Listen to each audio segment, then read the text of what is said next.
monster kick.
Oh boy.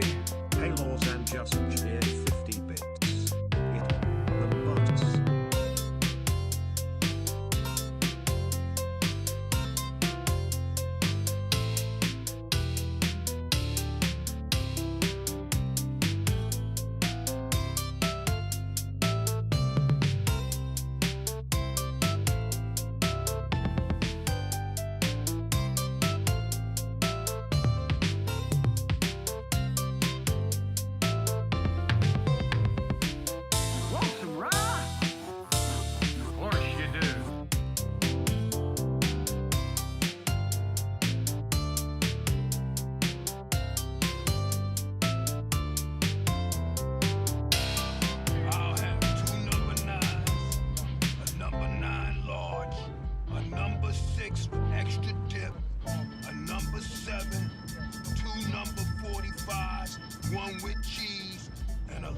Soda. How's it going, everybody? Welcome in. Good morning. And I'd like a glass of cold gravy with a hair in it, please. Yeah, I really don't. Maverick, how you doing there? Thank you for the 3 stream streak. Anyway, what a great start, actually. Thank you so much, guys. I appreciate the bits. Hi, pardon me, 50 bits there. The 30 bits of the Gigantify sort there, Dunkatrax. Good morning, everybody. Susie, I know you're not quite into this style of game, and pie for another 5 bits in there. Son of a bitch, Paul, why didn't you just go home? That's your home! Are you too good for your home? Answer me! Great hat, Suck my white ass, Paul! Like a glass of bald streamer with a hair on it. Oh my god.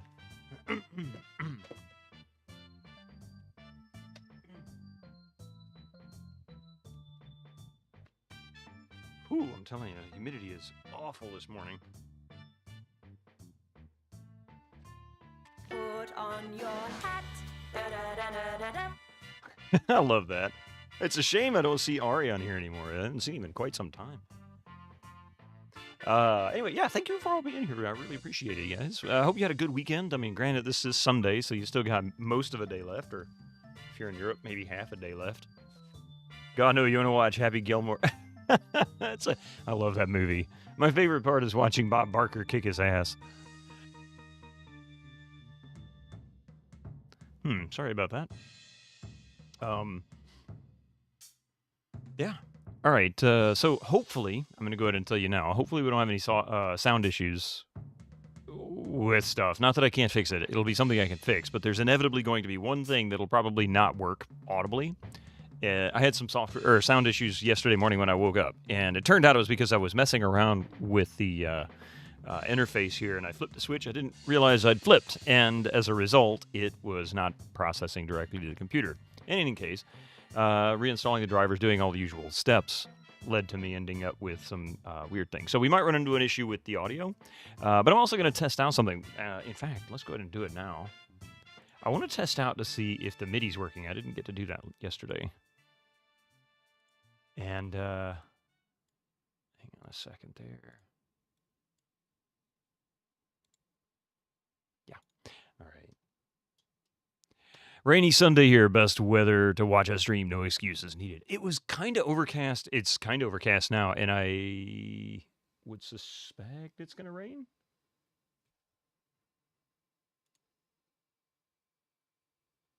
I don't see the weather. Oh, there we go. Nah, it just says sunny. Chance high of 94 degrees Fahrenheit. It's right now 74 degrees outside, which isn't too bad for a morning right now. But yeah. So hopefully we can get the MIDI working. I'm not going to mess with the actual digital audio, but I do want to change the MIDI setting if I can. Or at least test it. In fact, I can test it. Yeah, we can test it. Wow. Susie, I'm pretty sure you nailed it, like down to the millisecond. Because I think that was right on top of it. That was impressive.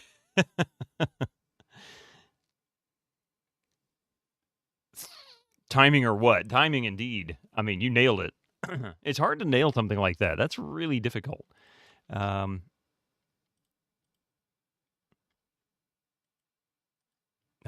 It's still loading something. There it goes. I was gonna say, look at that. All of a sudden, everything's like click, click, click, click, click. I'm left clicking, right clicking. Oh, there it goes. Oh, good God. How many Explorer windows do I need? All right. I'm going to test something here before we go doing anything else. Everybody loves the Brandenburg Concerto, number 3. Yeah, see, that's still not going out to MIDI. What the heck is going on with that? See, that should be going out to MIDI. And, oh, wait, I never did change that. Hang on a second. There we go. That's coming through the sound canvas.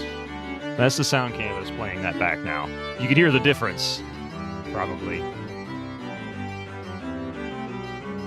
And of course, the volume makes no difference here because it's not related. It's untied to Windows.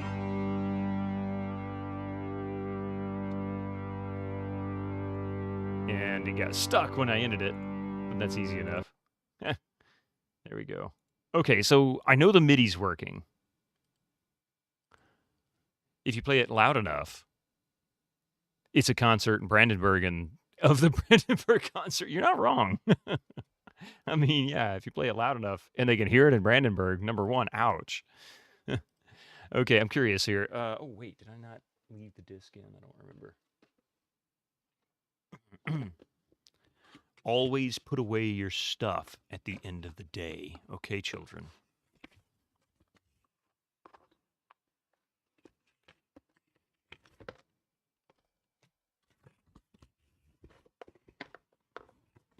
Here we go.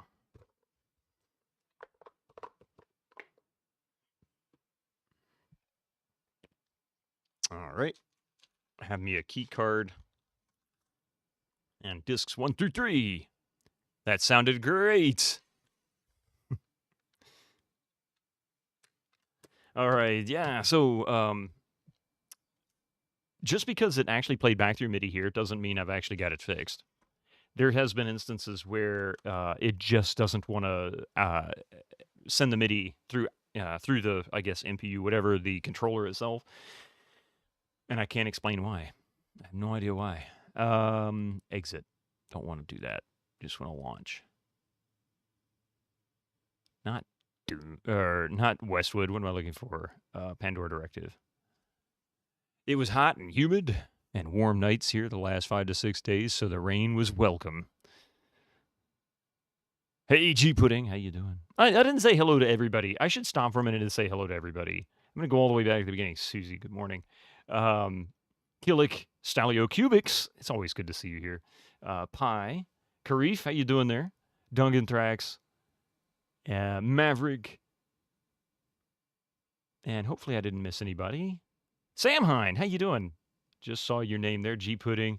What's going on with Tex? Tex is, well, he's Tex. We're doing Pandora Directive, temporarily having to put Pandora tomorrow on hold as a result of an overheating issue, which I have been looking into, by the way. I've been looking at different heat sinks and options that should work. There seems to be quite a few universal coolers that have a very solid chance of actually connecting and mounting properly. It's about to start. Yeah, exactly. And so I'm really curious about how that's going to affect them. Of course, you can buy little heat sinks of various sizes, 10 millimeter square, 20 millimeter square, that kind of thing. And I should be able to find one that will one size that will fit on the RAM chips, and hopefully that with a new cooler. And I'm also considering a PCI slot cooler as well, because you could get a non-functional PCI card that has 2 or 3 fans on them that is designed to blow up onto a device like a video card primarily, just to put more air movement over the card. Of course, I'm also going to swap cases. The Pentium 2 that we're playing out of right now is actually pretty open air, and it really does a great job of cooling. It's got 2 top vents. I'm going to put a fan up there, at least 1, if not 2. And yeah, I think it'll be a big difference. Over the card. Yeah, I agree. The card just went, and that was about it. So hopefully that fixes it. Hopefully that sorts it out. As long as it's not bad RAM.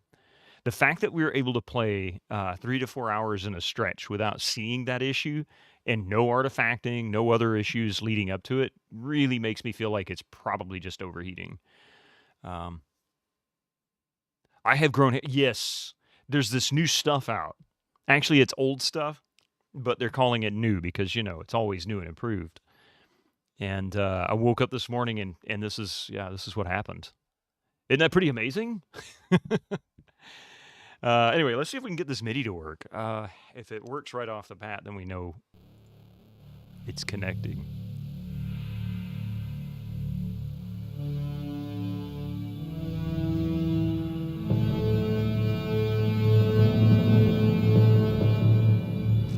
Or some micro crack that only shows up at certain temperature. That's another thing too. I actually had somebody suggest to me you might try reflowing the card, and I may do that as well. That's not a difficult task. That card doesn't have a lot of stuff attached to it that needs to be removed. I can actually take the bracket off pretty easily just to relieve tension from the screws, so that if it expands, it doesn't crack. And other than that, the heatsink is it. There's nothing else on there. Well, no, I take that back. There's a plastic plug for the little bitty, I forget what kind of connector they call it, but it fits on floppy drives. That's the power connector that connects to the video card. Looks like the beginning of a 90s movies, and that's the point. All right, so I'm going to check. So that's going there, so we'll test it. Nah, still not sending it out. I did replace the cooling paste when I first got the card. I actually removed, because the heatsink on that's super, super easy to remove. And so I removed that, tested it out, and it works great.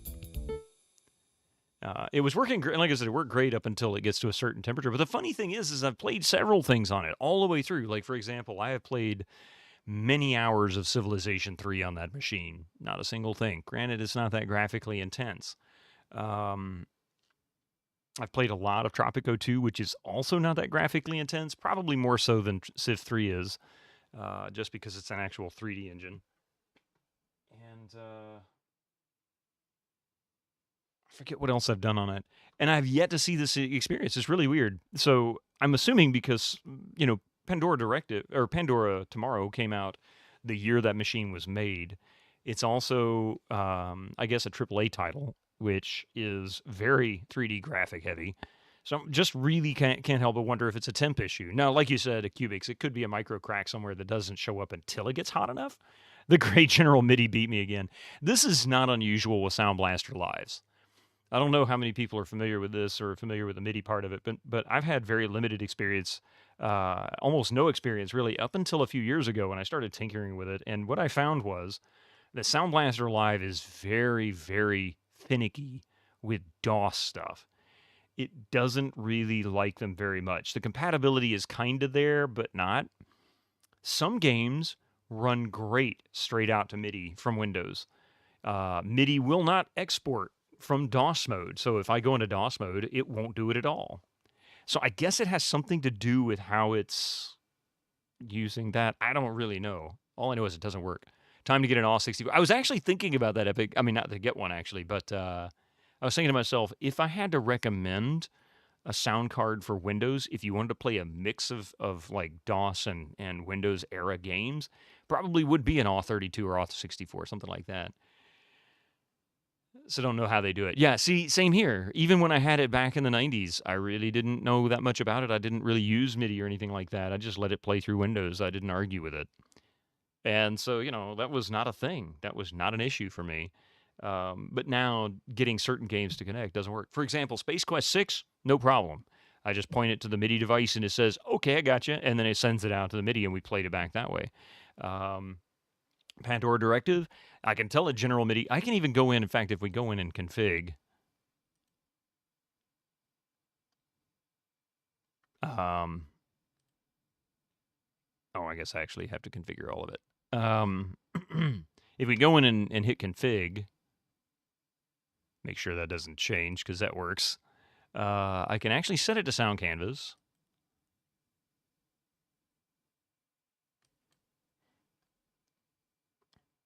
I think it'll crash. Yeah, see, it's still not going to the sound canvas. You don't need MIDI if you have your own Philharmonic Orchestra, yeah. And I don't think Roland MT32 would work. Although, just for kicks and grins, we can try one more time just to see. It's not that hard to connect.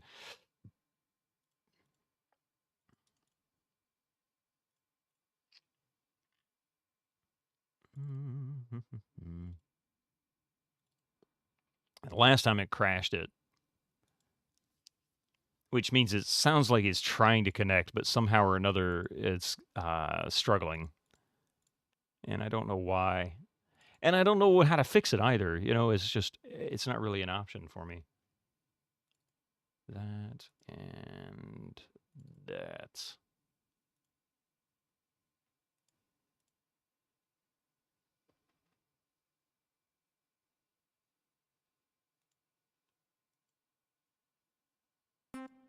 And that's the MT32. It did produce music, but what it's doing is it's just playing back the sound font on the Sound Blaster Live. Something about Tex Murphy is not one. I think it must be using, and I'm probably talking on my ass here because I really just don't know how this works. But I guess it's trying to use some kind of DOS mode driver or something to send MIDI out to the MIDI device, because that I know Sound Blaster Live can't do. It won't do. But I'm in Windows. It feels like that shouldn't be an issue. So I just don't know. But it's not going to work, so I'm not really that concerned about it. It doesn't sound awful. Pandora Directive. It is a DOS game. It is a DOS game, but it's an early 95 game as well. And so it claims... it claims... Of course, it uses the keyword compatible, fully compatible with Win95 and MS-DOS. And that's not a lie. That's not a fib. That's not even stretching the truth. If it struggles with certain sound cards and audio, well, that's just a Windows error right there, So, I don't know. Like I said, not a huge deal. We'll just launch the game, play it. The sound font isn't awful. It's not awful, just not preferred. Would you like to see some suggestions? Sure, why not? Oh, come on. Oh, system checker.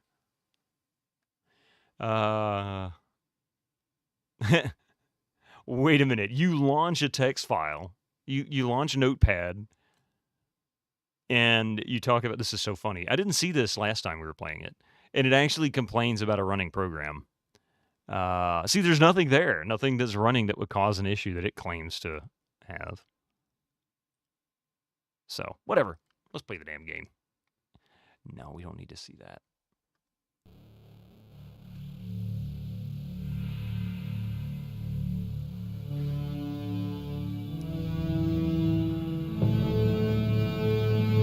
I've gone blurry. Oh, I love doing that. That's a lot of fun.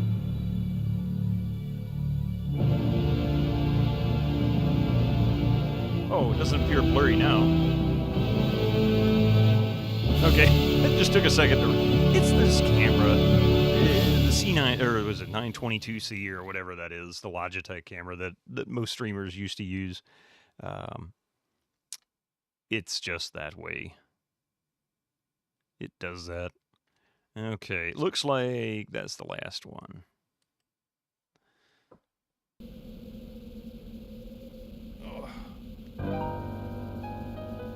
See, there's the sound font. The sound font really doesn't sound that bad.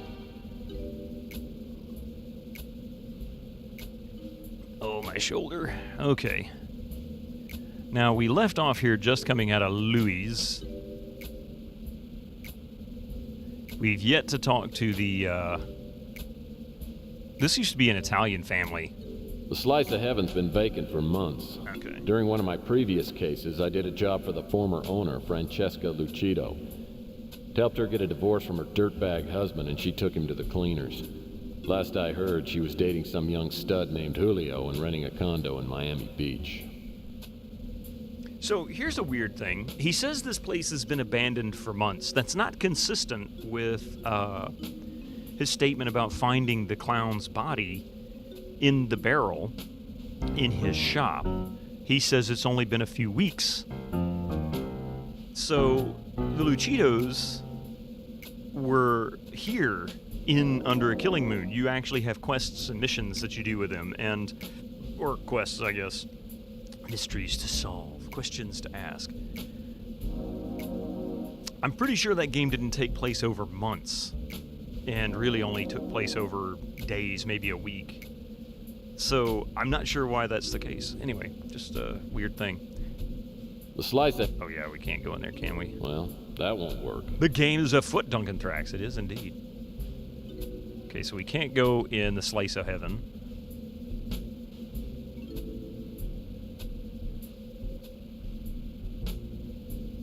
Hey, is this... Okay, I was going to say, you used to be able to get back into the alley, because there was this crazy dude in one of these dumpsters. He had this chocolate fetish, chocolate syrup fetish. I have to admit, Rook has an enviable collection of trash cans. Enviable collection of trash cans? What?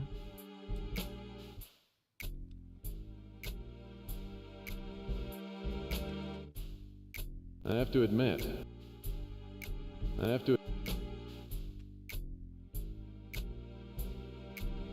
course, the fire escape's still there. Clint's old studio apartment. Yeah, I wonder Clint, if it's that's his for name. rent. Clint's old studio apartment. Yeah, I hear you. Clint's old studio apartment. The chocolate syrup you find in alleys is usually something different. Well, you had to bring chocolate syrup to him. He's a chocolate syrup addict. In fact, he's probably in the joint for his addictions. He just can't help himself. What is that down there? Something out. N-O something out. I don't know what that says. Enviable collection, huh? The garbage can to person ratio is pretty high in this part of the country. I think it's about 4 to 1. The garbage can to... Do I need to get closer? Is that what it is? Is there anything in there? No.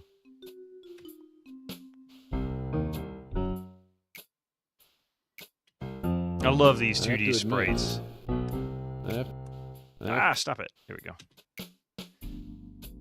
Okay, there should be a gate. Yeah, there it is, the opening.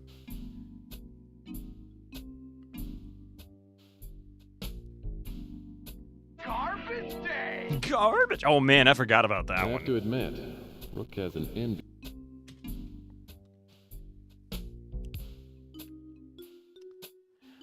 Isn't there a key around here somewhere? I swear. Oh, no key. That's what it was. I guess he's like, no, we're not letting I have Tex to in admit, again.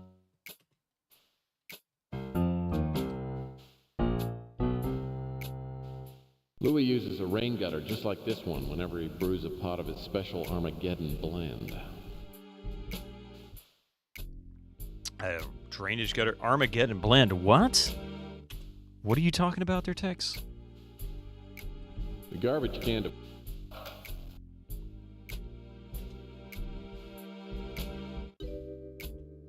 Is there supposed to be that much reverb in his voice? Yeah. The garbage can to person ratio is pretty high. Yeah, that's pretty normal in this. He's supposed to be like talking in his head, so I guess it's got that echo because, you know, he's not got anything up there. Apocalyptic coffee. That was my first thought, perchance, I to have to stream. admit, Rook has an enviable collection of...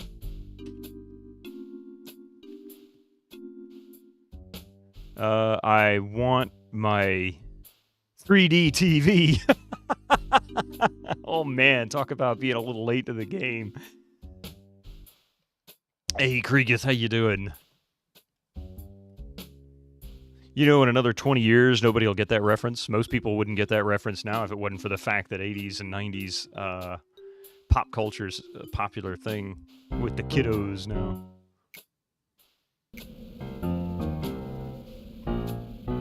Oh, wait, I do have a bank there. The Auto Bank.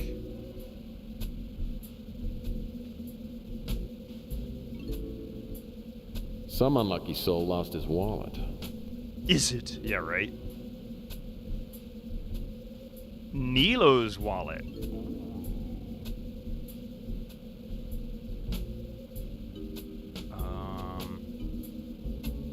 So, my landlord dropped his wallet, and it's full of cash. Of course, I could return it. Oh, so far we're just getting started on it for today, Hobo Joe. We didn't get too far in Sunday, maybe an hour, hour and a half's worth of gameplay. How are you doing this morning? This weekend and everything, really? Let's see, so we can resume. So we found Nico's wallet. The bank's never open, and the ATM machine, of course, is broken. Go figure. Go figure.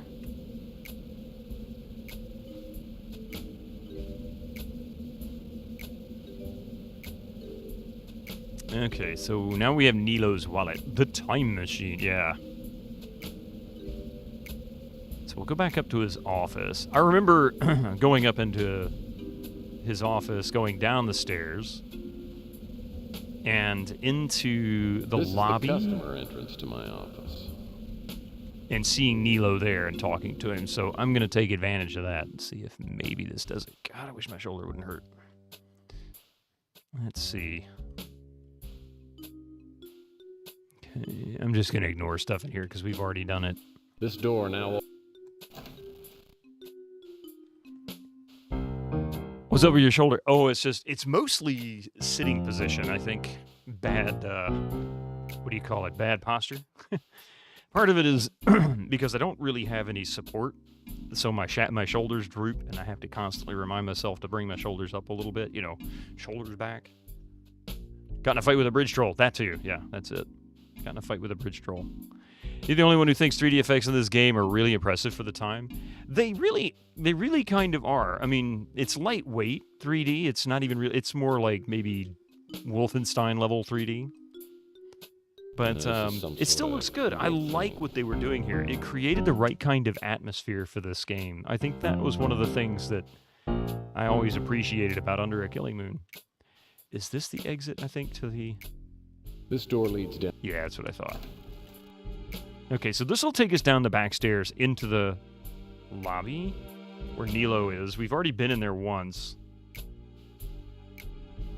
Oh, I forgot. There's actually other doors down here.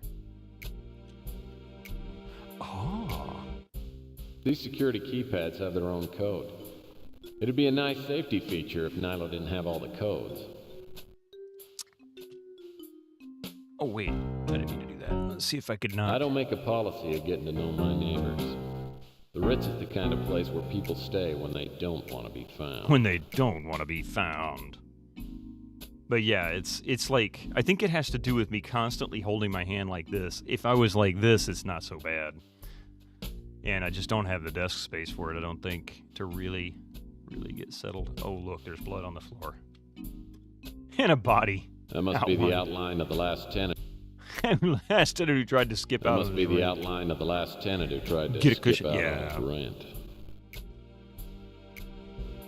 Either that or I just need to start sitting like this.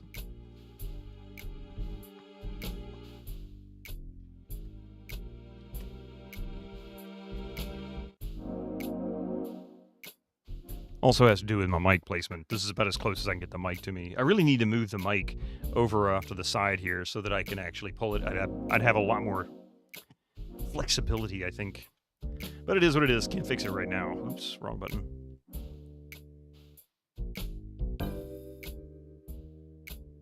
Oh, wow, there's a restroom.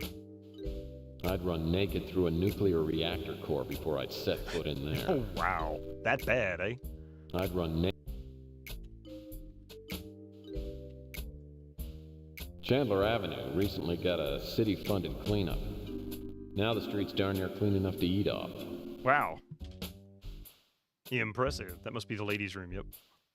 A gentleman of the old school like myself would never enter the Forbidden Zone. The Forbidden Zone. It's annoying, though. Get some Ivy Love next time you pass a chemist. Works wonders. Ooh, okay.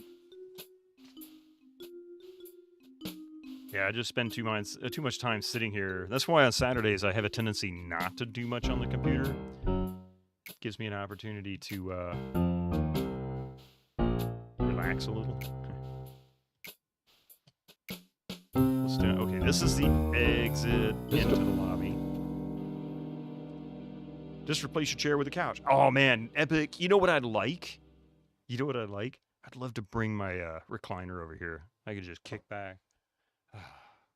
Big 32-inch monitor. That'd be the way to go. I'd even be able to read the text on that big of a monitor. Is he in here? That's the question. No, he's not here yet.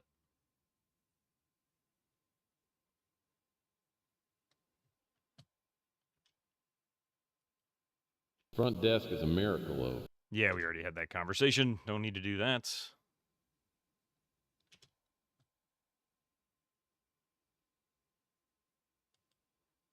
This is where most of the residents come to get their mail.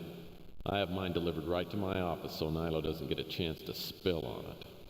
You kind of do that. You have your PC hooked up to your main TV too, so you can use it at the couch. Yeah, see, and that was what I was doing with the Steam Deck a long time ago. So anytime I could play the game with a controller, I would. But the only problem I had there is that from the couch, the distance the couch is from the TV, I could never read the text. It just wasn't readable at all. So like menu options. This is where and most stuff, of the I have no residents idea. come to get.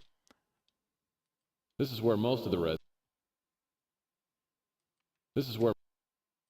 This is where.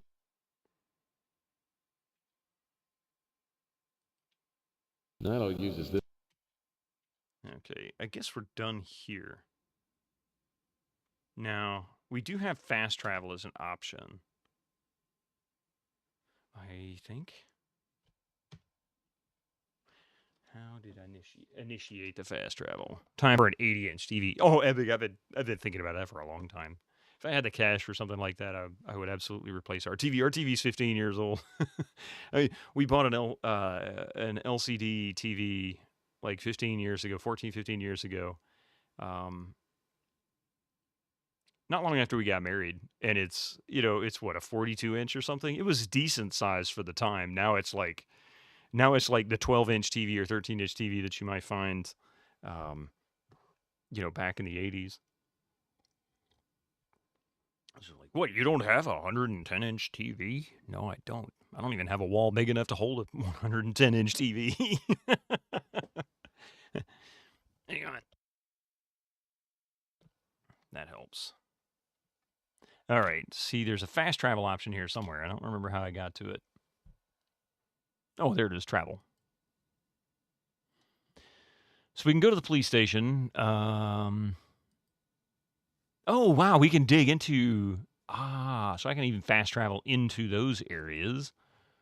Chandler, North America. Oh, we're going to travel around the country now? That'll be kind of cool.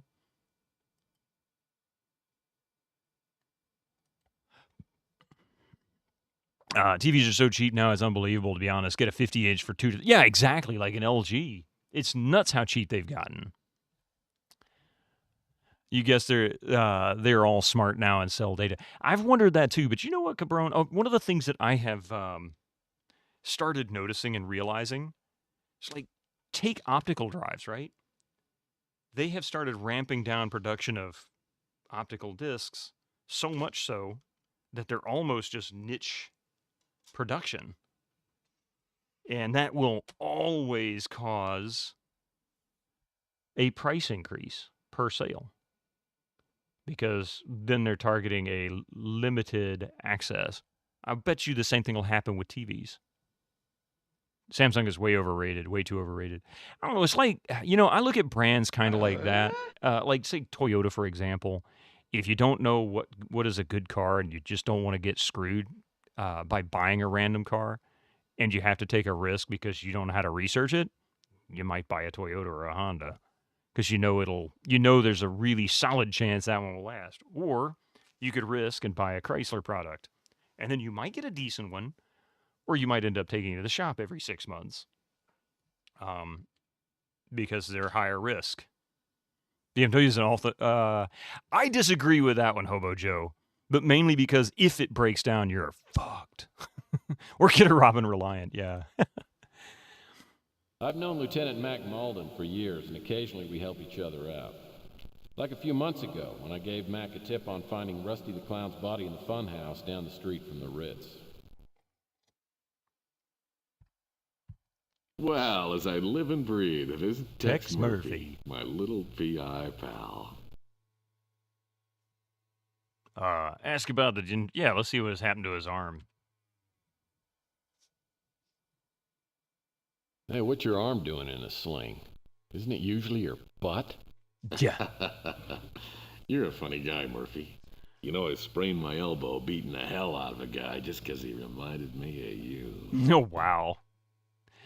His first years had a Jaguar. It was always in the shop for repairs. That's actually not unusual for Jaguars. A number 9 large, a number 6 with extra dip, a number 7, 2 number 45s, 1 with cheese, and a large soda. Hey, Nugomancer Crudus.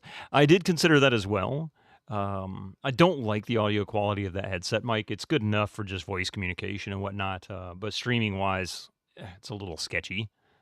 He suffered the worst at his elbow injury ever, yes. But yeah, don't get drags like Jaguar. Pretty much, if you have enough money to buy something like a BMW or a Jaguar or a Mercedes, you're not somebody who's going to keep a car more than 2 to 3 years, probably trade it in and get another one. And that's not really a big issue.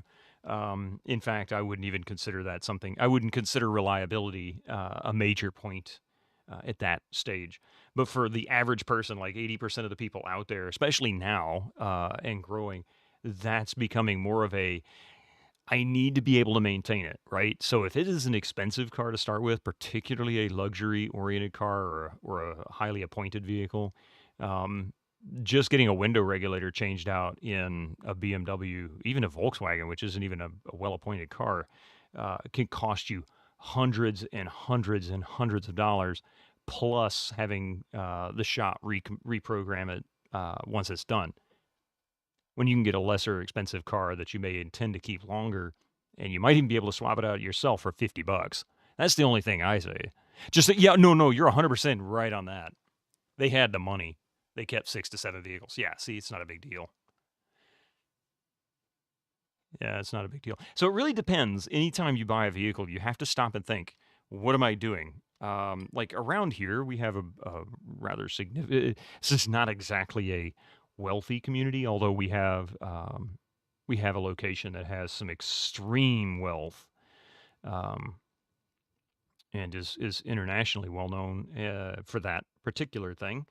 In fact, there has actually been some political events, some major political events, international political events that have happened nearby. But the rest of the area is relatively depressed by comparison. And it's not unusual to see people driving, 10 and 20-year-old Mercedes and BMWs around here, partly for status, but also because they sell for shit after about 5 years used. I mean, they devalue so fast because nobody wants to spend the money to repair them, and they're just too expensive. And then you see them driving around, a 10, 15-year-old car, and it looks worse than my 25-year-old Nissan, which mostly just needs paint and some minor interior work, like, some more fabric, basically.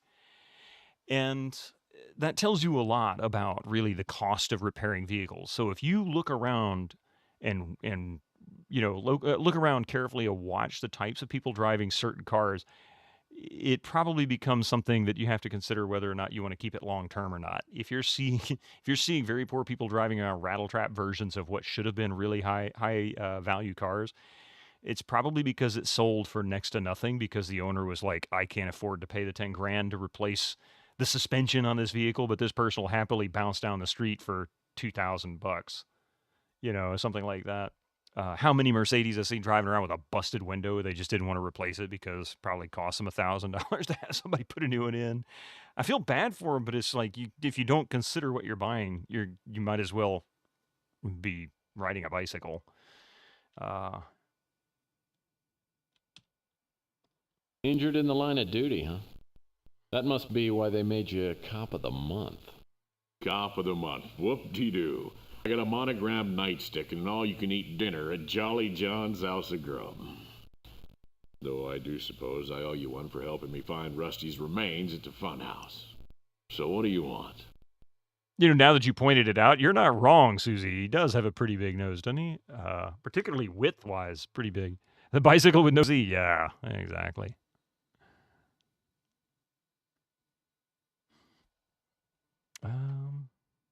Well, Let's ask him some questions. Don't know anything about him. You think I know everyone in this town? Only the ones that you want to harass. No can do, Murphy. Nope, can do. We found Rusty's remains in there thanks to your tip. Sure was good to close a case on a damn clown. I'm not sure who owns the place now, but I still got the key. I think he's telling me I need to get the key from him. Don't know anything about him. Well, there are some things I don't know about. Don't know anything about him. Do you know anything about anything? You think I know everyone in this town? I was hoping. Don't know anything about him. You think I know everyone in this town? Oh, CD spinning up. I met him when we were investigating the pawn shop robberies. Seemed like a decent guy. Ah, Louis. He's got to know Louis. Everybody knows Louis. Louis makes the best chili in town. Unfortunately, it doesn't fit in with my new low-fat, high-fiber diet. Well, what you do is you get chili without the meat and with beans instead. There's your high fiber and your lower fat. Sorry. You don't know Chelsea Bando? You're not my type, if that's what you're asking. Oh, God, man. All right.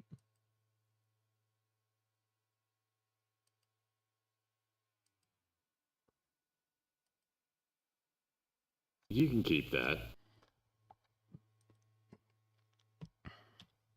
You can keep that. Yeah, I had a feeling. You can keep that. You can keep that. All right. Nothing to talk about there, it seems.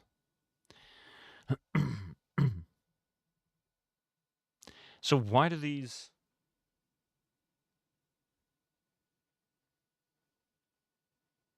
Oh, locations on current CD. That's cool. Okay, check this out. I've never seen this in a game before. It has a little red diamond that blinks, and if you notice, it blinks in sync with this particular. It says location on current CD. So it's telling me that if I click on Electronics Pawn Shop or Alley, it's going to tell me to put in another disc, probably disc 3. So that's actually really cool. So you can kind of get prepared for it.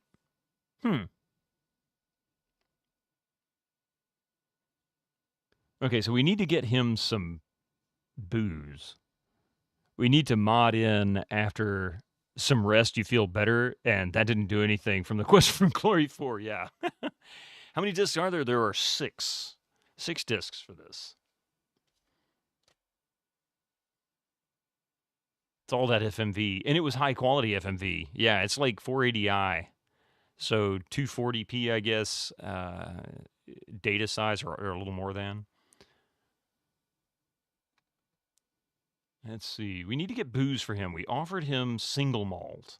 I don't remember where he said the single malt was. It's like Ripper. That game could have used this feature. Yes, actually, it very much could have. I agree with you. Travel to. Insert disc 3.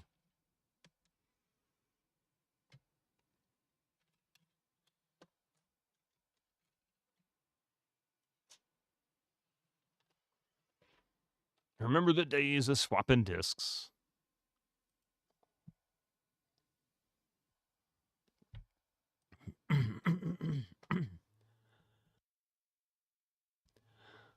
Okay. So this dude... And he lifted his voice and There he is. prophesied, in those days they shall pervert the innocent pimento. I've heard about Crazy Gary, but we've never By formally met. wrapping it in a He appears loaf of occasionally in luncheon some meat, nook of Chandler and it Avenue, will right? be Yeah, we already had an it, this little conversation. abomination. Where the heck was that booze? I happen to be in the middle of a very important sermon. Important to who? This won't take long. I just need to ask you a couple of things. I cannot cast my pearls before swine. Now go and eat meat no more. Half the game's production budget was spent on Christopher Walken's. Yeah, oh, you mean on Ripper. And he was only in it like maybe 20 or 30 minutes total. If that. Really, that might even be extreme. He's not in it that much.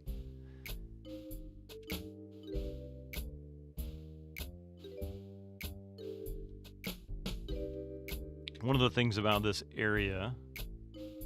Man, I haven't seen this much trash since the Murphy family swapped me. Ouch, dude. Every time I'm close to a dump. Every time I'm close.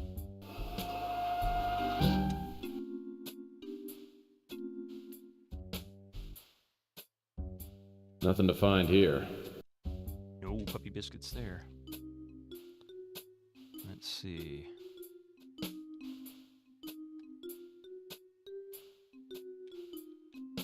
That looks like something. Because it's brighter. Man, I haven't seen this much trash since. I don't know if that's actually something for me to pick up. I haven't seen this much trash since.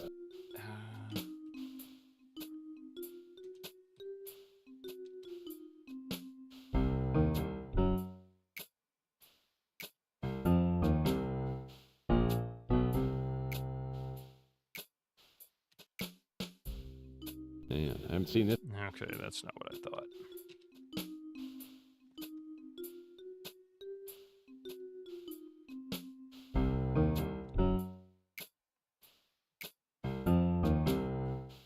And yes, the controls are this Every time I'm flaky. close to a dumpster, I think of the 2 times my ex.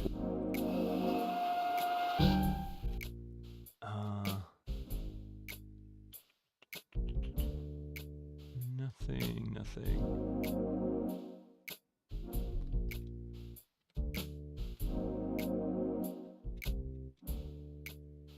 This gate, looks like trash to.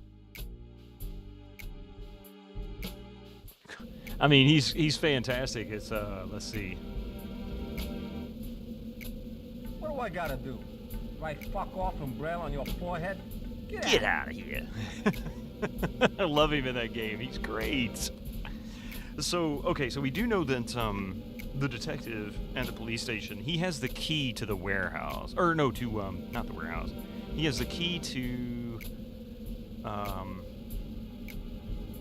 Rusty's Funhouse shop over here. But I didn't seem to have a way to get that from him. I don't know how that's going to work. The title of this where.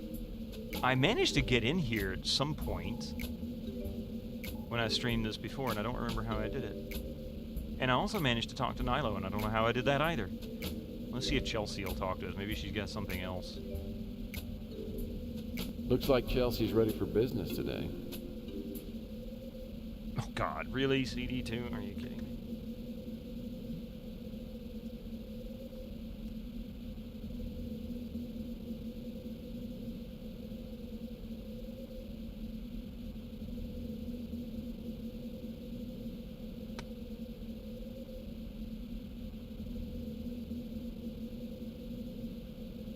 So everybody been watching What's Crimson going on? Diamond?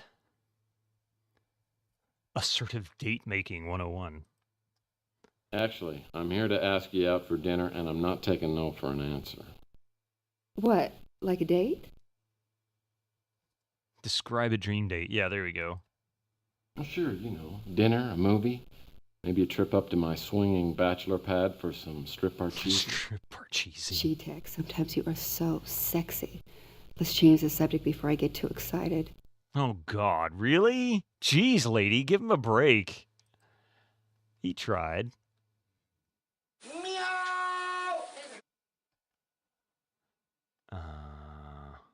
I've already gone through all this. I don't remember who all we've talked about. Let's see. Louis, such a nice man. Rook's getting up there, but he's still sharp as a tack. He always tells... Sorry, Tex. The name doesn't ring. Nilo's a... Yeah, I was say I thought she was just say scum. Gary stands up there by the Golden Gate every once in a while and preaches till he's blue in the face. He's actually quite a normal guy, though, once you get to know him. I don't know anyone by that name.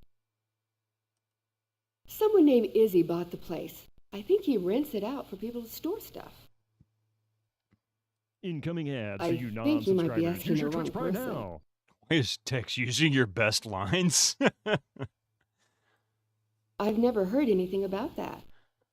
Why not? I don't know anyone by that name. I think you might be asking the wrong person. Oh, maybe I need to go back to the police station. Maybe I need to go back there. Hang on a second. Now that I have that as an option...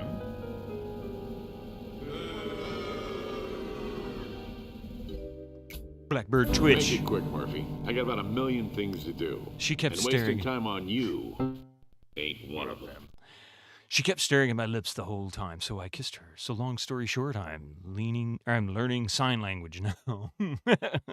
How did she appreciate it? A lot, a little, none at all? That nose is really distracting. I survived. I just need to ask you a few questions. Then, I'll let you get back to your little word search game. Fine. Ouch. Hurry it up, or I'll bust you for loitering. He really doesn't like him at all. Sure. After the tip you gave me, I suppose the least I can do is loan you the key. There we go. Okay, so now we have the key. Well, there are some things I don't know. Okay, we've asked everything else. I just didn't pick up on that. So, in conversation, time to go back. Well, we can't fast travel there, but we can fast travel to... here. That'll be disc 2, please. Or disc 3, please. Actually, no, I take that back. You're supposed to break a leg, not an arm, this actor. Yeah, right? He's like, when we say break a leg, we're not being literal. Oh, wait, did I look at the mailbox? I don't think I looked at the mailbox. There's just a letter on the ground. Look at that. I missed that. I guess this letter didn't quite make it into the mailbox. Uh-oh. Moral dilemma. To mail or not to mail? That is the question. It's time to go back to the mansion. It's a felony to steal letters, you know. Only if it's in the mailbox. Holy crap! Welcome in, Raiders. Proton Fig, we're rich! We're rich! We're rich! We're rich! How's it going, Cherry Onion? Yeah, I'm trying to decide what to do with this. Proton Fig, how are you doing today? Hang on a second there. How was your stream today? I hope it was fantastic. Strider. Depending on how much money is in there, it could be a felony regardless. Yeah, I mean, if you go by normal society standards, at the very least, you probably got to turn it into the authorities, right? And what were you streaming today, Proton Vig? That was the other question. You're good? It was good but short. Short's fine. Hey, you know what? I mean, I look at it like this. Here's something that's always got me going. If you look at a TV show like, say, a live talk show, like Tonight Show, for example, it's an hour long.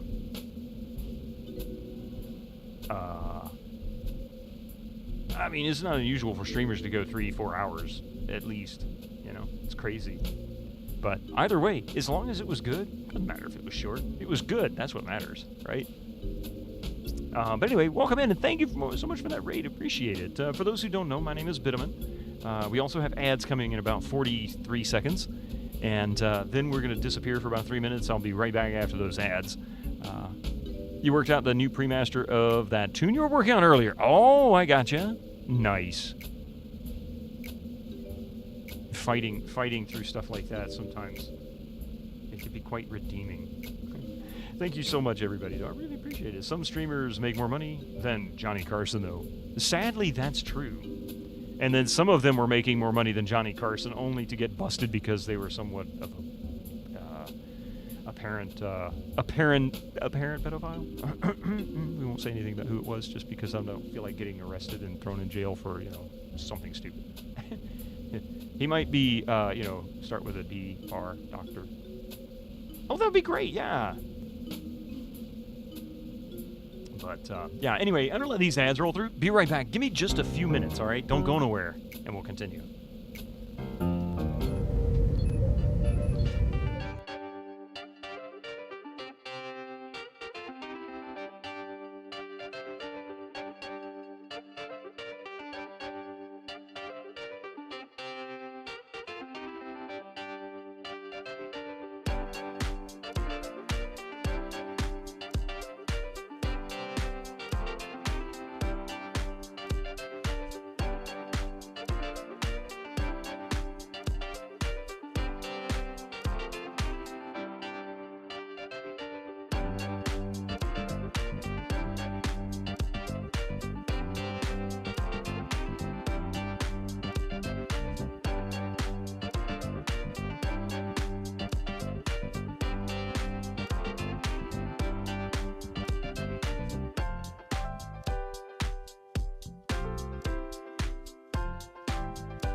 An anonymous user gifted a tier 1 subscription to Epic Underscore.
Right, welcome back, everybody.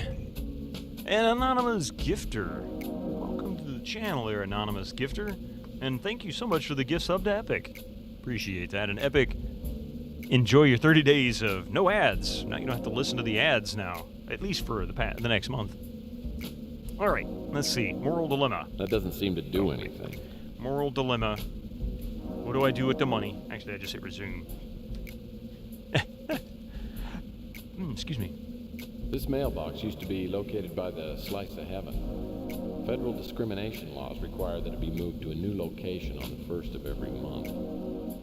Oh, the pre-master version now has the entire tune, so now there are also more guitar leads. Also guitar leads that were absent previous time. Next stage will be the mastering. Nice! Layering it one one part at a time. Or maybe a couple of parts at a time. Who knows? I'm terrible with that particular order of stuff. Let's see. Oh, wait. That's the gate. Can I get to the,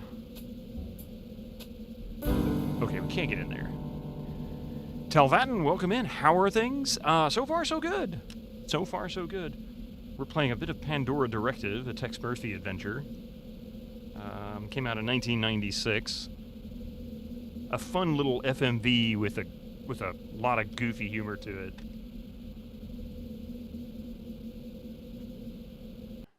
How about you? The Coco Cabana was just opened by a reformed bum named Clint. I met him during my last case when he was living in a dumpster in an alley behind Rook's pawn shop. Oh, that's right. Clint runs this. Yeah. Compliment to Rug. I thought I'd just come by, check out your place. Maybe order myself a snack. How about a vanilla shake?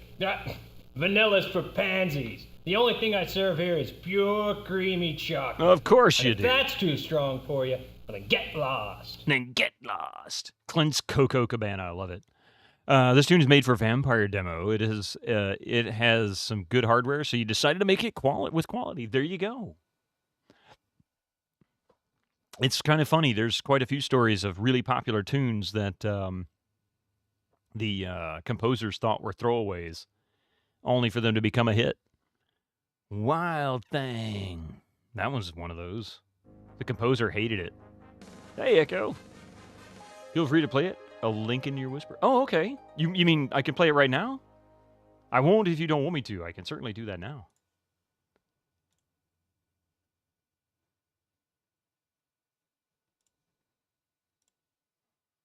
Oh, that's not what I was looking for. That's what I was looking for.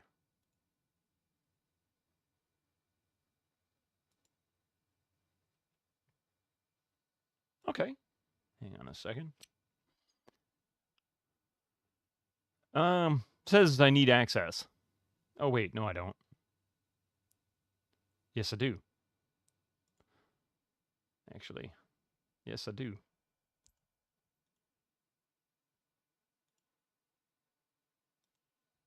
It says I need access. I can't do it. I don't have that access. Let's see.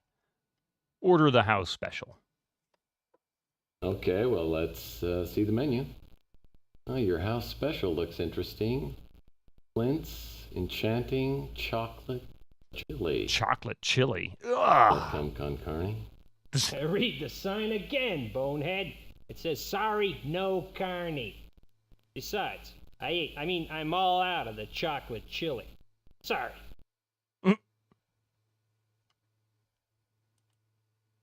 Tell you what, why don't you surprise me? I'd like something tasty, but not too rich. Sorry, I happen to be out of everything at the moment. In fact, I was just about to close up for the day. So unless you have something important on your mind, well, why don't you just run along? Wow, what a businessman here. He's awful. Your friend and teammate, Rock of Fig, played all the guitar. Oh, now that's awesome. So is this like actual guitar, not MIDI or MIDI based? Because that's to me that's really awesome. That's becoming it seems to be a lot more rare than it used to be.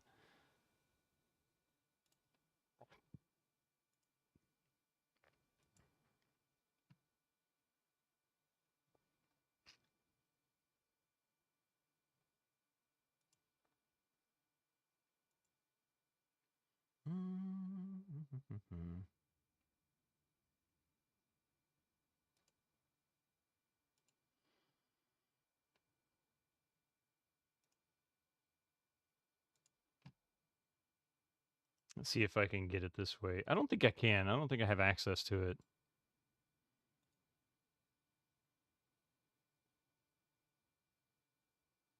Yeah. It's MIDI based, but live guitars on the top. Oh, okay, yeah. That's what I was referring to. Yeah, the guitars themselves. The original composition is a SID. Yeah.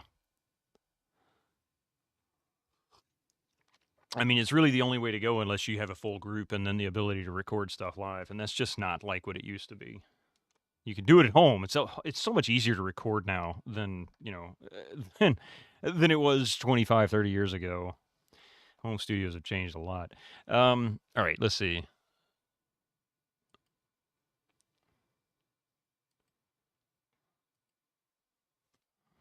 Nope. Drawing a complete blank. Oh, I wish I could help you. Can't say I've heard of it. You won't be staying long. There's some kind of secret door that comes out of Rusty's funhouse over by the warehouse. I saw the cops open it when they were there last week. Huh. You won't be staying long. Got a new session of Fallout Tactics with Zool coming up in a little bit. No problem, Echo. Enjoy your Fallout Tactics. Oh, I wish I could help you. It's now a I can play warehouse. it. Okay. What do you want me to say? Let's see what we have.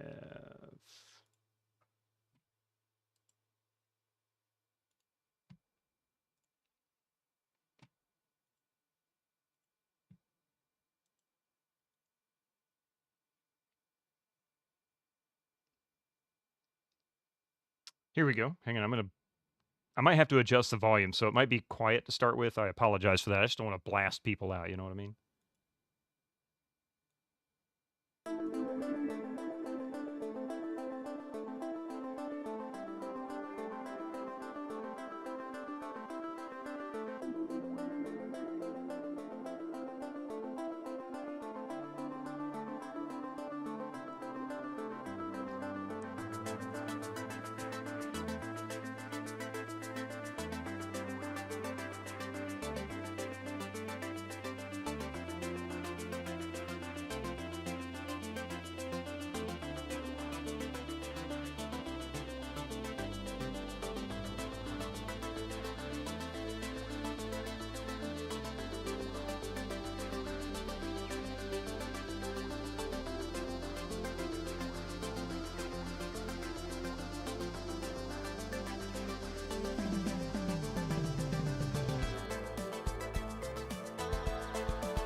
I like that.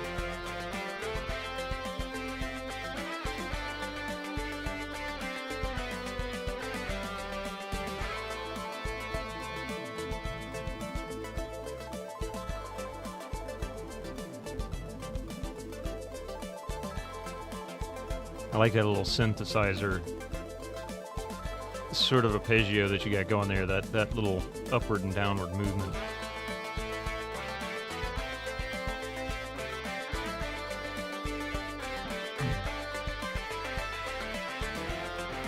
You're right, bro. This is pretty cool. This fits perfectly in that. I can picture it.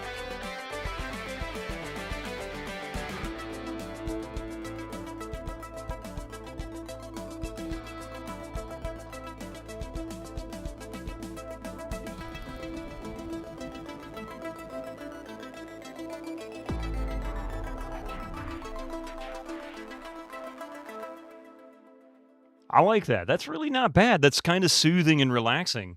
The bass at the beginning, well, not really bass. I guess it was the synthesizer lower notes.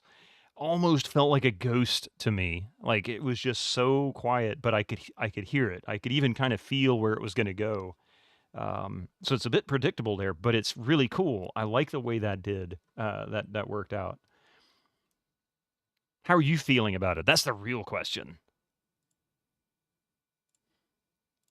How do you feel? But I like that. Thank you for sharing that, by the way, Proton Fig. I really enjoyed that. And tell your friends the guitar. I love the guitar. I love that little melody or counter melody, I guess. No, I guess that was really the melody itself.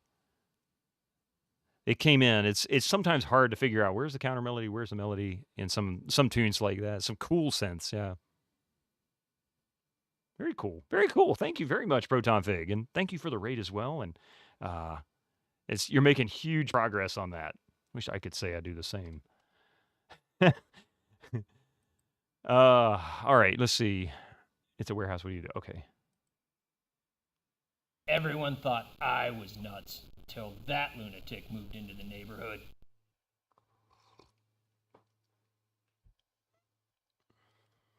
Nilo? An open sore on the face of humanity.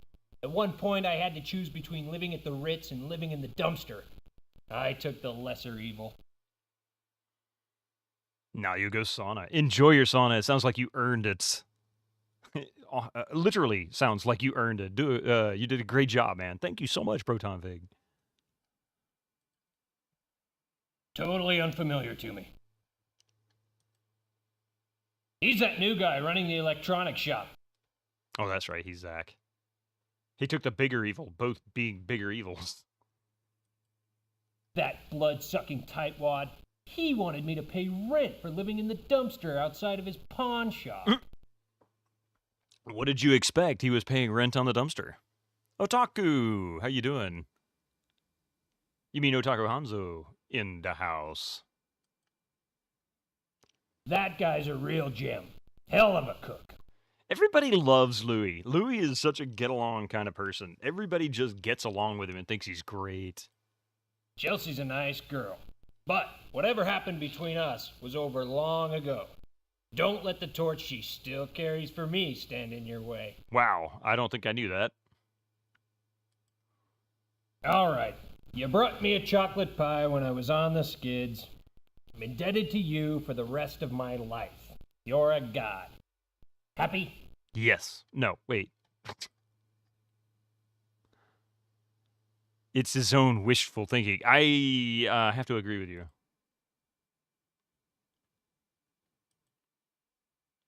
Well, look, I appreciate the gesture, but no thanks. His Chelsea. We all know what that is, Choco, indeed.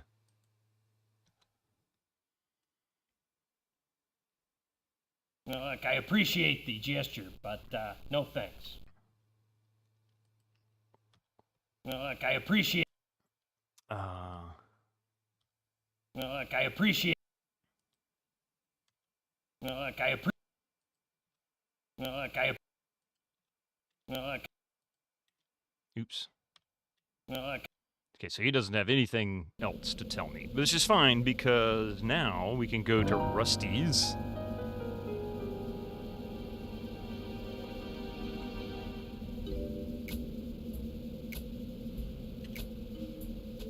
Looks like the cops put one of their computerized locks on the door.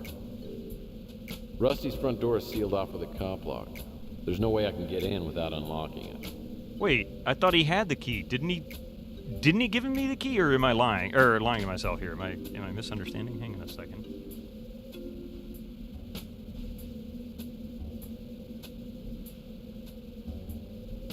Man.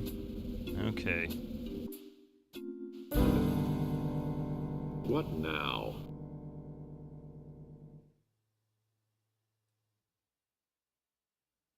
Actually, do I need to change the disc? I feel like I'm gonna have to change the disc, but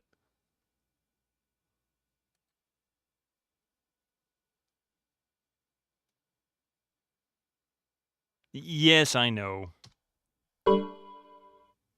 Oh, come on. Oh, no, and it didn't save. Son of a... Oh, I made a big mistake. I made a huge mistake. Oh, man. Hi, I'm stupid. Nice to meet you. So what I did was I thought I was going to have to replace the disc because I was reading what was on the fast travel, and I pulled the disc open, and of course, it didn't blue screen and crash. What it did was it complained that it couldn't read the disc because I had removed it. So when I clicked on the button, it was in the process of spinning up, and I guess the game just didn't like that. And here I am. Here we are. So I crashed it. That's all I did.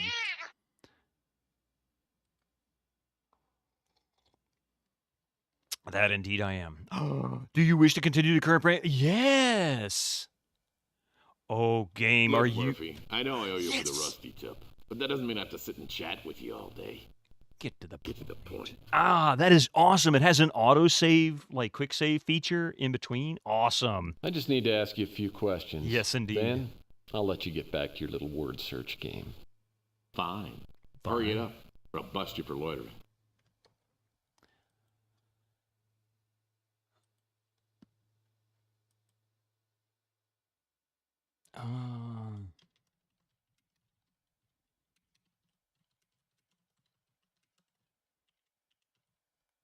Yes. Game saved you this time.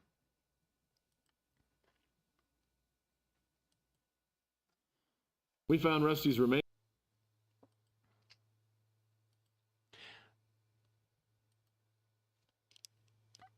Oh, wait. Key to Rusty. See? I've got the key. What is going on? Rest in pieces. Asking Jones' brother for help. Uh-oh.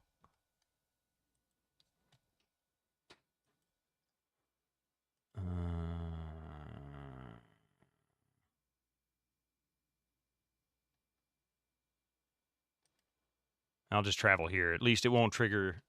Oh. Oh! That's why I misread it. All right. I can go in there and ask him about this anyway.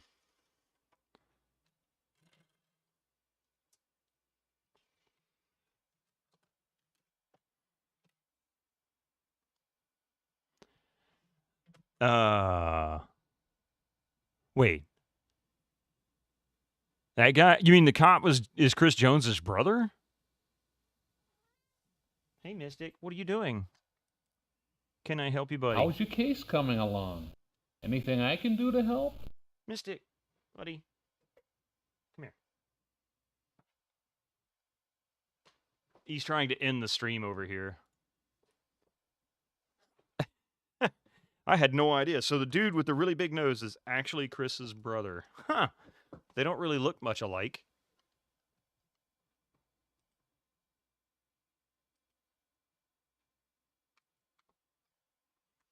Clint's done real good for himself.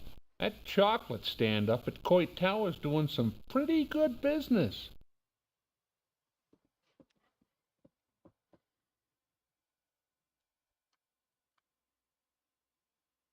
I don't know who she is.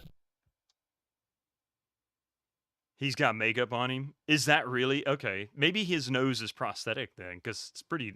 Kevin Jones, huh? I'm pretty sure I've never heard that name. You've never heard the name Sandra, okay. Yeah, I remember this guy. Came in here to eat. Oh, we talked to him. Or talked about him. Crazy Gary's trying to start. Yeah, he's trying to start a feud with him, blah, blah, blah, blah, blah. He doesn't know why. Okay, we've already gone through all of these. How about we offer from inventory?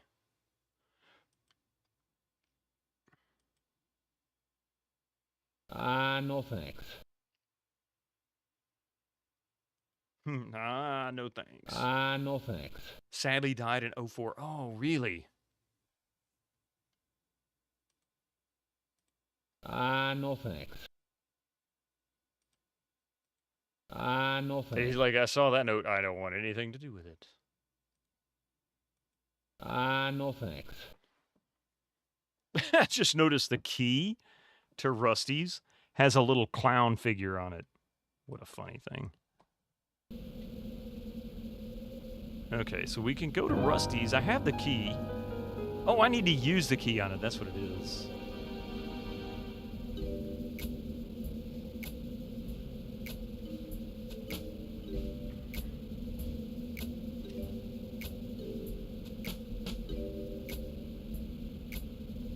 Well, Mac gave me the key to open the cop lock, but he didn't tell me how to deactivate it. Oh well. I'll just have to figure it out. The 4 nodes on the left have to link up with the 4 nodes on the right. The connections can't intersect or the cop lock resets. Okay.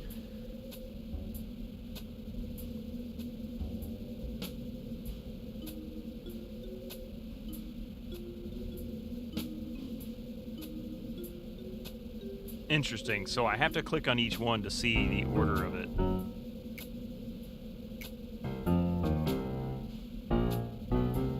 Just to reset it. Yep. Okay.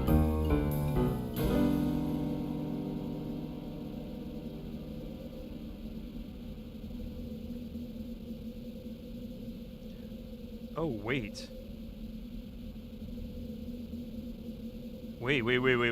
Wait. So,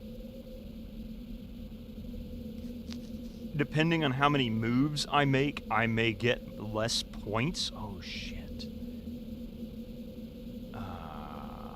Okay, so I'm not going to save it yet.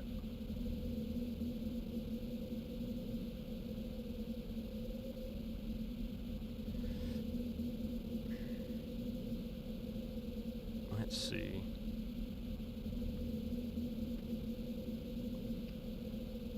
Is there a way for me to tell?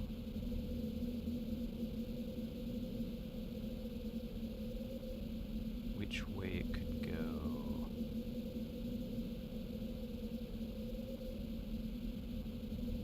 Okay, there is one thing that stands out. On this row here, this first row, these 2 little brass or gold colored whatever connectors, three on these inner ones, one has a light shining on it, the other doesn't. And you notice that one has a light shining on it, those 2 don't. That one and that one have a light shining on it, that one doesn't. These 3 do, these 3 do. These 2 do, but that one doesn't. And that one has one, but that one doesn't. I'm wondering if that is intentional to help you decide what direction to go in. This could go straight across, but it's not.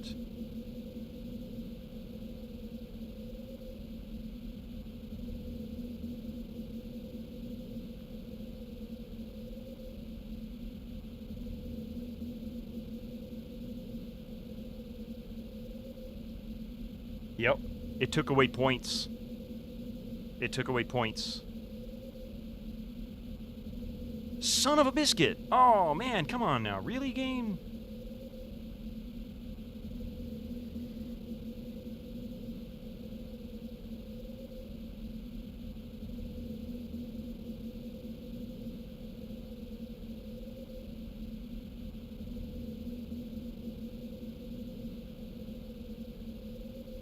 Well, no, but, so here's my problem. I'm having points taken away from me, but there is no way for me to know that I can see how it's going to path.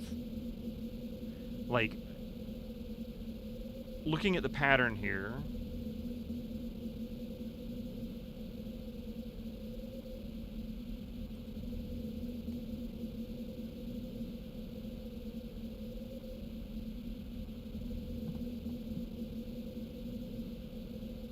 yeah, exactly. That's kind of my plan, too, because I don't think this puzzle's very fair.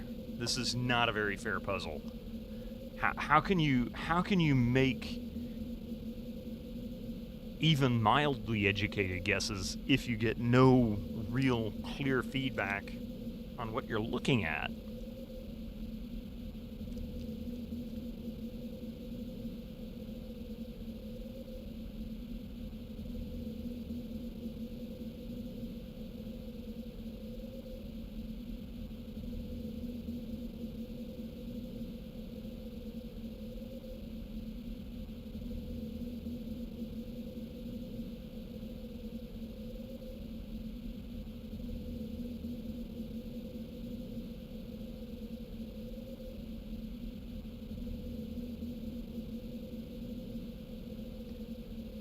Okay, so they can touch a corner, but they can't go 2 nodes in a row. About new redeems. No, I did not.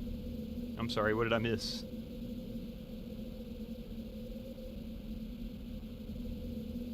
Not all puzzles are meant to be fair. No.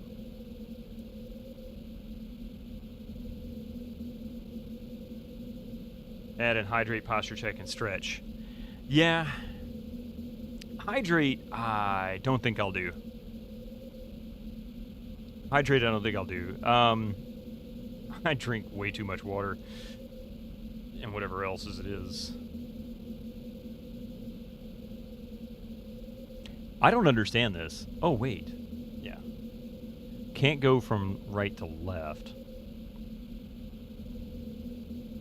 What other visual indicators do I have?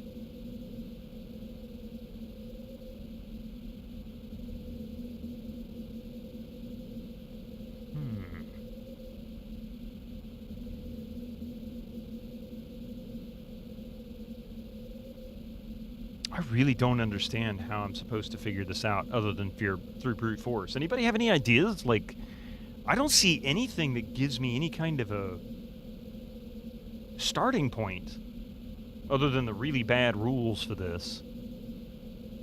Tell you what, we'll go left to right, left to right. Yeah, I don't see anything.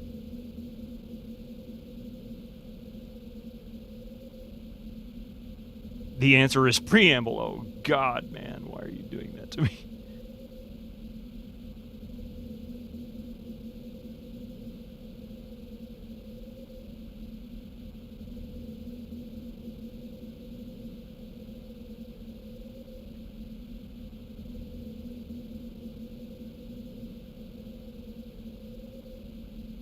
Okay.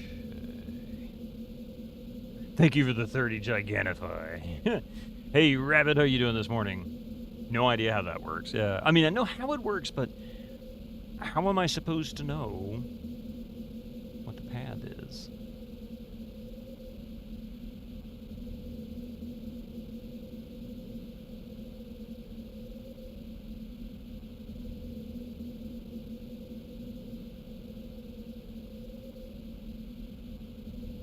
Doing great so far. I'm not.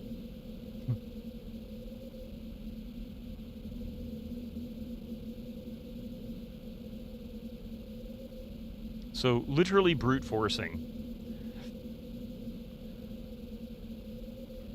That means the only way to get a max score on this is to basically brute force it and load a save game, and then do the first time through, or just get lucky, or use a walkthrough.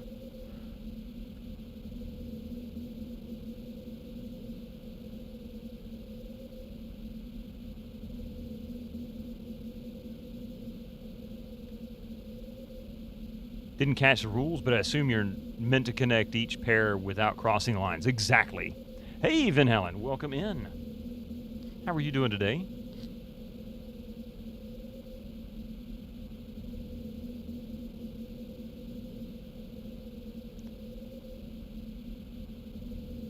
Yeah, I'm going to get 0 points for this. There's no way in hell you can do this without just getting lucky. It's not possible.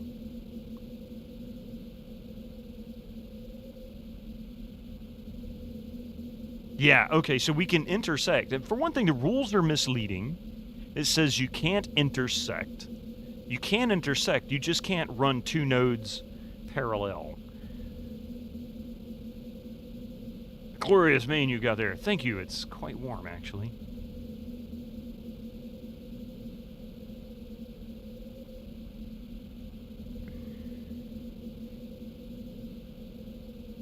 Damn it.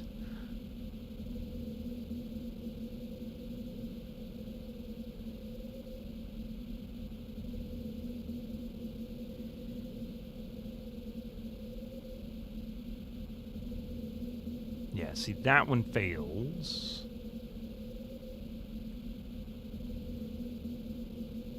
Let me guess, after I have lost all of my bonus points, it just fails and I'm locked out and I lose the game. What the hell are you doing?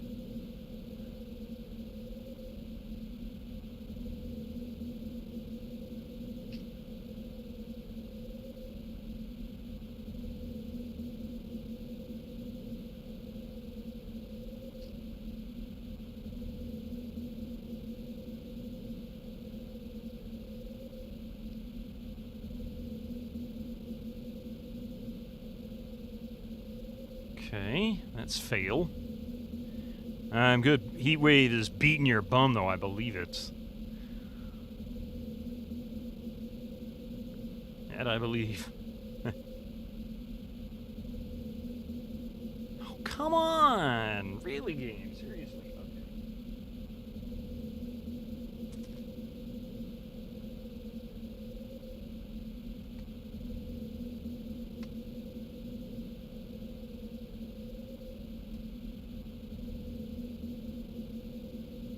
I can't even get two of these right. It's kind of bullshit.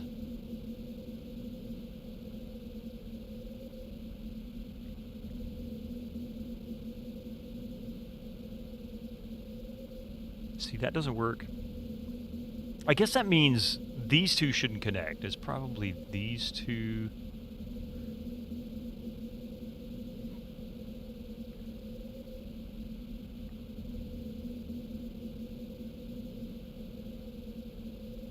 I guess if I'm going to brute force this, let's just do this the right way. In fact,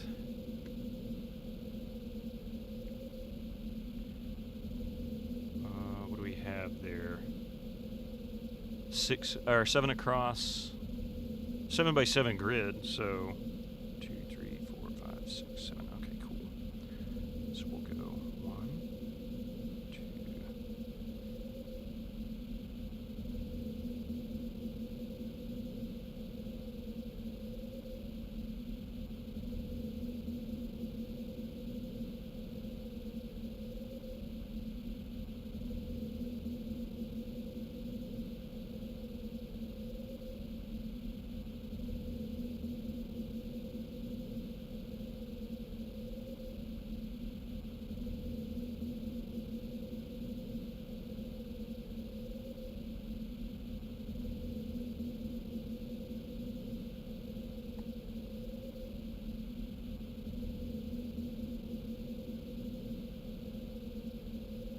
How convenient that it fits perfectly on grid paper. Seventh guest all over again. Hey, at least seventh guest would give me some kind of feedback sometimes. This one gives me nothing. It literally is just brute forcing. Apart from frustrating puzzle, I'm doing pretty good. Yeah, not bad at all. And I wouldn't necessarily call this frustrating. It's really more just kind of annoying because I don't like the fact that it's forcing me to brute force with no feedback, but it's taking points away for every time I make an attempt. How else am I supposed to figure this out if you're not giving me any feedback other than just testing every possible scenario? Now, I can randomly pick stuff and try and connect them, but it would make more sense to go in an orderly fashion, right?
Now then, it's only 8-bit. Imagine if it was 64. Don't even get there. No idea. So if this is fixed or something in the remaster release of this game. Is it broken? I wouldn't say it's broken. I would say that there is just missing feedback. This is why every streamer should have a walkthrough on another screen. You pretend to be stumped and struggle with puzzles, then amaze chat by solving them. Actually, Duncan Thrax, I'm pretty sure that's how some folks do it, if they don't already know the game. If they're doing a first-time playthrough, I'm pretty sure that's how it works for a lot of people. I generally don't. I mean, I will just straight up use a walkthrough, but I'm not going to pretend like I'm some kind of genius, because believe me, I'm not. But I like to be able to try and figure out puzzles on my own. All right, so we're going to call. Oh wait. Oh shit. Hang on a second. Boy, did I screw that up?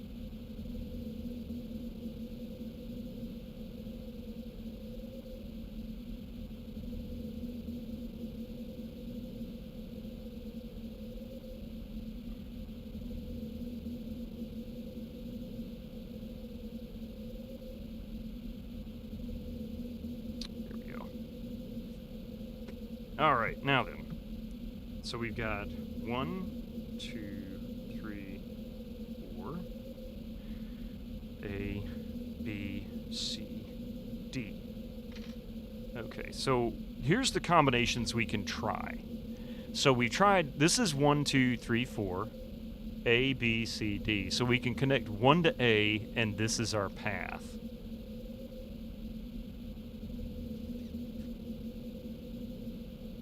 F, G, H, I, J, A, K, L, M, N, O, P.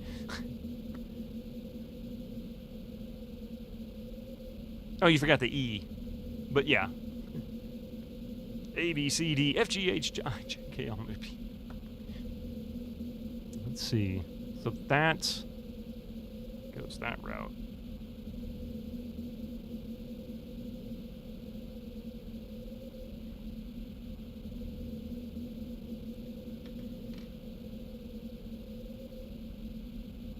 So that's a fail. Hey, Nine Skull, welcome in. Yeah, Tex Murphy is awesome, although I'm not really a fan of this puzzle unless I'm missing something really, really subtle.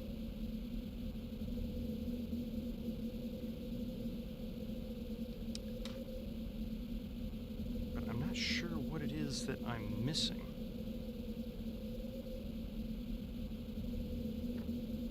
So we tried 2 to B, so let's try 2 to C. Automatic fail. So we'll try 1 to A again, and then we're going to do 2 to D. If that doesn't work,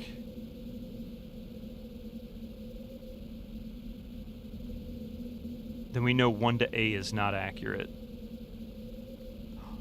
Oh, now would you look at that? Yeah, you remember those puzzles like the Ripper, not easy. Yeah, Ripper puzzles are just awful for that. The odds are you should have at least got 2. I mean, exactly. And I just now, for the first time, got 2 of them. And there I go. Okay, so it looks like maybe 1 to A, 2 to D, perhaps? It might get easier now because I have a 50-50 chance.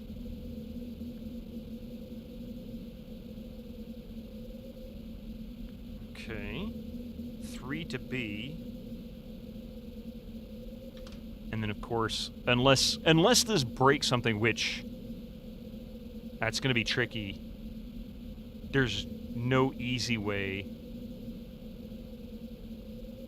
Yeah, this is going to fail. Want a hint? That's right, you stupid son of a bitch! Oh my god. Oh, wow. Really? 4 to C? Okay. Now then. Because I ruined all of my points having to brute force a puzzle I shouldn't have had to brute force. I just need to ask you a few questions. Then, I'll let you get back to your little word search game. Fine. Hurry it up, or I'll bust you for loitering. Of course you will.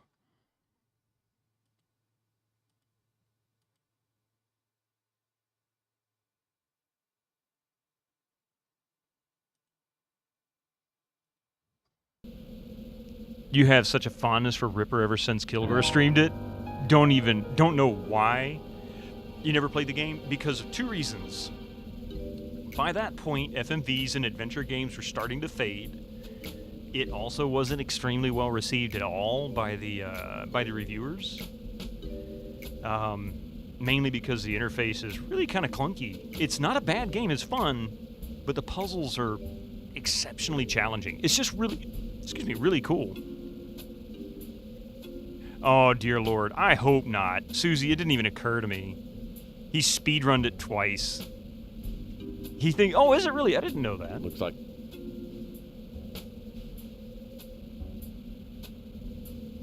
Well, Mac gave me the key to open the cop lock, but he didn't tell me how to deactivate it. Oh well. I'll just have to figure it out. So let's see. The 4 nodes on the left have to link up with the 4 nodes on the right. The connections can't intersect with the cop lock resets. Okay, so we can go... If it doesn't randomize, it's 1 to A. That looks like the same pattern.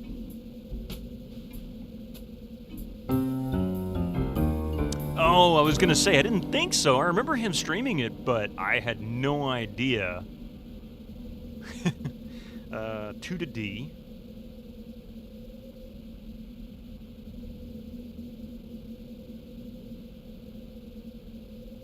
Three to B. And the main actor did such a good job. Yeah, he really did. He actually did do a good job, yeah. The acting in Ripper was pretty good. And the cast in that, oh my goodness. I mean, it's such an amazing cast. Christopher Walken, of course. Burgess Meredith, Karen Allen. Let's see. Ossie Davis, John Rhys-Davies, Tawny Welch, Jimmy Walker, Stephen Randazzo, Paul Giamatti. I mean, it's such an awesome cast. But that's part of the game's problem. They spent all their budget on this amazing cast, and the rest was kind of lackluster.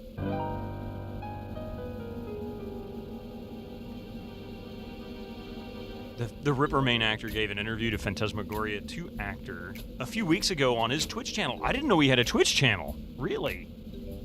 Huh.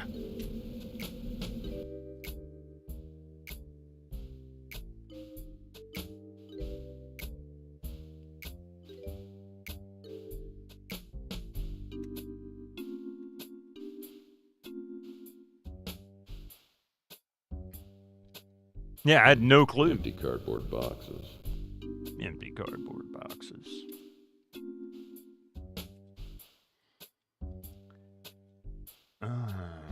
Lots. Oh wait, there's a safe over here, or not a safe, screen of some kind.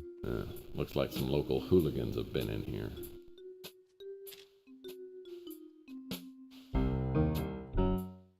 An impressive selection of masks and wigs, designed to suit your every mood. Look at Skeletor.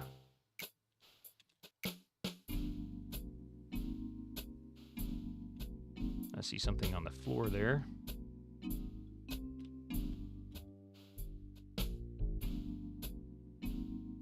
I wonder what this pedal-looking thing does.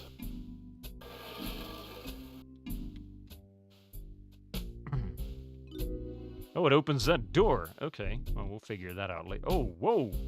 Open that door. Sorry. Ooh, chattering teeth. Right about the time Grandpa started wearing Huggies, I used to switch one of these for his real dentures. Oh my God. A lot of good memories here.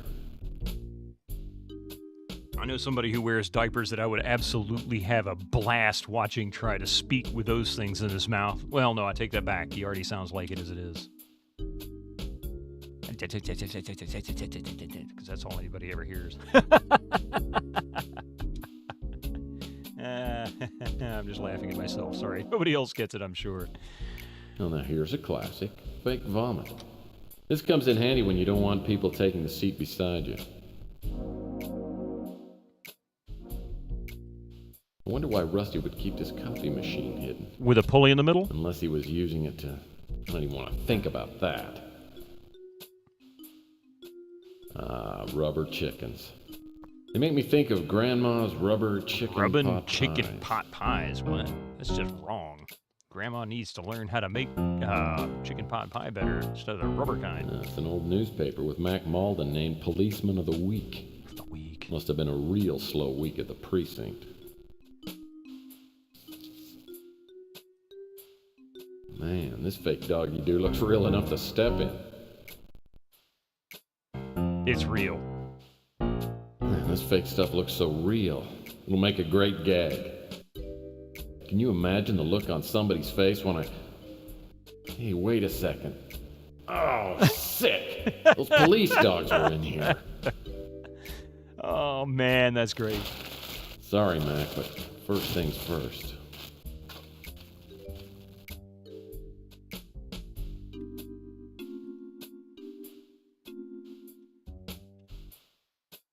There's a door built into these bricks. You don't say. Oh, it takes us out into the alleyway.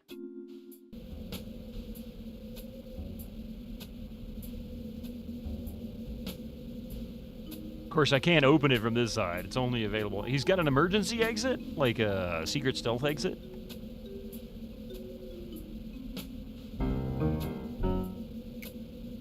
There's the door. Don't make me go through that stupid puzzle again. Thank you.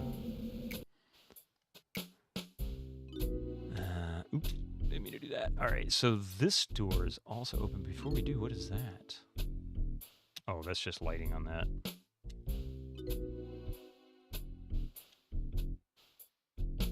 I'm afraid Rusty has played his last joke. An impressive selection of... Yeah, we've already got that one. What else do we have?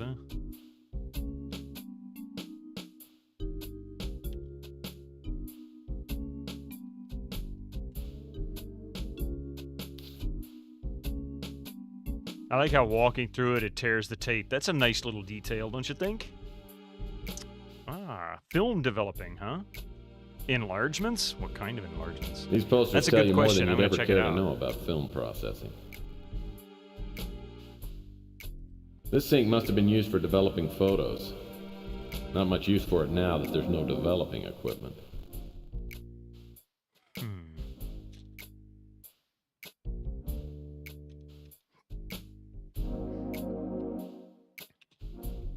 These posters tell you... These posters... So is there nothing else in here? Is there something on the floor, maybe?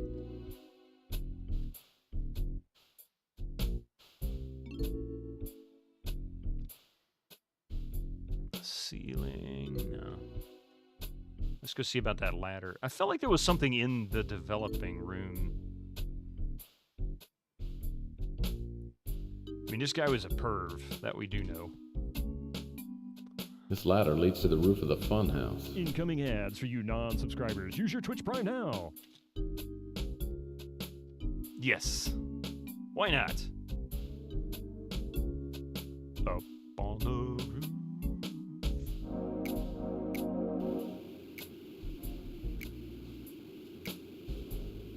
And yet another ladder? Oh boy. So that's the hatch going down, probably. Ventilation pipes.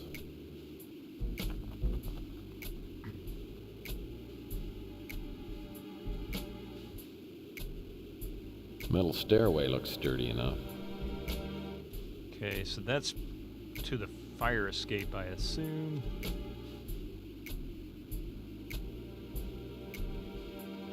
I'd think this rickety water tower hadn't been used in years, except for the shiny new padlock on the tower door. Looks like a Meister lock. Meister lock. Top of the line, they're uncuttable and unbreakable. Without the padlock key, there's no way to get inside that water tower.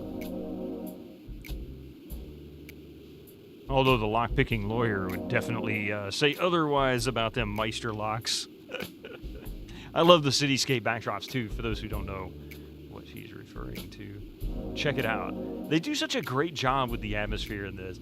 Yes, it's low res. Yes, the color palette is kind of limited, and it doesn't quite do the 3D right, but it just looks so atmospheric and so cool. And we just scared a bird. What a nice little detail. That's funny. NO2 is binding. So is there anything up there? Yes. And the music. The music adds so much to the atmosphere too, yeah. I won't be able to get into the water tower without a key. Okay, so we just can't do anything up there until we get the key. That means we can't even explore it. Is there anything on the other side of this AC unit? Seems like a place they would hide shit, you know?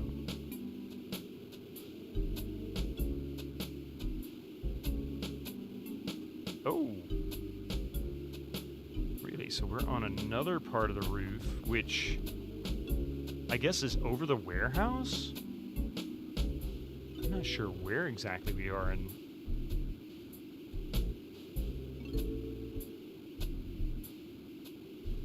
Oh, there. Okay, so this is the front of the building. There's Louis down there. So we're over the pawn shop or something right now. And this is the alleyway behind Rook's.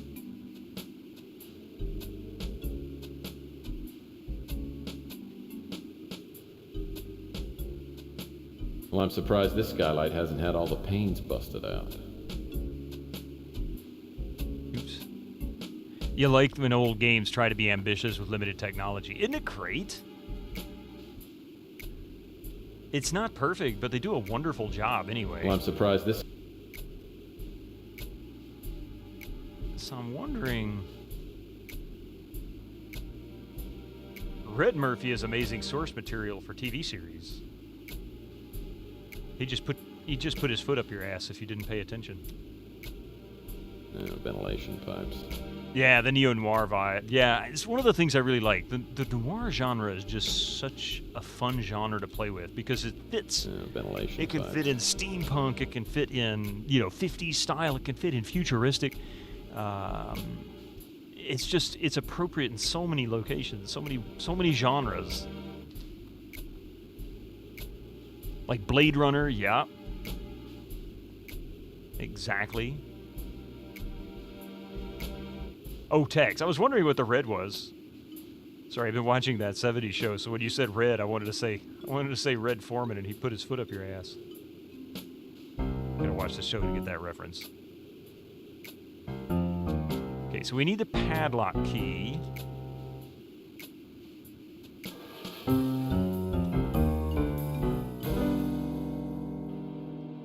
All right, we got ads coming here very briefly.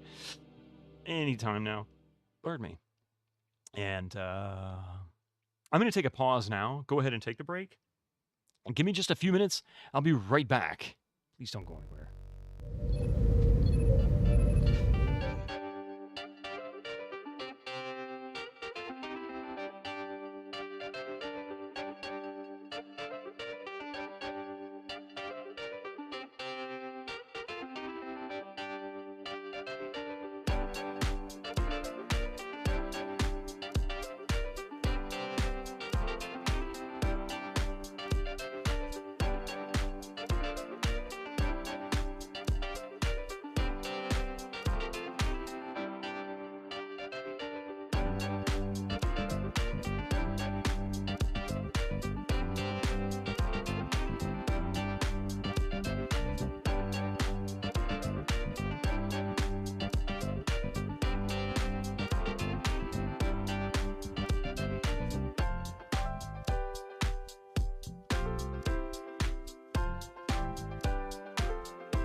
Squeaky wheel gets the kick.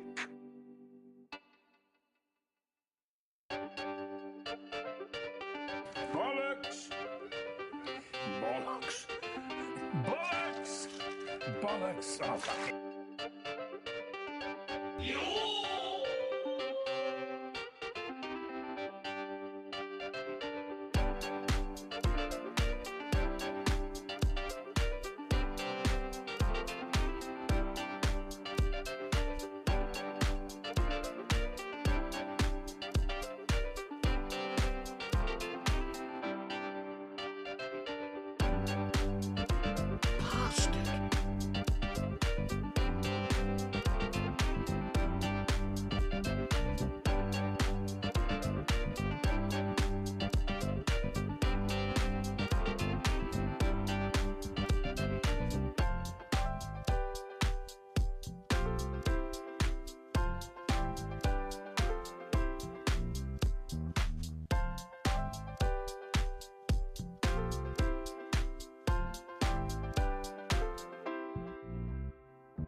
And I'd like a glass of cold gravy with a hair in it, please.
My apologies for the extended break. I had to also tell Coffee good morning. And yeah, let's see. What did I miss? Hey, Echo, no problem. Thank you so much for the time you're here. Let's see here. Hey, Mr. Steelrose, how you doing? Your name means wine hall in Swedish. That's why I'm asking. Ah. Vin Holland. Yeah, didn't even think about that. In Norwegian, too. No, I'm not. And I didn't know that. That's pretty funny. You can't English. I can't English any day. Back from the kitchen cooking and eating lunch. We were a little late today.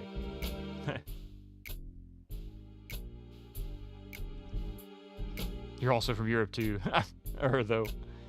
You're running 3D Mark 2001 on your new Pentium 4 2.53 build with Radeon 1950 Pro.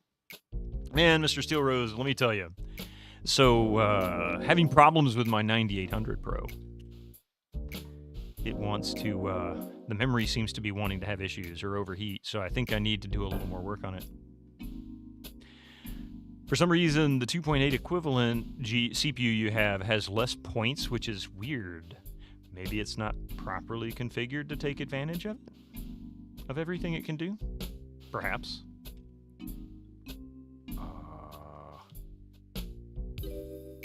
Let's get down low, crawl around on the floor and see if there's anything in here that I missed. It's been used in the same system. That's the pedal that opened the door.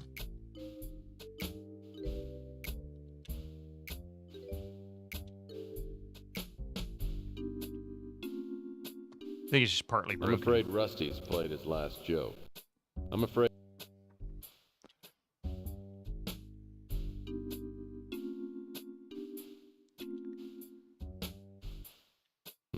Empty cardboard. Empty cardboard boxes. Yeah. All right, so what's in the... I don't think there was anything in the film developing studio. At least I don't remember there being anything in here yet. Kick me.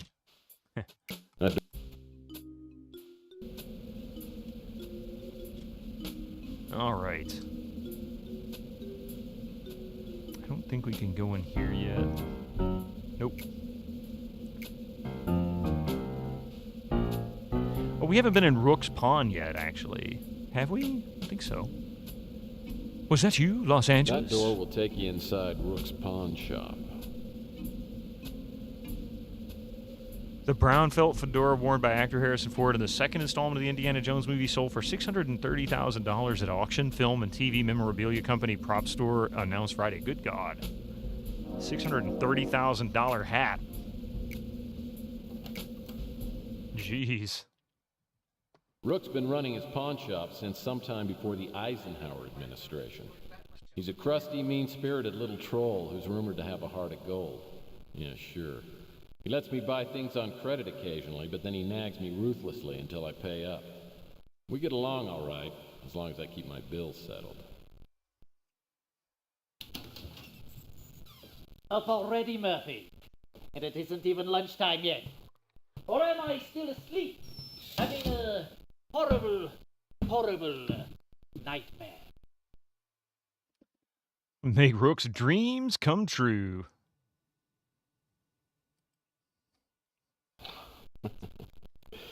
Here you go, Shorty. I told you I'd pay you back as soon as I got a case, didn't I? Well, let's pop the champagne and have a parade. Murphy paid me back. I'd love to drink some bubbly with you, Rook, but I'm pretty busy with the case. That's another reason why I stopped by. Ordinarily, Murphy, I'd tell you what to do with your irritating questions. But after all, you did pay me back. I suppose I can spare you a few moments. Everybody really hates him. He's not that bad of a guy. He's pretty nice, actually. He's just kind of snarky. Never heard the name in my life. Well, if it wasn't for me, he'd still be camping out in the dumpster. I told him I was going to charge him rent, and he moved up to Coit Tower. Well, I don't know where he got the money to open his chocolate stand. He probably stole it. No. Next question. I've seen this man before. He came into my pawn shop several weeks ago and pawned an item. If you want to find out what he pawned, I suggest you find him and ask him. Wow, okay.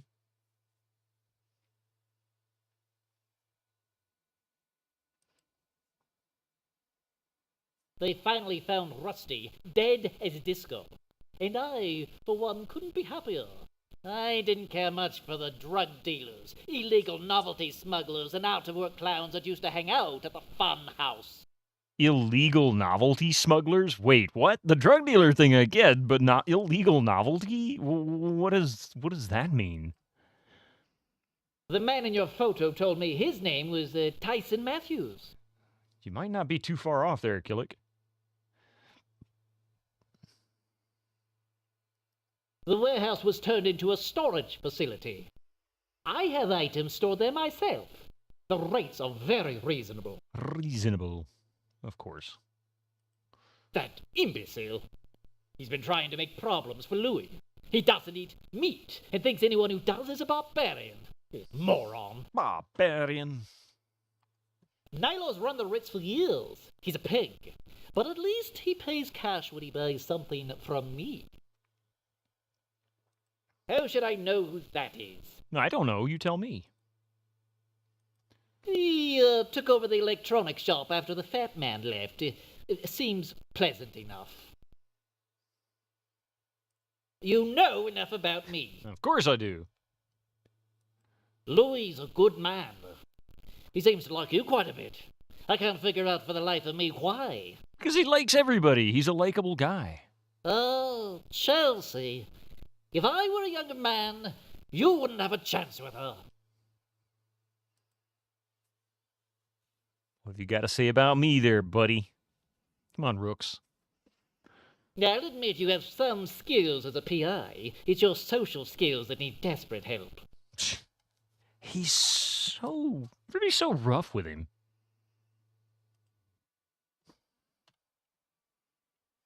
I don't want that.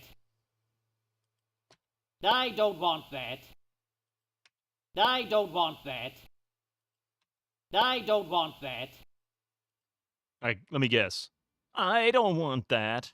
I don't want that. I don't want that. I've seen this man before. He came into my pawn shop. Okay, yeah, it's the same message as before. All right, well, end that conversation and, yeah. All right, let's see if Nilo is back. Now that I have his wallet. I haven't.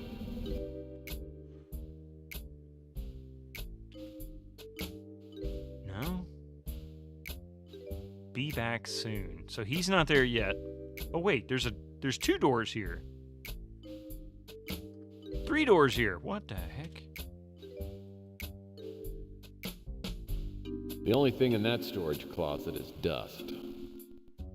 The only thing in that storage closet is dust. This door.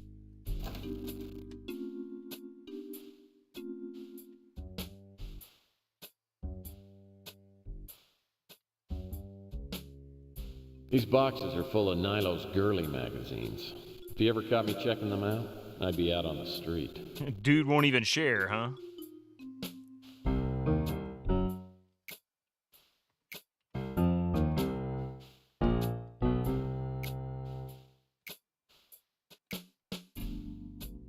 Keep going, Tex. Upstairs you go. Let's go to your office now. This door is... My humble abode. Okay, so this takes you right into his bedroom.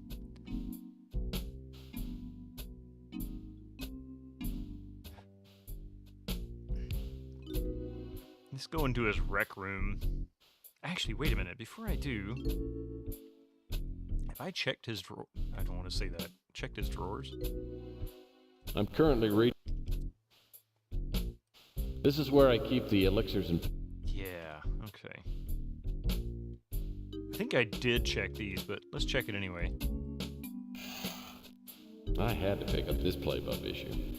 Had an interview with my favorite author, What's his name? What's his name? You thought his room was wrecked. I mean, it is. I had to... It is. This is where I... Well...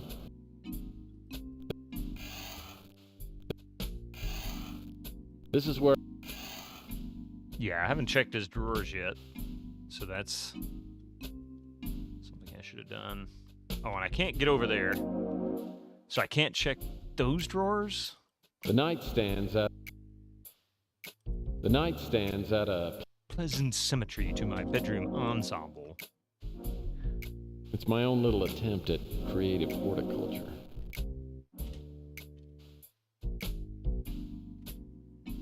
I'll pick up these clothes next time I'm expecting someone else in my bedroom. Yeah. Fat chance of that. All right, let's see. To his rec room.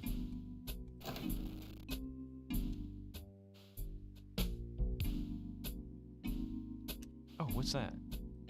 Most of these computer components... That's the only computer in the office that... Best of luck, Tex. Oh, that's right. I don't have a CD yet. There is a way to get a CD, but I don't remember where I found it. I know there was one visible in the drawer of his desk, but I don't think that's the one we're looking for. And I swear... This photo was taken at the last... There was something on these drawers. This is half of my...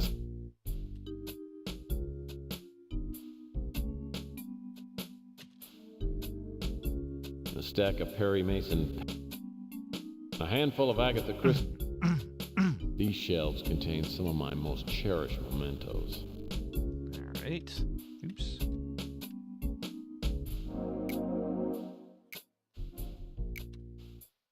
A handful of Agatha Christie...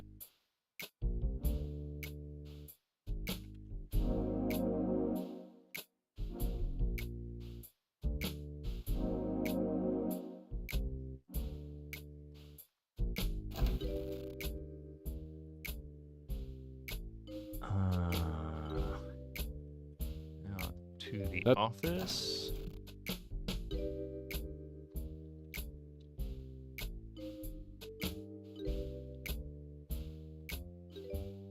See if I can get that CD. I was having trouble with controls to start with.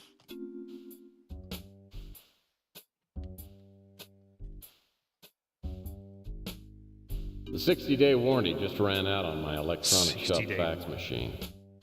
The 60...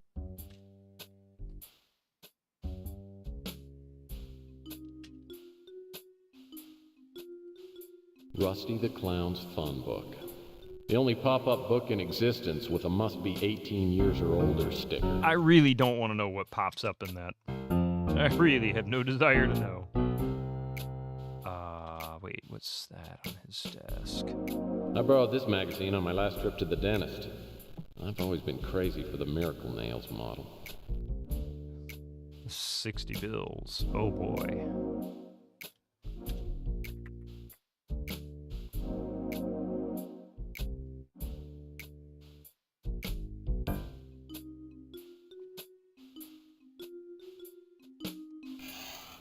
That's by This picture was taken of my ex-wife on her 25th birthday. Yeah, she was gorgeous. Makes me wonder sometimes why I couldn't make it work. Gee, it's... I don't know what happened to you, lady, but you got real ugly.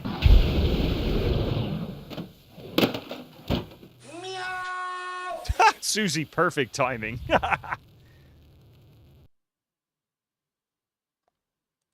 I really... See, there's the CD I was talking about, a whole drawer full of them. Yeah, it's taken me years to fill up these drawers. See, a bunch of CDs and film reels.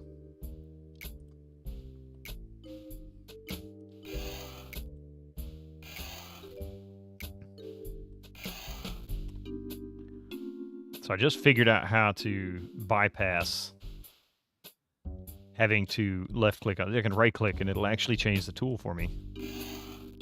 Nothing in.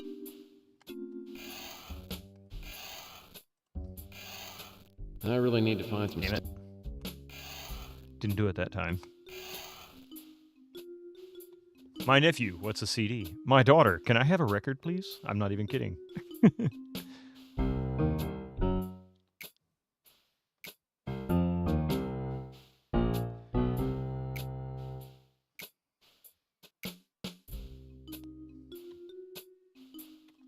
The hell is that?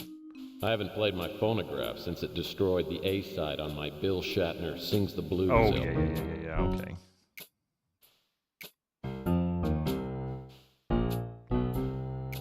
You know what? One of these, I think, was a safe. This alien landscape reminds me of the old Star Trek episode where they get that distress call, then Captain Kirk meets that beautiful woman, then he and Spock barely escape, then Kirk makes that funny joke right at the end. This is a breathtaking view of Saturn from the imaginary planet Alpha 19.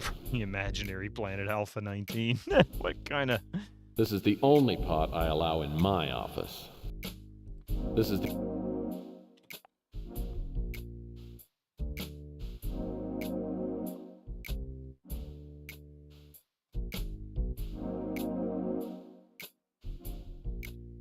Okay. I don't know what the heck I'm supposed to be doing next.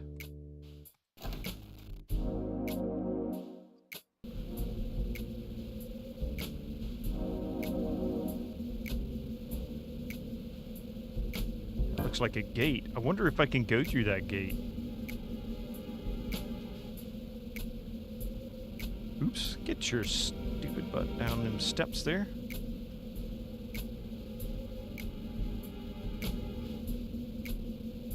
This guy is a bigger nerd than me. This gate leads to an alley behind the Ritz and the Flamingo. Oh. So I didn't know about this.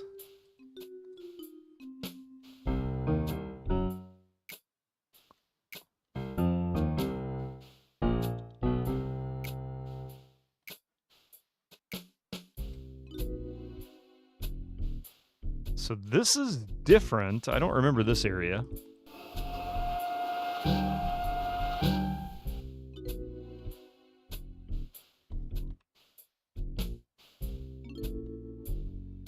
Okay, that's not really all that useful. There's stairs going up there. Oh, the fuchsia flamingo.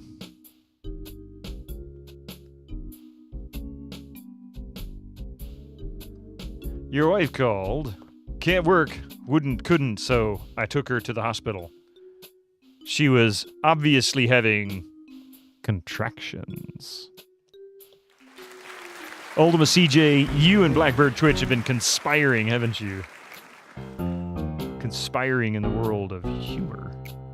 How you doing, man? You love the first game Under a Killing Moon? Yeah, and that's not even the first game. It's like the third game in the series. But that was the first one in FMV, and that's a great one. Beat it at least 3 times. Haven't played the sequel. Some people claim that the sequel, that Pandora Directive, is the better version.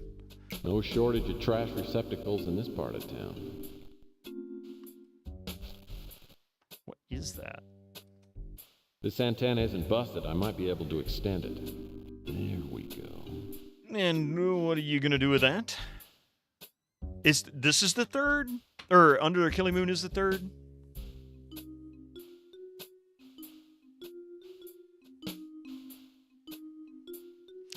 Yeah, so Mean Streets was the first. Then Martian Memorandum, yep. HL Nav.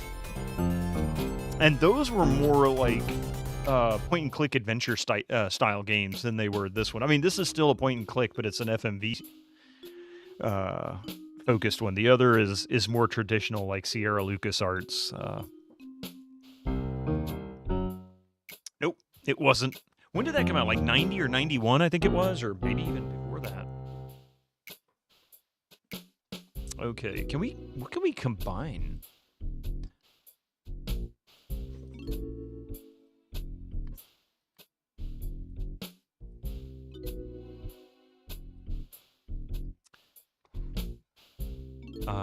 Tex Murphy was still... Oh, yeah. Tex Murphy... Chris Jones is the creator of the series. So the guy playing Tex Murphy is one of the developers and also one of the story authors. It might have had digitized static scenes. Yeah, that wasn't unusual. There have been some amazing FMVs on this channel. Oh, thank you for that. You'll look into that? Yeah. And they're available on GOG.com too. So if you're interested,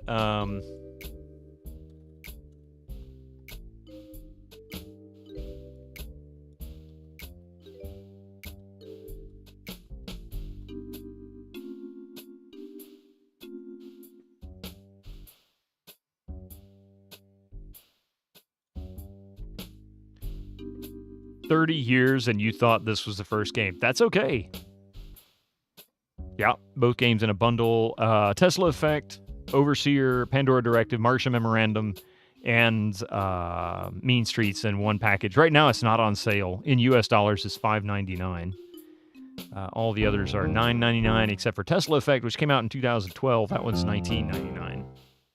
Overseer is a remake of Mean Streets, story in this style, so you think you would recommend playing that over the original. Unless you just prefer the way the original plays. Of course, that's entirely optional. But yeah, even still, I'd say if you do play Overseer instead of Mean Streets, you'd still have Martian Memorandum to play.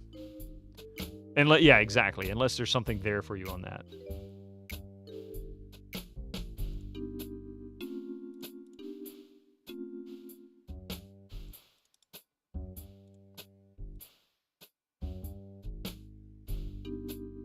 So you went on Amazon to buy a lighter, but all they had were 3,472 matches. Oh my God. You guys are like in a private chat room with Blackbird Twitch, and he's like, all right, do this one. He'll love it. And damn it, he's right. Thank you, Pi. I appreciate it. That was good. Unless you prefer Speeder Simulator. All right, what am I looking for here? It's called Abduction. It's all locked up. Yeah, I seem to remember not being able to get in there before, and I don't remember what I did to get in. Let's go up these stairs. I don't remember where this leads to. It looks like the back of the Ritz, but...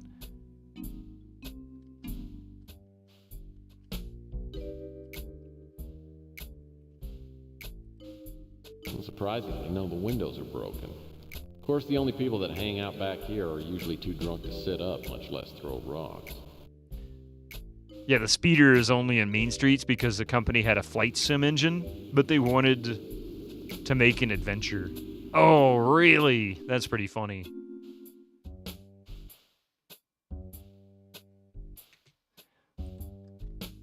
This window looks to be slightly opened.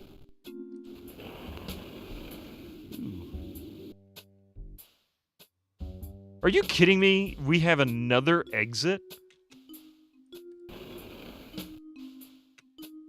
Huh. So this takes us back to... So we have like multiple ways to get into the Ritz. It's not through normal entrances. How dated is it? I mean, what's dated to you, really, you know?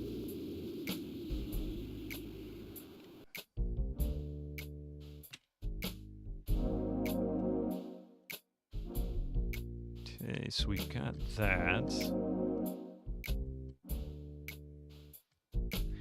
I'd say it probably holds up pretty well from what I'd seen. I hadn't played Mean Streets directly, but I've seen others stream it, and it seems okay. I mean, it doesn't seem like it's like Elvira, for example, Mistress of the Dark. That game is really, really difficult because it's such an unusual format and the way the gameplay works.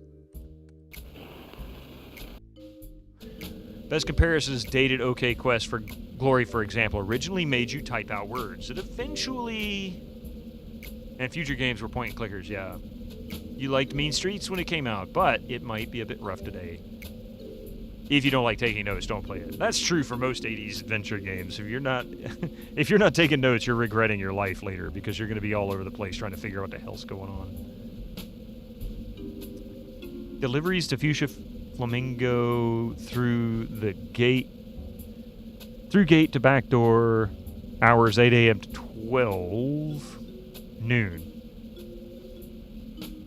Okay, so that's where that is. I don't think it did, no.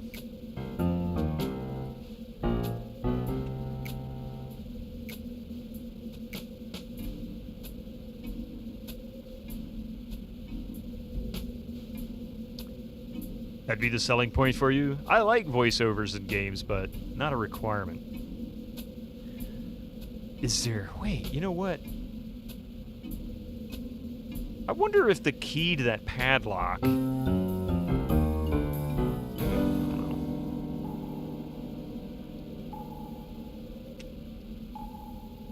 Oh, we can go down that ladder. Okay. That looks kind of gnarly. Voiceovers in a pre-CD game would be rough. It really is Stalio, because this Return to Zork is all floppy disks, and yeah, it's 12 disks. The audio quality is significantly degraded, as is the video quality, and there's limited videos on it, too.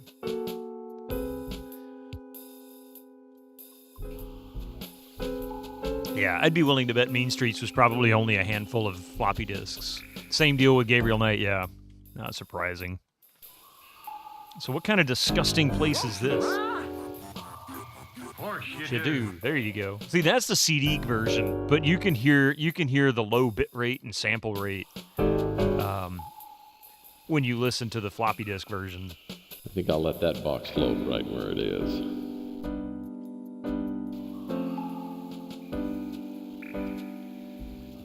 I think I'll let that box float right where it is. It came out before sound cards were very mainstream. Used the in-house real sound tech that allowed digitized. Oh yeah, that's right. They did some kind of weird thing so that it would actually play digitized audio through the PC speaker, which was really amazing for the time. I forget how they pulled that off. I think It I'll was let really that cool. box float. Yeah, PC speaker, right? Well, this box looks like it hasn't rotted through yet.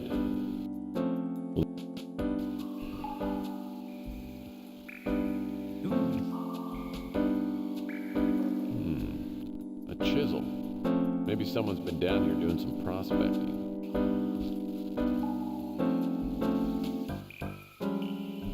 Like, what are you gonna do with that chisel?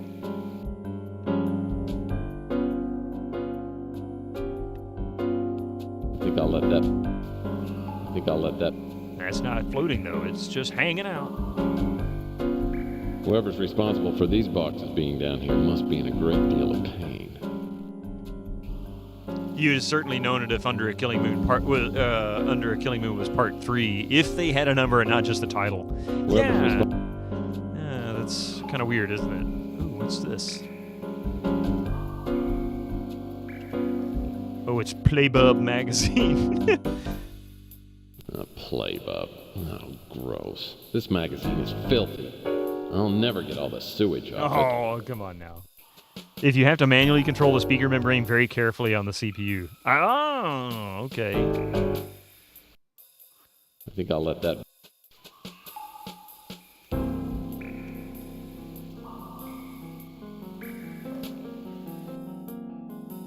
think I'll let.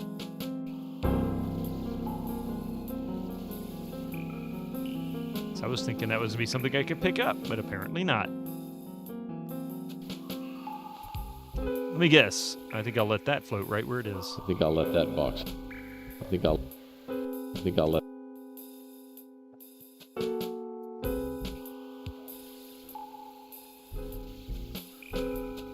Man, this place is bigger down here than I thought it was. Whoever's responsible for these boxes being down here must be in a great deal of pain.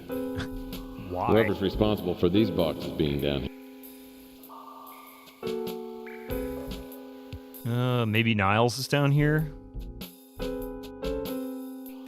There's something behind that box. Whoever's responsible. At least it looks like it.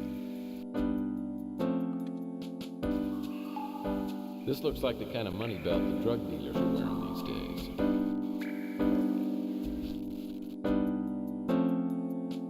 I think I could put this money to a more productive use than any drug dealer could.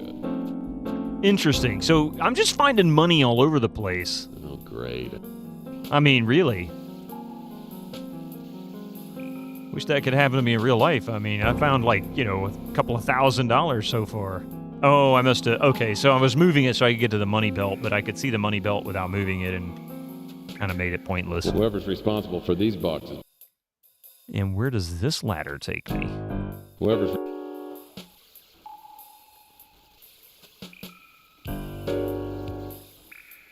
Okay. Danger, contaminated area. Well, that sounds fun. Oh, we're behind Rook's pawn shop. There's a manhole cover here? I didn't know that. Or maybe I did, just didn't notice it.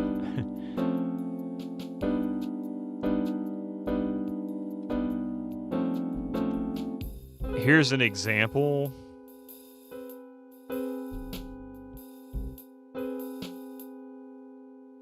Let's see. Here's an example of what it sounded like. Of course, not all PC speakers were the same. Crusty, but still impressive on such crappy hardware. Let's see how that comes out.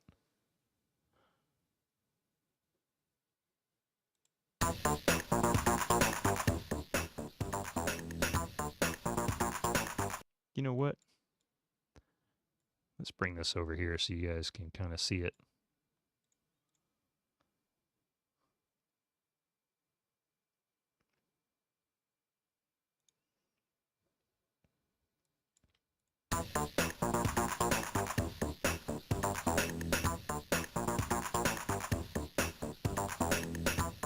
I mean, that really sounds good considering at the time I'd be playing Sierra games and it'd be the bleep, boop, beep, beep, boop, one note at a time.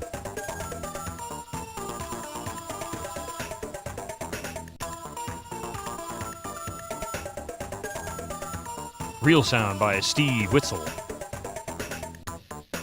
Story by Chris Jones. Chris Jones is Tex Murphy. That's pretty great, isn't it?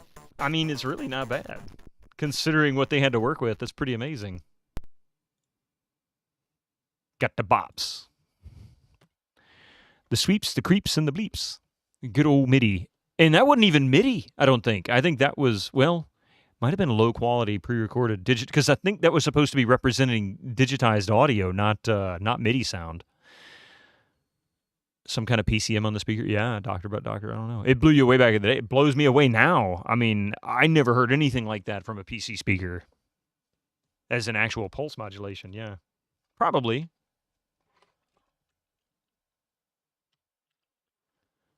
Okay. Man, I haven't seen this. I have to admit.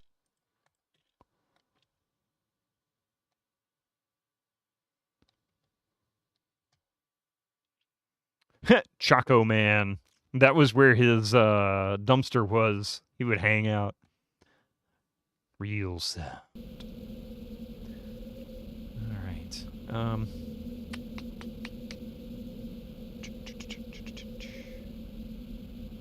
Is Niles in there?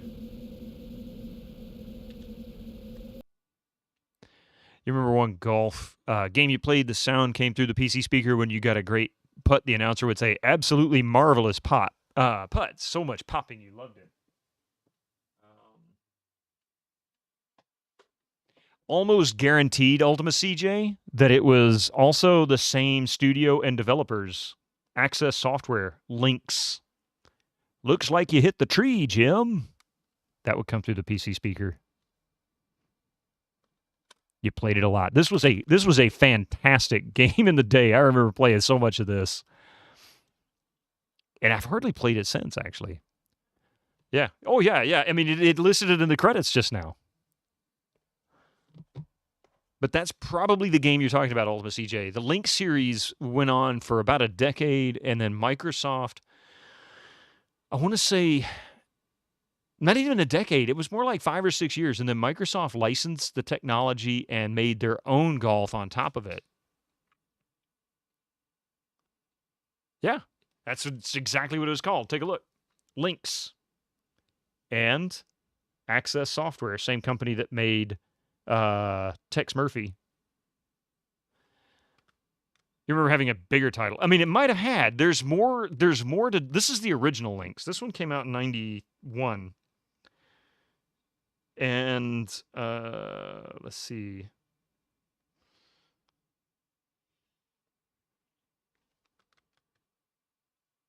You think it was world-class leaderboard? What a Kai said. Oh, it's just a little 25 key MPK mini.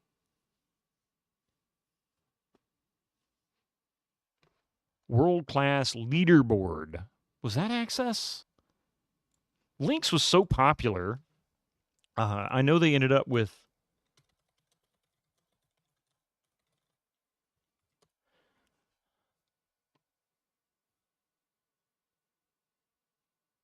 Yeah, it was Access Software. Yep, that was part of it. That was from 1987. Oh, that's right. That was before Lynx.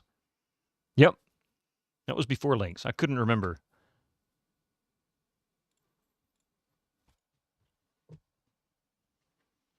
You can't run Mean Streets? You need 512K minimum memory. I might have that.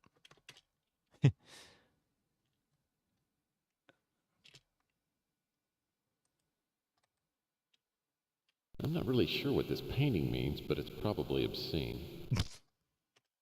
You love that game. Yeah, the Link series and what led up to it were fantastic. They were pretty amazing. In fact, it was probably because of their golf games that Tex was able to actually become what it is. You played it as well, too. Remember the, can't be too happy about that one sound bit. Yeah. They tried to be so realistic. Same here. Wait a minute. Looks like Chelsea's ready for business today. Has she got anything else? You're not here to ask me out again, are you?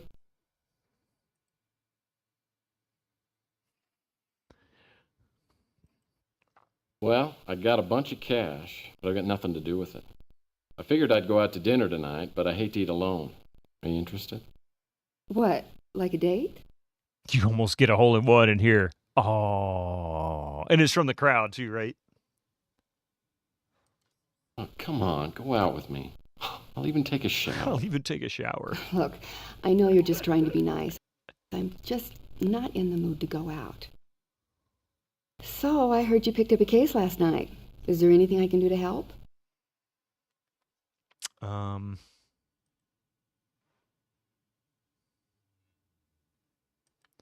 We'll start from here.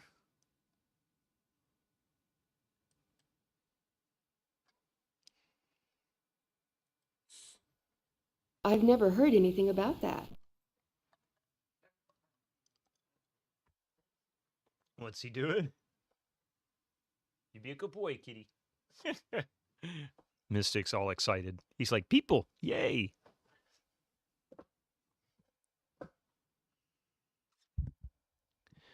You were thinking he was, you think the talking was mostly the announcer. Ah, okay. Clint's done really well for himself. He was down and out for a while, but now he's got the Coco Cabana stand at the Coit Tower. Now he just needs a decent toupee. A decent toupee. Someone named Izzy bought the place. I think he rents it out for people to store stuff. Izzy's TARDIS bought it? We'll have to ask her when they get here.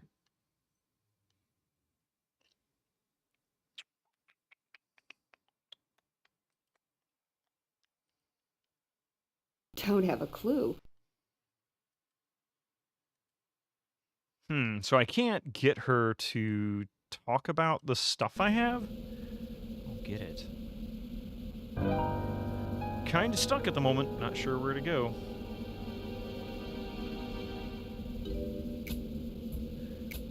Wait a minute. What do we have in inventory?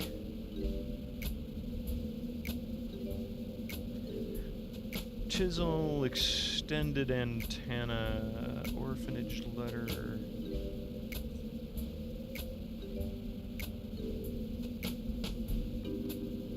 Uh-oh. Moral dilemma. To mail or not to mail? That is the question.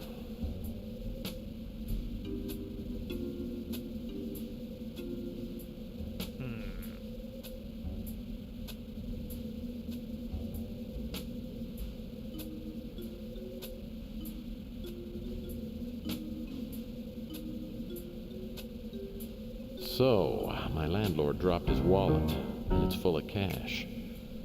Of course, I could return it. Why would I do that? The guy's a scumbag, right? Right, but it's the right thing to do, that's why. Okay, haven't been in here in a little while, let's talk to this guy. Oh, CD3.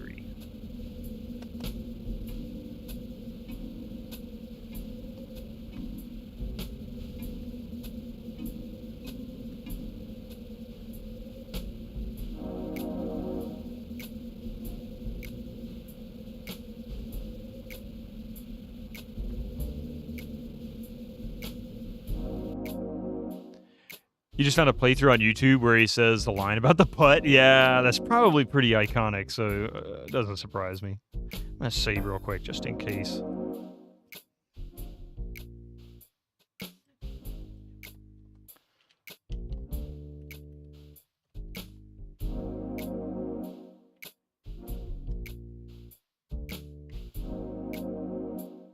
That is one old camera. I don't think they even make film for these anymore.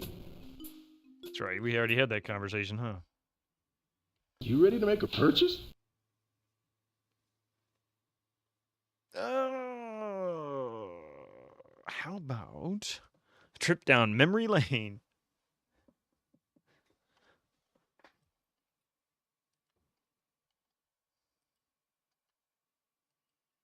Our vid phone prices are very competitive. $399, not including installation. The Top-A-Globe. The visors don't work, so we're selling them cheap. $10 each. The Canon Hyper Zoom is our... Those are tasers. They're a joy buzzer for the 21st century. The Robco Supercomputer. It's our top of the line. $5,999. Guess we'll have to get one of those eventually. The video watches are priced pretty low. $15. The teeny laser disc never caught on, so these things aren't much good. Robco Sticks of Joy are only compatible with the Robco Ocelot gaming system. $89 Ocelot a piece. gaming system.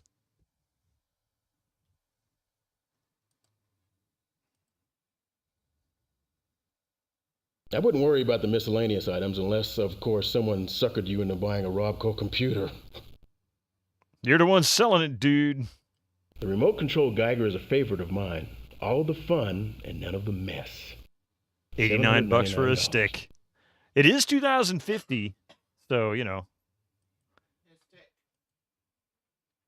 I'm not sure what that thing is, but it sells pretty well. $220.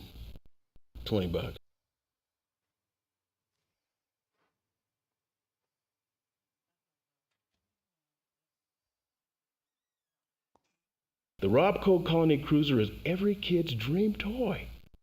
That's why it'll cost you 900 big ones. 900 big ones. The Cyber Nanny is a real breakthrough in the field of child supervision. $1,259. The headphones are scientifically designed to work with almost any portable disc player. That kind of compatibility doesn't come cheap. $150.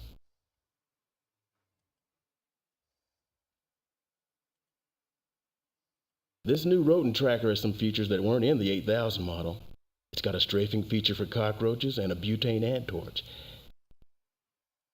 The visual analyzing apparatus allows you to examine objects and enhance different quadrants digitally. It's a steal at only $70. I didn't think about that. Okay, so maybe I can combine that with other things and get more details. Perhaps that's what I should be doing. I don't think I'll need that.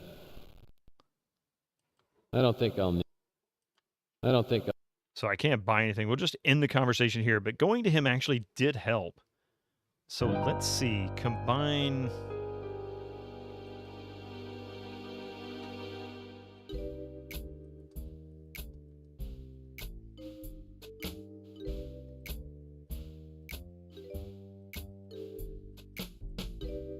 Or not. Or use...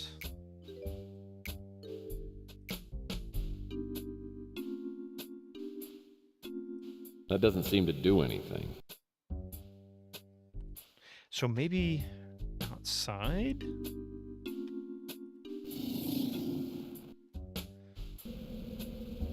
Gotta get more Robco stuff. It sounds great and cheap, and you'll find it everywhere in Fallout.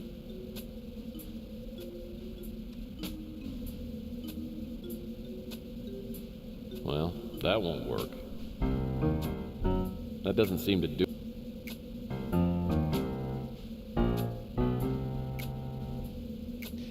I wonder if there's a way to get into this restaurant. There's got to be. The Slice of Heaven's been vacant for months. During one of my previous cases, I did a job for the former owner, Francesca Lucido. Helped her get a divorce from her dirtbag husband, and she took him to the cleaners. Last I heard, she was dating some young stud named Julio and renting a condo in Miami Beach. Hey, Roughneck, welcome into the YouTube channel. Yes, this is a great game. I love the Tex Murphy series. I love the atmosphere and the way, the voiceovers. I love all of it. The FMV sequences are hilarious. Now, if I can only figure out what the heck I'm doing here, that doesn't work. You played Leaderboard 2 on C64 PGA Tour Golf on the Amiga 500, so you bought it at last summer sale. Ooh. Is there an entrance over here, perhaps? I want to say there was a side entrance here. Can we get in there?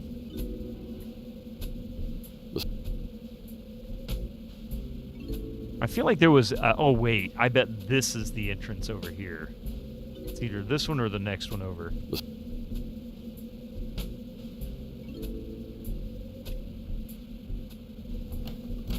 Yep. Yeah, floors and stairs in here are all pretty dusty. Doesn't look as though anybody's been in here for a while.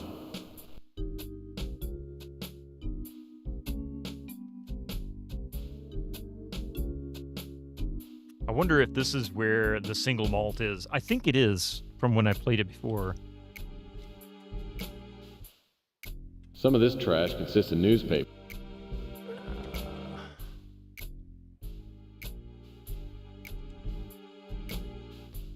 An ancient garbage can. The design doesn't seem to have changed much over the years.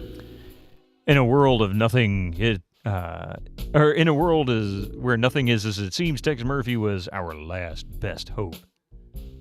Starring Oscar winner Richard Gere and INN, the Pandora Directive, coming to a theater near you in this summer. Well, you know, Under a Killing Moon had James Earl Jones. Nothing interesting here. Is there really nothing interesting in there? I guess not.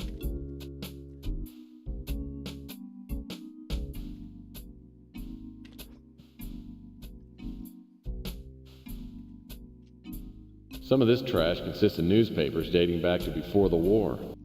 Yeah, we've heard that line before.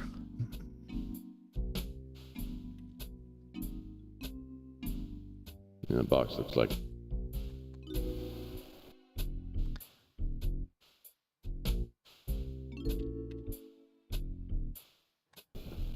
Aha. It's bottle of something. Yummy. 25-year-old scotch. They just left a bottle of scotch sitting in an abandoned restaurant, and somebody hasn't broken in and stolen it by now? Okay, so that is for Crazy Gary. And I knew I remember getting it. Was there anything else in here? I don't think so.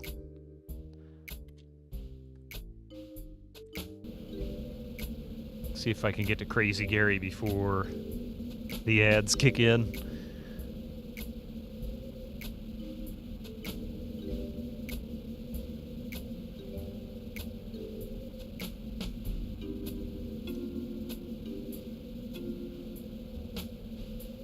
What was the run command?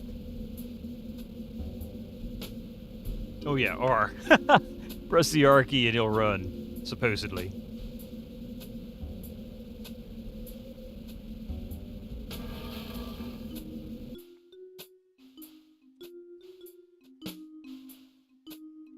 Okay. We got ads kicking in here in just a second. I'm going to hold off before I give him the scotch so we can see that when we get back. Give me just a few minutes, and we'll be right back. And the chips fell where they might.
Oh, disconnected. What?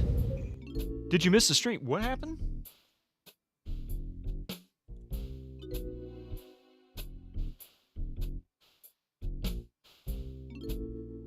Oh, crap! Ah! I hit the wrong button. Okay, that was my fault. Hey, Lazy Crypt. Yes, I hit the wrong screen. Yes, so what I did was I was cleaning up some stuff yesterday because I broke the audio controls. And boy, did I screw that up. Did everybody leave? I didn't mean to do that. I moved a button, and what is normally where the Be Right Back button was is actually my end stream. Sorry, folks. Nothing happened. Yeah, I was on the wrong screen is what it was. My bad. Must have been the wrong... My brain was using the wrong IRQ address. That's what it was.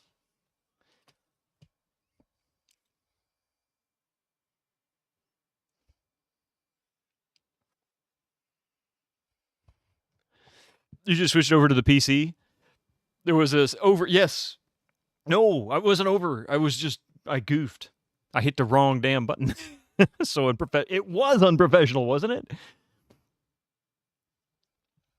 I was just making sure everybody was paying attention. Nobody left, right? I mean, if you didn't leave, then you're all right. You passed the test. You passed the test, and now we can continue with the game. Sorry about that, folks. That was entirely my fault. All right, so we've got... Wait.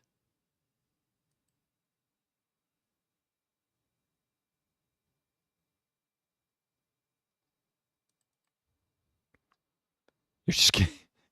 But it's true.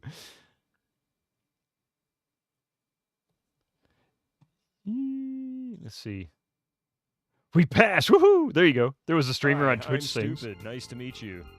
that had a scraggly pro streamer remote. Might be worth taking one as MS Paint. I should. Oh, Yuli, that is genius.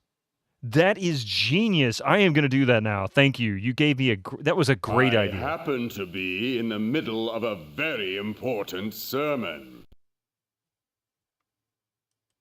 Well, I brought you an offering.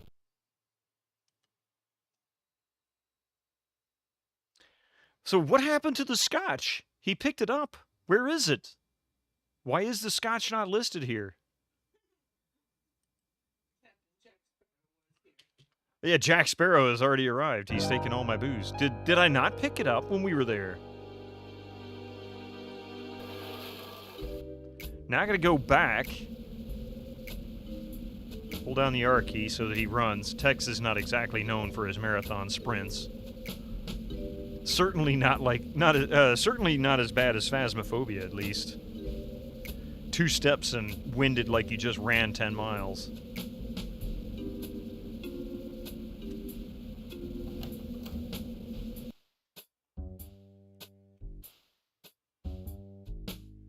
Let me guess, the freaking scotch is still sitting in that box. I am making many new friends in Britannia. Why is it still there? Oh my god. Thank you for that follow. Thank you very much for the follow. I appreciate that, and I'm glad that you saw the quality of my streams and eye for detail and decided to join my channel. Welcome to the channel, seriously. This was one of those games that pushed the Pentium MMX. No, this came out in '96. I don't think it had anything to do with MMX.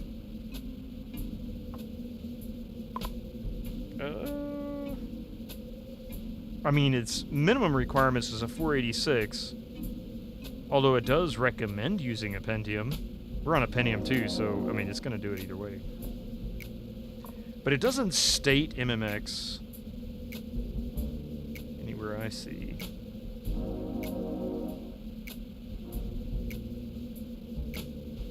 Oh, wow, here's something I didn't see. This is pretty cool. Let me read what's on the side here.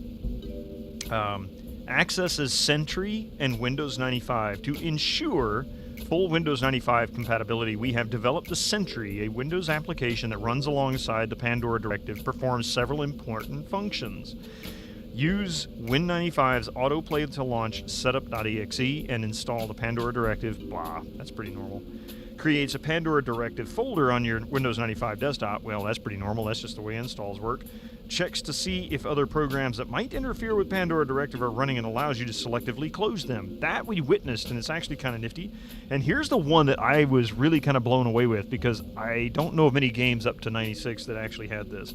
Maintains critical communications with Windows 95 to ensure that any shutdown of the Pandora Directive is fully recoverable. We witnessed that too when I crashed the game by mistake. But no, it doesn't mention MMX. This might be just before MMX was really released. That came out in 96, I think it was. So it might have been in development before then. Direct kernel access? I have no idea. You don't get Phasmo. People seem to have fun with it, though, so good for them. I enjoyed it, but that doesn't mean anybody else does. No, seriously, I get a kick out of it because I think it's fun. My wife enjoyed it, but then it got too scary. That was her thing.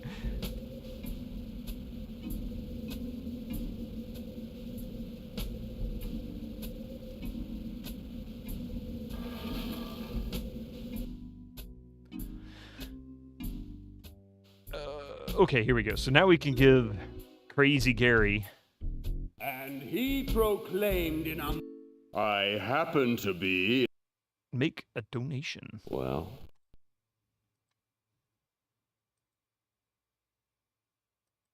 How may I assist you, O venerable giver of the precious potation?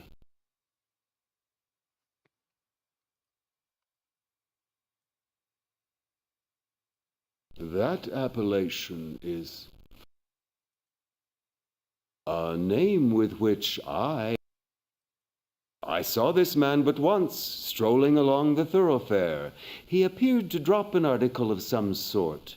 When he bent to retrieve it, I espied an object fall from his pocket. It turned out to be a key. Let me guess. You have this key. I saw this... Oh, wait, wrong button. My hey, Mar. ignorance is regrettable. How are you doing this morning? That appellation is foreign to me.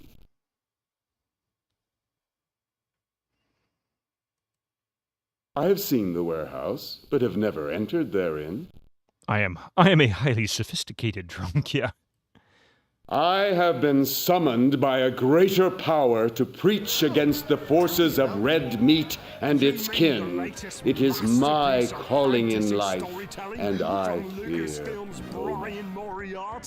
Why, it's an extraordinary adventure with an interface. Cobb must speak. Magic, stunning, high-resolution 3D landscapes, sophisticated score and musical effects, not to mention the detailed animation and special effects, elegant point-and-click control of characters, objects and magic spells. Beat the rush! Go out and buy Loon today!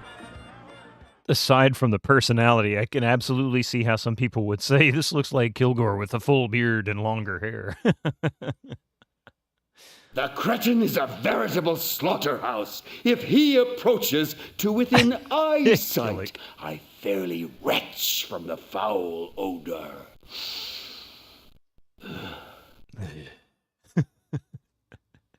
A name with which I am totally...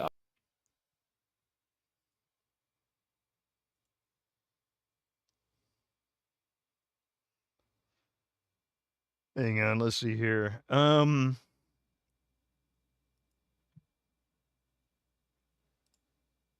you go. Yeah, I can see that. I can actually see that. He could pull this off. He just needs to grow his beard out. It's pretty funny. And of course, this is after he cut his hair anyway, so it was much shorter than in the first one. Let's see. No. Now there is a man of insight. He eats no meat. Of course, he eats nothing but chocolate. Psycho preacher! That's what the foul little man calls me. A curse be upon his pancreas.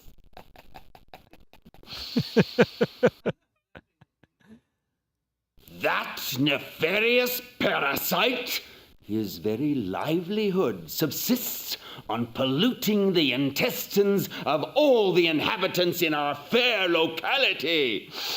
I have waged war upon him and his ilk, and only one of us will live to tell the tale. Oops. Ah, the lovely creature who administers at the local newsstand. Back off, dude. Ah, sweet flower. Your taste in Scotch is unquestionable. For that fact alone, I can bear the stench of digesting meat emanating from your every pore. This dude's nuts.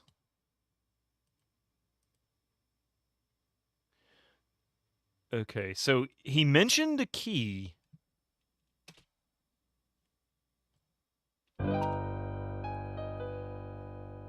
A blessing. So, did he give me the key?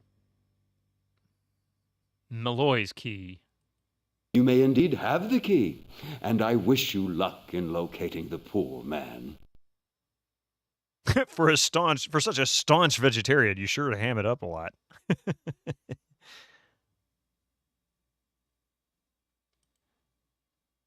Okay, so we can end that. Now that I have the key, I'm gonna guess that's the key to the water tower, but I really don't know. That looks like a Meister lock key, right?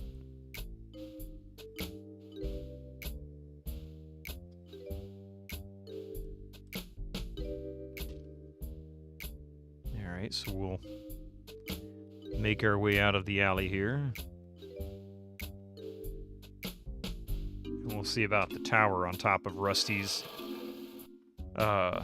shop. Wait. It's all locked up. Let's try this one here first. Ah, okay. So that opened the warehouse. That's not going to be the tower. There's a chest there. I bet you I can open. I bet he changed his tune if you offered him some vodka made from lamb or something. You're probably right. Lamb-flavored vodka, yeah. Coffee really justified that properly. Ew. Oh, yeah. I remember this.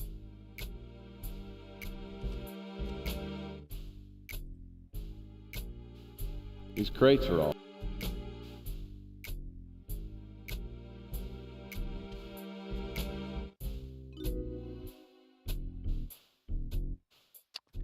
I believe I need to use that control to move a crate.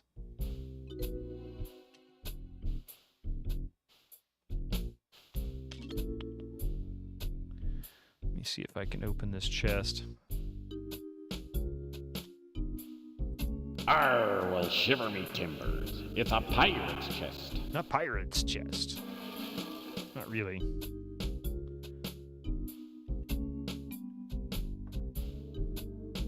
Well, blow me down. It's a Lucky Pierre signature souvenir pirate hat.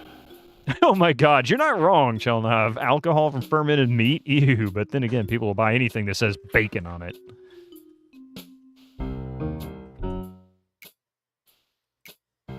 Arr, a peg leg. I hope all the prosthetic devices didn't belong to the same pirate.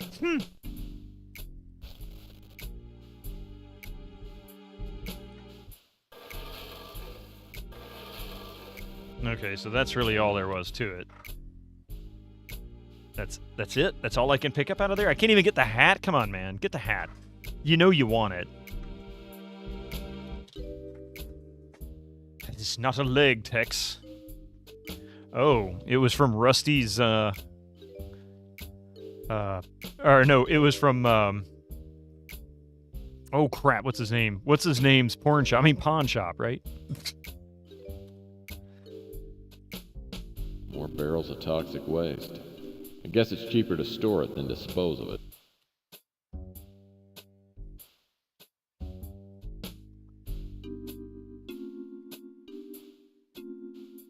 I'll need to move it out of that tight corner before I can open it. Okay, so there is a hook on it, and yes, I'm going to have to use these controls to, let's see, lower that hook. Looks like it's right over it, so I think we can pull that off pretty easily.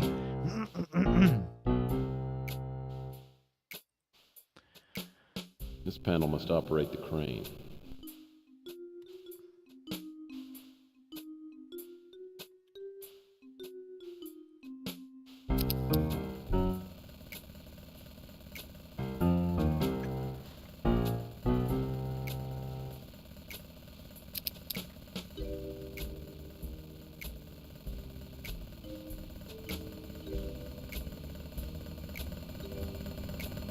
Okay, so the hook is... Oh, wait a minute, whoa, whoa, whoa, whoa, whoa.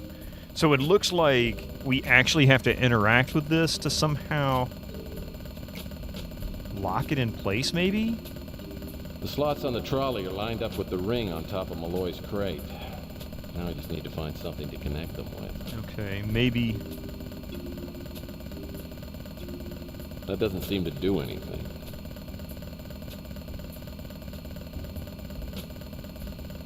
Ha! The peg leg, okay. That works.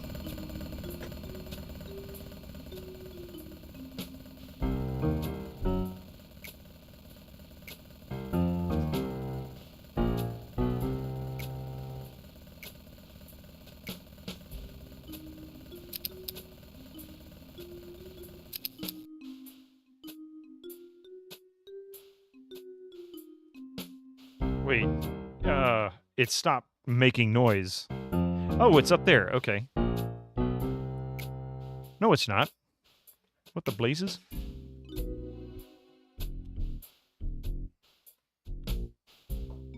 There's a coffin up here? Sheesh. The way my luck's been going, this will probably be my next apartment. I don't know, you've been finding a lot of money there, Tex.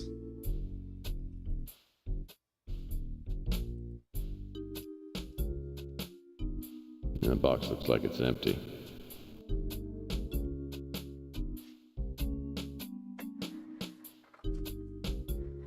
Oh, wait a minute. There's something underneath the crate we just lifted up. Looks like something fell out of Malloy's crate.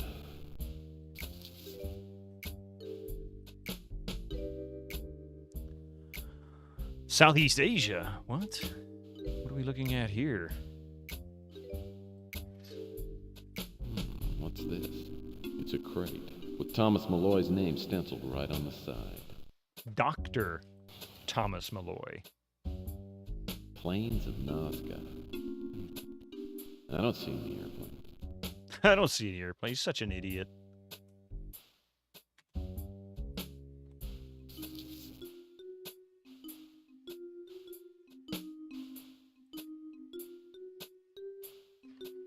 So, what do the Nazca lines have to do with this?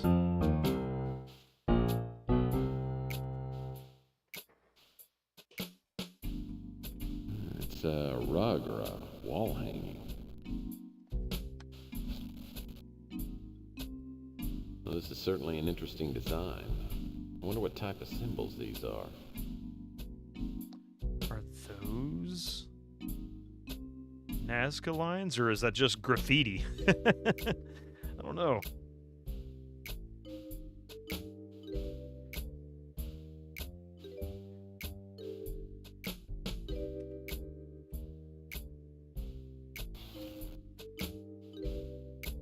They look Mayan. Yeah, maybe.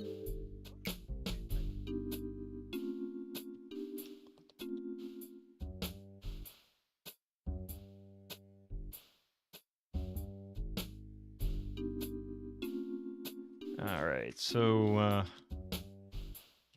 can't open that door. And this no longer functions, huh? Yeah, this doesn't look... No sense wasting my time playing with this thing anymore. Straight up tells me you're done here, Murph. Go away. Alright, what other boxes and stuff can we get into? Is there anything else in here that I can access?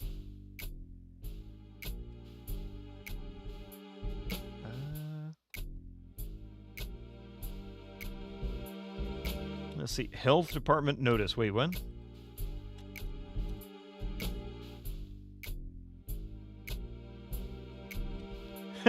Health Department notice this building has been condemned by the City of San Francisco Department of Health and Human Services. It is against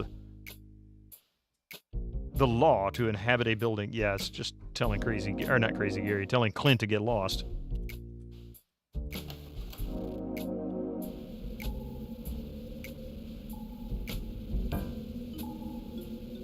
Okay.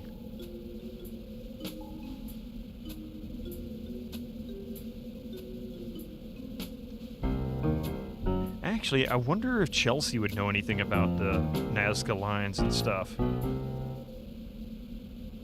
Disc 2.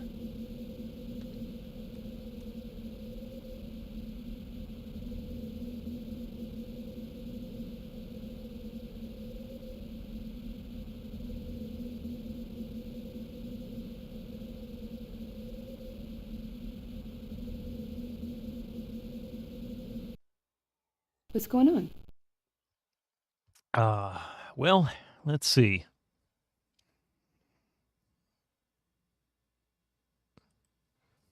Listen, Chelsea, I know you say you never go out with customers.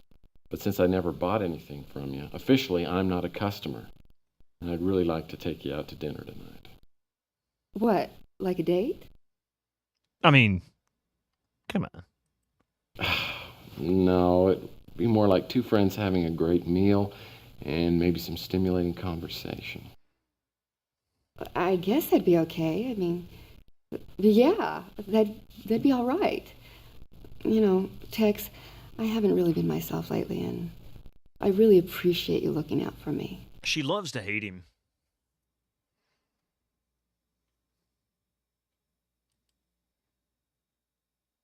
That is going to be my pleasure. So what are you in the mood for? You know, I heard Weenie World put tater tots on the menu. Oh, there you go. I've got a better idea. Why don't you let me make you dinner at my place? It's cheaper than going out. And besides, I have something I'd like to talk to you about. Oh. Let's say... really? 8 o'clock? Oh. Well, you talked me into it, Miss Bell. Oh, I feel so spoiled. By the way, what should I bring? Red or white? You better bring both. Finally. After years of relentless pursuit, Chelsea's inviting me over to her apartment for dinner. Oh man, the possibilities are making me woozy. Okay, snap out of it, Murphy, and let's get back to work here. Maybe I should head over to the Ritz and see if Nilo's at the front desk. I'm sure he'll be happy to see me.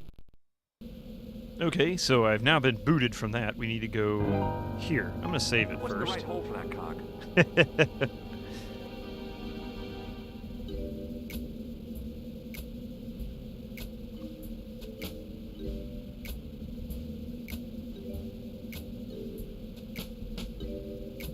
Okay.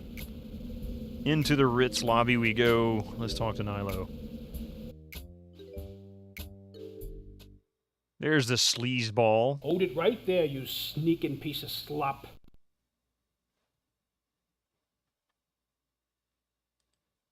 Calm down, Nilo. I'm not going anywhere.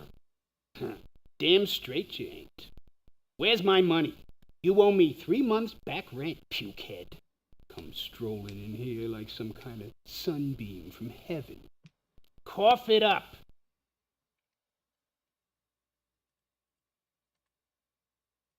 There you go. How much is the rent? I guess you don't count so good. You owe me $2,100. What, in 2050? Wow, rent went down. I can't wait for another 26 years. 2,100 over 3 months? Yeah, I would oh man.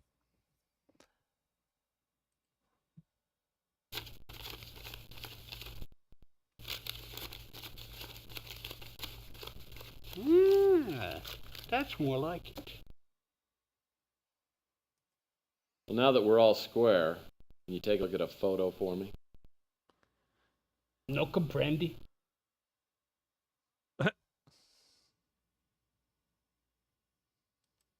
Hey, I had no idea you were bilingual, El Nino. No one ever talks to me like that. Get the hell out of here, sicko. Wow. Okay, that failed.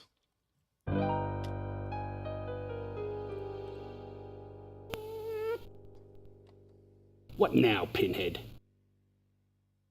Is it me, or could Danny DeVito have played this role perfectly?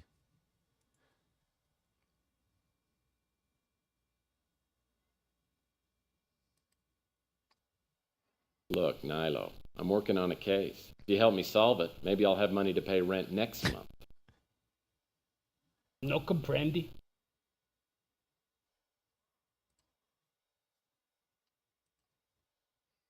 Yeah. That's better, amigo. Okay. Never heard of him. I ain't familiar with that name. Recognize the man in this photo? Yeah, I seen him before. That's a tiny newspaper. What can you tell me about it? He used to stay here. Gone now. Which room did he stay in? Hey, What name did he use when he signed in? Matthews. Tyson Matthews. Okay. Well, thanks for the help. Oh, the pleasure was all mine. Yeah, I think you're right. Money seems to be the only... Because this guy only seems to like nudie magazines and cash. Nope. Nope. We only stayed here a couple of weeks. Paid up front for 2 months. But he's too late to get a refund. He'll take every penny he can get, keep it legally if he could. He's that preacher freak out on the street. One of these days, I'm going to shut him up for good. What are you asking about me for? You want to ask me out on a date? Everyone else is tiny. I think Chris Jones is legitimately pretty tall, like over 6 feet. Pictures I've seen of him, he seems to I don't want to say tower over people, but he definitely seems to be taller than most. And maybe I'm wrong. Maybe it's the perspectives, but... What are you asking about me for? Go out ask me out on a date? You porn in magazines? I don't understand. Well, this was before... Well, actually, this was right at the beginning of the internet. You know, that's the only thing the internet's for, right? Never heard of him. I ain't familiar with that name. With that name. With that name. He's the one that used to live in the dumpster. Like I say, once a bum, always a bum.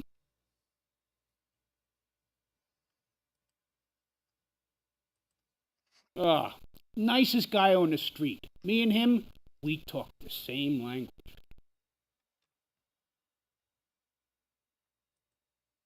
I'd like to wipe the smile off that fat guy's face. But he ain't a bad cook. Wow, really? The one guy that actually doesn't like Louis. I got a few things I'd like to teach that Chelsea. If you know what I mean. You're disgusting. Look, as long as you pay the rent, I don't care if you're the Queen of freaking England. Okay.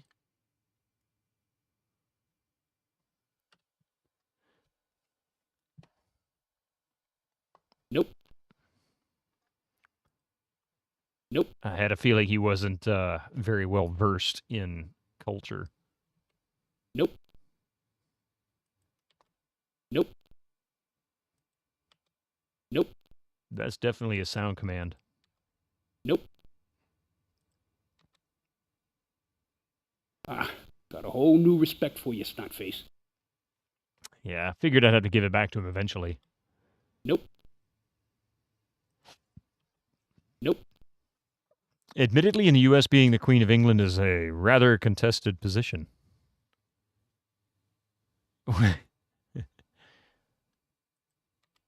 Nope. You don't even know about your own note? Dude. Nope.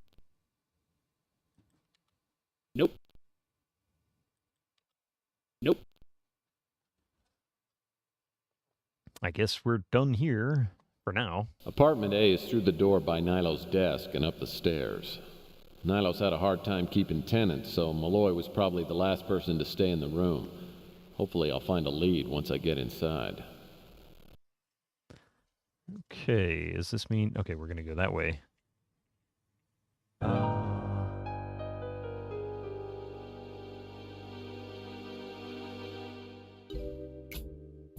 Where is the crossword puzzle? Let's see. You know, I never examined this. Oh my goodness. Okay, hang on a second. Let's see. Across. The big sleep. Dead? No, that's... This guy definitely mains engineer in TF2. Hey, wait a minute. I usually the main. I usually main the TF2. The engineer in TF2. Dead. It's not dead. D-E-A-D. Unless you put an E at the end. Dead. We don't bother recording anything for this one, right? Defined area of land. Plot.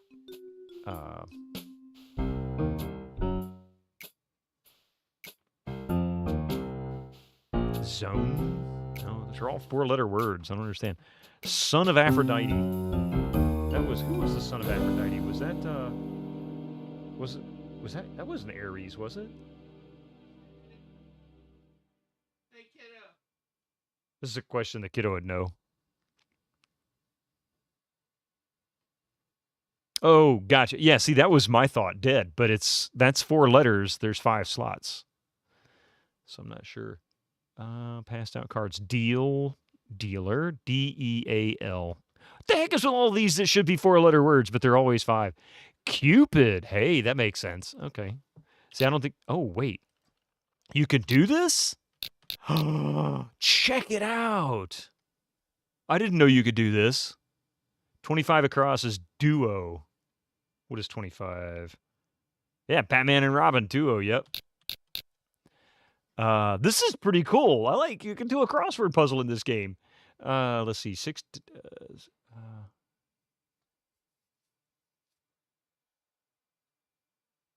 I guess it could be Aries.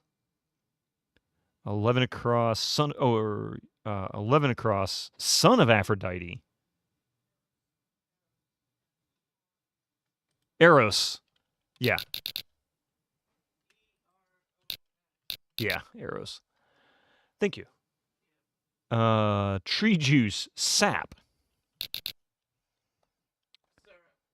Victor's movie sidekick. Victor.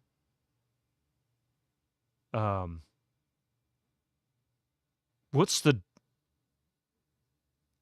Oh, Lord. Hang on a second. 14 across. Part of the game.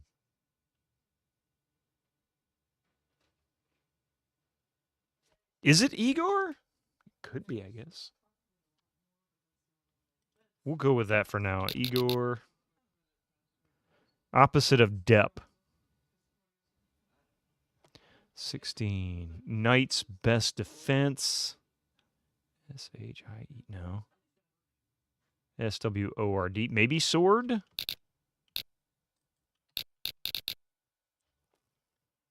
What is 12 down? Upperclassman. Well, it's 3 letters. I don't think that's right. I don't think sword is correct.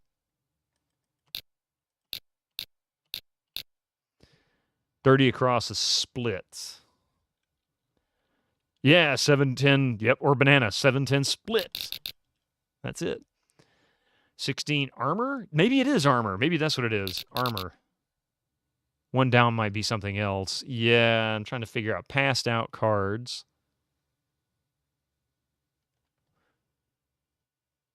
Deals. Cupid isn't the answer. This is something else.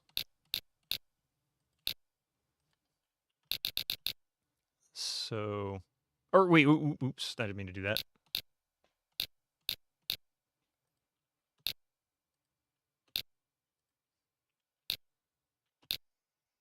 So that means the big sleep. Death. Oh, what the heck? Death.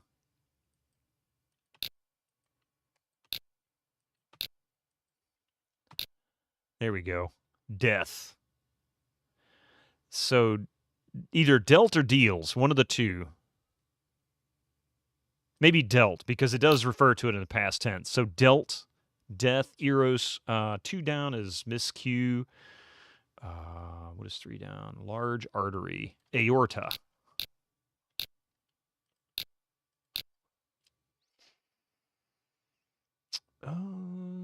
What is 19 across? 19 across is a long one. Common vehicles in 2033? What common vehicles in 2033? We haven't even had 2033. It's still 9 years away. Jesus. Error. Maybe that's what it is. 2 down, miscue, error, perhaps. Yeah. That means 15 across must be something about pirates. Opposite of Depp. Depp. R. Johnny Depp, maybe? No, that's one. I don't know what that is. What is Cybertruck?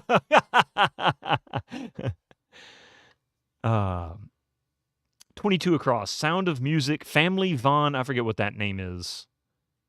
Von. TRA, then 2 letters. 22 is easy. You mean trays? Like that? Trap? I haven't seen it in so long, I can't remember. Or trapped. Is it 2 P's or a P and a T? We'll see. 16 down. It may irritate your stomach.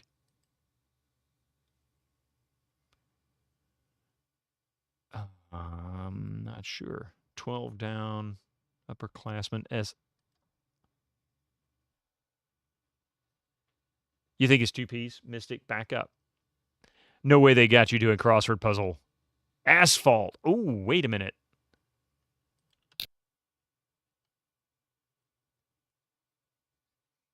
Mystic, really? Come on, buddy, stop. You'd quit the game immediately? Oh, there's nothing wrong with a good crossword puzzle. Another author of Mask of the Red Death, which is Poe. Mystic, stop. Okay? Why are you being such a butt this morning? 2 P's, but you only know TSOM because of the tourists coming here asking about it. And you go, it's Austria. A, it's Austrian, and B, it's not a thing anywhere except in Salzburg. What is 5 down? Outrageously artificial.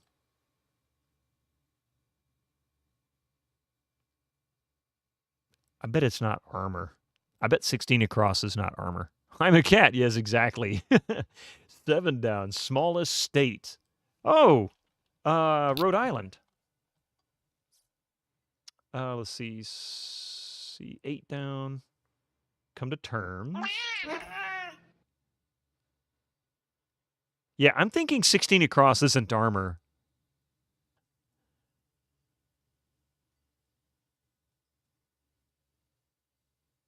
Eight down. Come to terms. Agree. That makes sense. Yeah. Okay. 9 down. Clay or grass.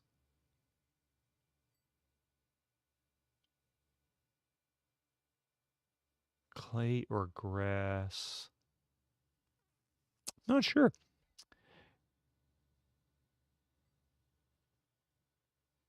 Oh, yes. Clay or grass court. Maybe tennis court. Yep. I forgot about that.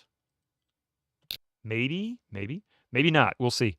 You think armor has an O in it? Well, the American version of it doesn't use the U. So it'd just be ARMOR. And this being an American game, it'd be most likely spelled the way the English would be spelled here. So 6 is track. 6 across. What was that? Defined area of land. Yep. Tract of land. Tract. Like that. 18 across is Rue. The Rue Morgue. Regret, Rue, yep. 23 across, Worries. 24, Polite Address. Oh, wait. Sorry. Thank you. 10 down, Lock.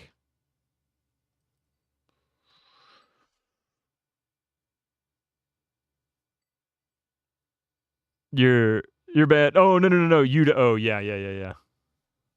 I may have made a mistake. Where's the U to O? Court. And I'm having trouble accidentally overriding certain spots. You have to actually click on it, but it doesn't tell you which one is currently selected, so you kind of have to guess. 23 is frets. Oh, yes, that makes sense. Yeah, 23 across, that would actually be worries, fret. 10 lock, 10 down lock. That almost looks like trees. But like you said, the American version doesn't have a U in it. Yeah, exactly.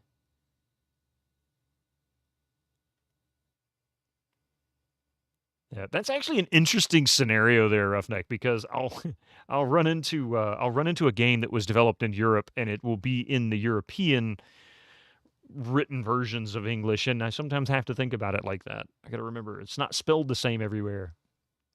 What is 17 down? Negation.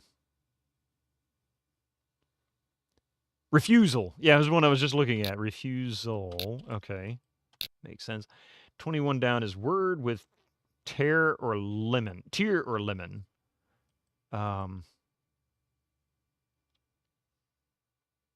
Drop. Yeah. Drops. There we go. 43 across and what is 43 across? Yeah. Hathaway or Anne Boleyn. Yeah, absolutely.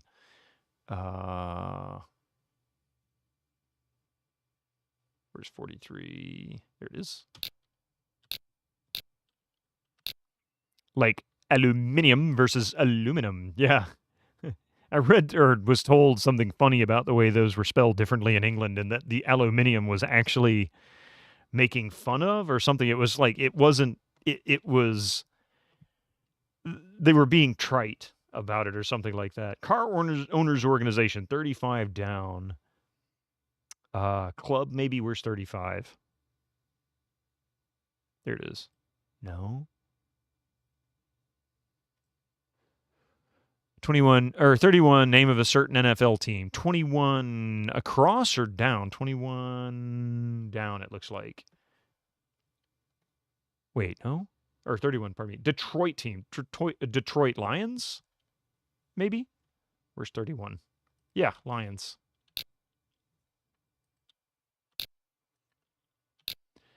$32 down. Foolish.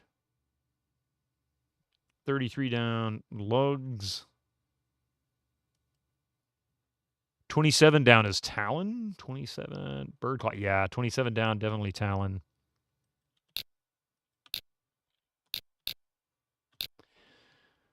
$28 down. Greek muse of love poetry.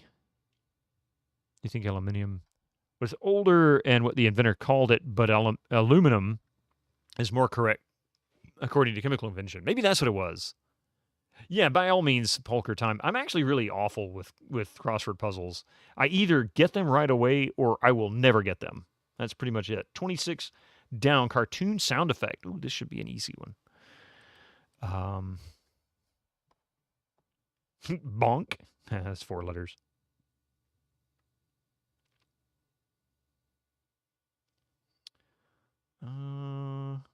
Part of a baseball uniform, 36 down. Hat. Maybe? What's 38 across? We have enough to figure that one out. Related to birth. 42 across. Cleopatra's Bane. What was Cleopatra's Bane? 45 across. Asses? Are you serious? Oh, yeah. 45. Biblical beasts of burden. It really is asses. Could be cap instead of hat. Maybe that's what it is. She died by the asp. Oh, yes, that makes sense then. That would be Cap that way. Okay, perfect. Good call. Good call.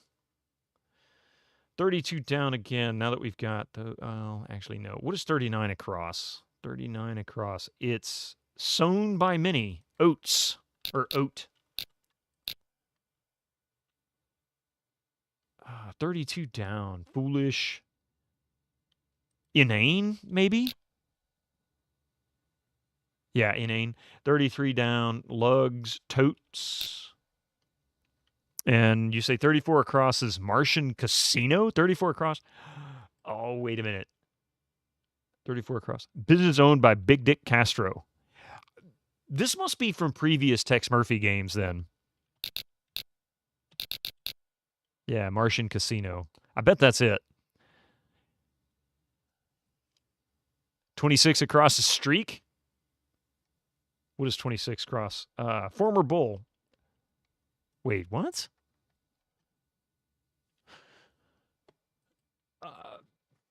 Steak. Oh, gotcha. I was just saying, that streak? How are you getting that? Steak makes sense. Steer.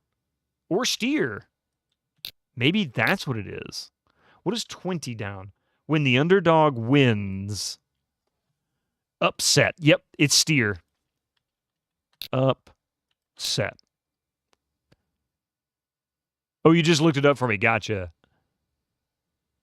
16 down. It may irritate your stomach. Aspirin. See, 12 down. Upperclassmen. Seniors, maybe an S. Lotus Speeder. Lotus Speeders. Yeah. 37 across. Allah? What is 37 across? A la mode. That sounds right. Hey, Evil Alex. We're just doing crossword puzzles today. You know, nothing fancy. You mean asphalt is also true. Where is that?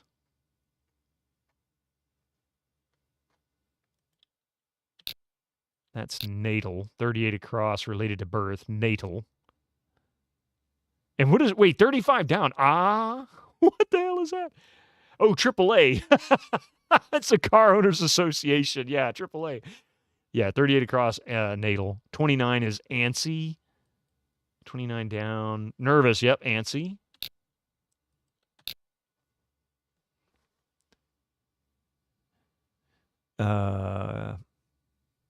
Oh, yeah. You know, Rossini, Marcus, you know, you create new accounts every single time just to troll. I don't understand why.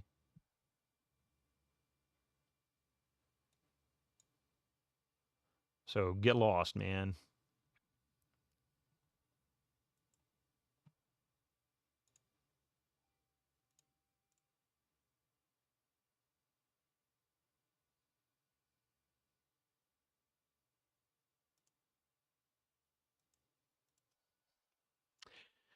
Five is campy. Sorry, I had to deal with somebody. Probably it. Yep, campy. That sounds right.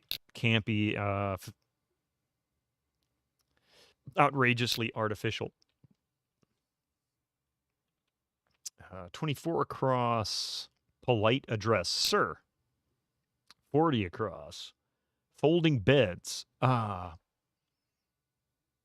Murphy, but that's not it.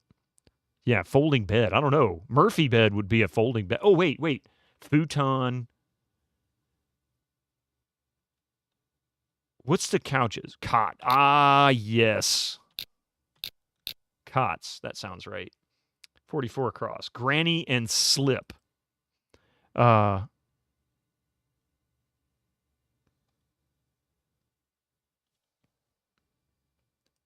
Yes, granny knot, slip knot. Yep.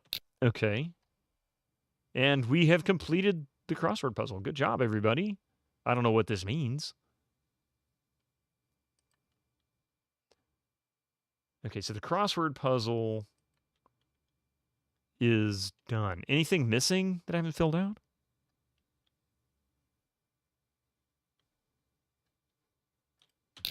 There we go. finished crossword puzzle. Knots with an S. I don't know why I took 2 T's, like not. 44 equal knots. So it says finished crossword puzzle. So it's accurate, I guess, because it's now officially complete. Yeah, good job, everybody. Now then, there's a sweepstakes here. I can go turn this in, I think. Actually...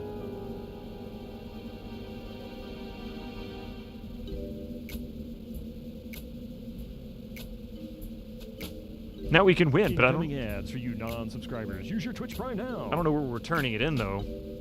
That's the real question. With my luck, the crossword puzzle's right, but it'll get lost in the mail.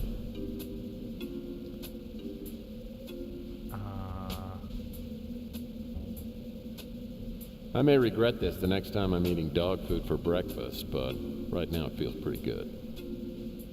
There we go. And I think that is it. There.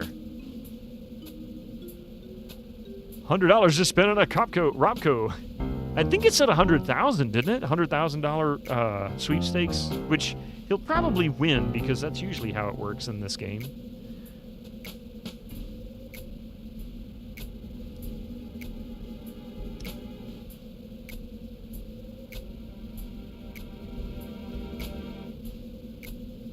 We'll go in and talk to Louis. Actually, let me check this wall back here because...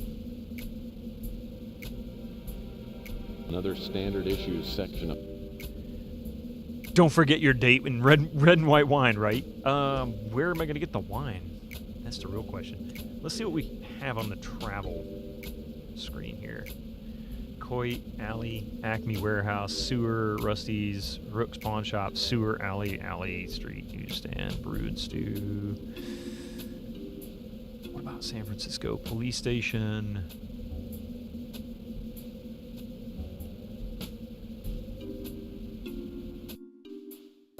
Make it quick, Murphy. I got about 1 million things to do. And wasting time on you ain't one of them. That nose has to be a prosthetic. I gotta give him credit, though. It's really, really good.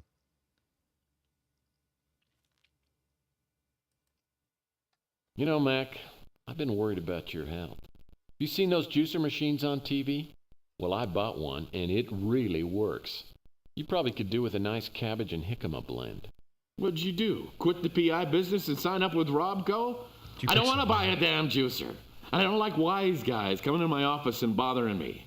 So ask me your questions and get out.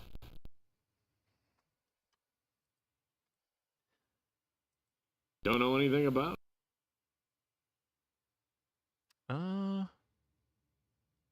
You think I know everyone in this town? Everyone is so mean in this game. They're all so, like, just, I don't know, they hate everybody. Except for Louis. Louis likes everybody. He's a nice guy. And he just always seems to genuinely not understand why nobody would like him. Or why somebody wouldn't like him, pardon me. You can keep that. You can keep that. You can keep that. You can keep that. Wait. You can keep that. Of course, there you go. You can keep that. That's all he knows. You can keep that. You can keep that. In other words, we have nothing to ask him about that we haven't already asked about. All right, so we can go away. Back to Chandler Ave.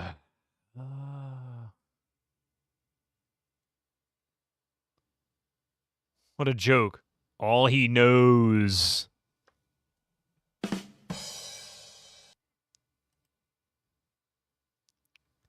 Oh, look at that. You can specify. Wish I can remember where I came across a CD the first time I played through this. So I actually found it earlier than this. So I've gone to stuff I haven't found yet. I hadn't found yet. Was that a joke? All he knows.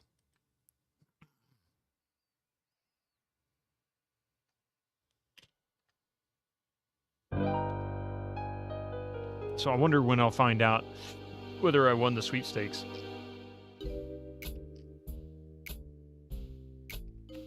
The serenity of objects. The guy who sold me this said it just might be an unsigned Picasso. It better be, because I paid $30. Yeah, the fast travel in the first one wasn't too bad. This one's actually a lot better. The scanner brings back some...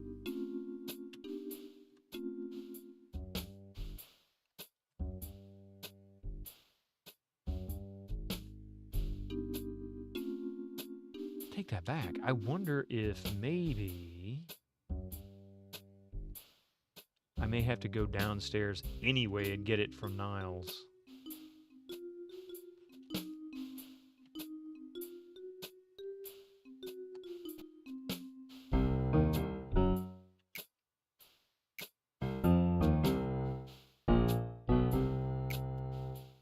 Incoming ads for you non-subscribers. The guy who sold me this hormonotron said it would make women obsolete in my life.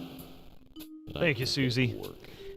All right, I'm going to pause here for just a moment, let these ads roll through. I'll be back in just a few minutes, and this time, I'm going to put it on the Be Right Back screen, not the end screen. Sorry about that.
Squeaky wheel gets the kick.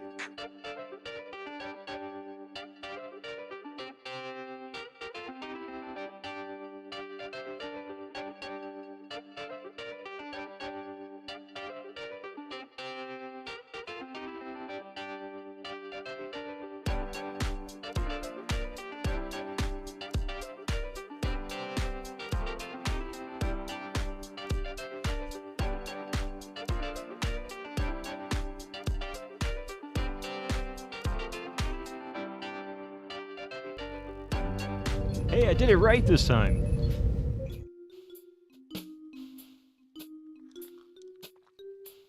All right, let's see. Where were we?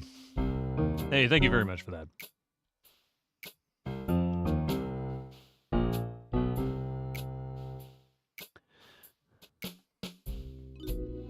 For some reason, I felt like there was something I could do with this.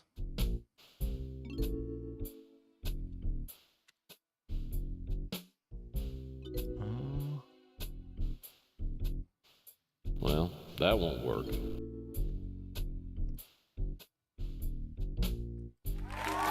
That doesn't seem to do anything. Hey, yo!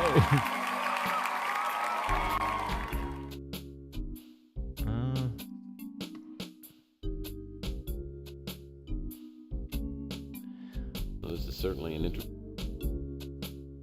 Okay, I don't really know what that's all about yet.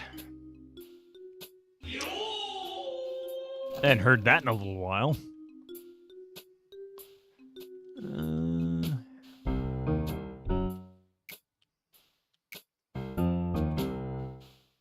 My favorite vase.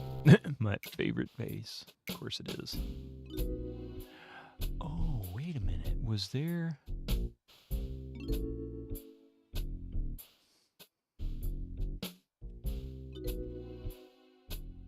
Most of these... Jesus scared me. I was just like, what was that? Ah. Most of these computer components were purchased at a yard sale. The only one I've been able to get running is the little laptop on the shelf in front of the chair. Okay, but that one needs a CD-ROM of some kind, and I have not found one yet. Gotta love the texture warping doodah. Yes. CD not found. See?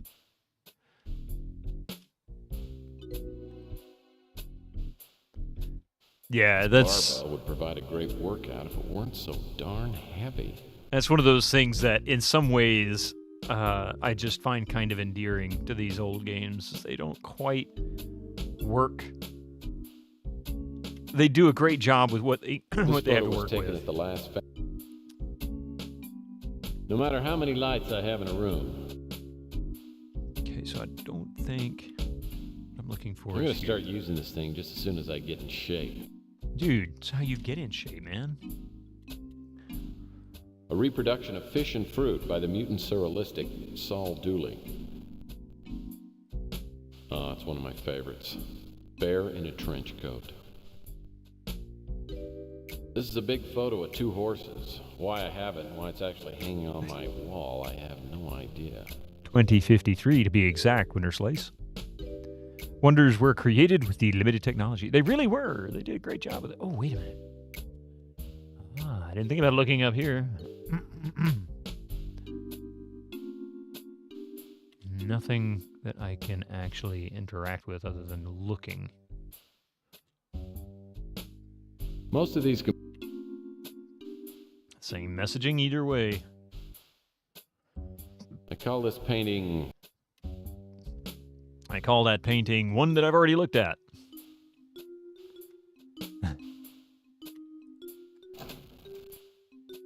Hey, Digi, how you doing? Welcome in. You're here just in time for some Tex Murphy. Oh, wait a minute. I need to go to the Thomas Malloy dude's apartment. Apartment A. That's what it was I needed to do.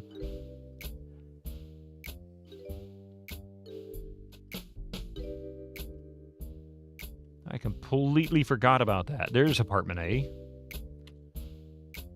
What a scumbag. Nylon knew I couldn't get into the apartment without the code, and now he'll probably want to charge me a few $100 for it. At this rate, I'm going to be broke again in a hurry. So I got to go buy the code from him, most likely. It's all locked up. Well, that won't work. That doesn't seem to do anything. Well, that won't. That doesn't... You survived? Yeah, making it. I have to go to work later today, so... Yay.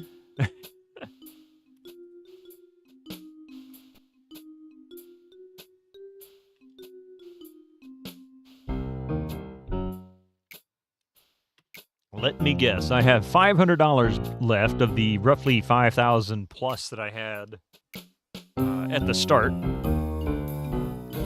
That's true. I'm not going to argue that fact. That is absolutely true. And I'm thankful for that. What do you want? I'm busy here. You're always busy. There's something I forgot to ask you. I figure I paid you enough already, so you owe me. Well, you figured wrong. You're off by about $500. I wonder if I had more money if he would have said, oh no, I guess he would have had to have recorded it. So maybe 500 is exactly what it is. Come on, Nilo. You've cleaned me out already. I haven't even got enough money left to buy food. Oh, boo-hoo. Here, let me give you some back. Ah, you didn't say the magic word. What a sap. So, what do you want to know? How to spot a sucker a mile away? Sucker a mile away, I like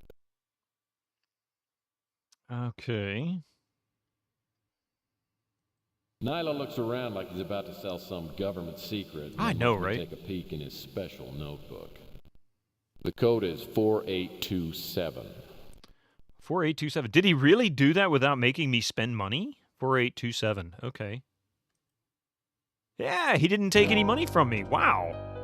He might actually have some kind of a heart in there, at least a shriveled and blackened one, perhaps. But he's got one. 4827.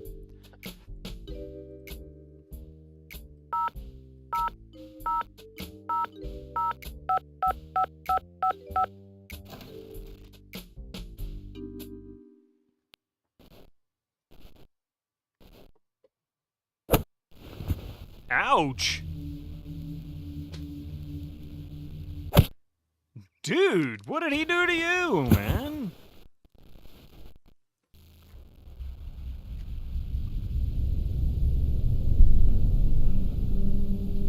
Day 2. Hey, we made it to day 2. Yeah, oh shit, ninjas. You know when you've been tangoed. Ladies in waiting.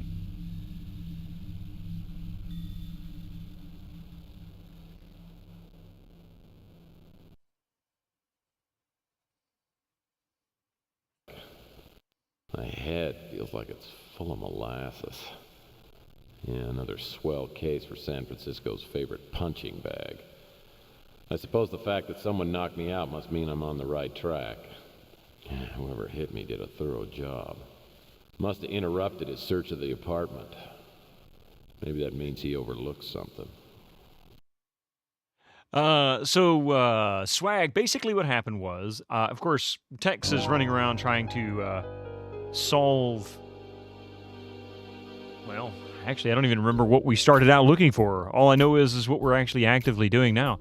In any case, he got the code to the apartment of Thomas Malloy, which is the person we're trying to find. After we get into the apartment, somebody came up behind me, a ninja came up behind me and knocked me out. Money for rent, yeah. Exactly. I'm going to start out by getting down to floor level, and we'll just kind of look around down here first. See if there's anything under any of the furniture. I remember there even being something on the bottom of a desk in Under a Killing Moon, so perhaps look under there. Oh, look, more Playbub. No Playbub. I never look at these personally, but I do remember this one. It was the Amazon Woman edition featuring 37 pages of full-color pictures. Nice. He never admits to reading these regularly, but apparently he knows them all like the back of his hand.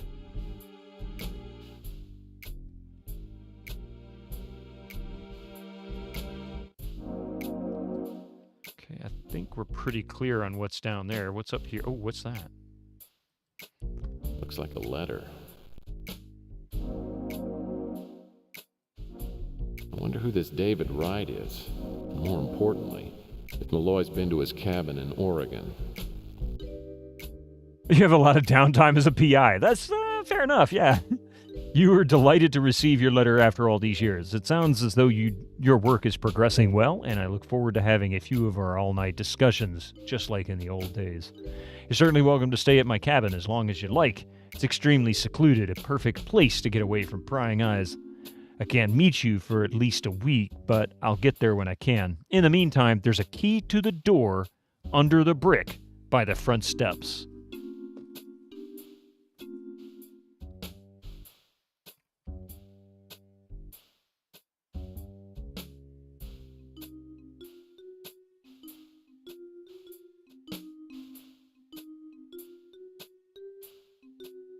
Under brick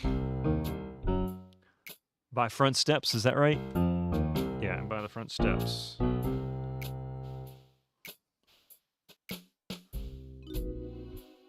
right.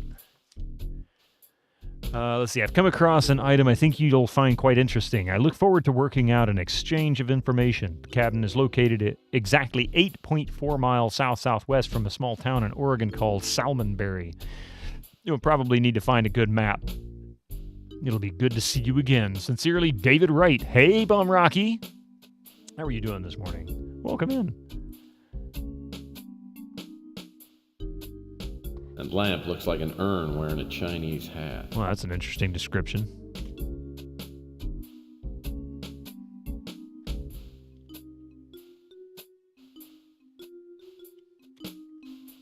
Now there's no lock on the drawer.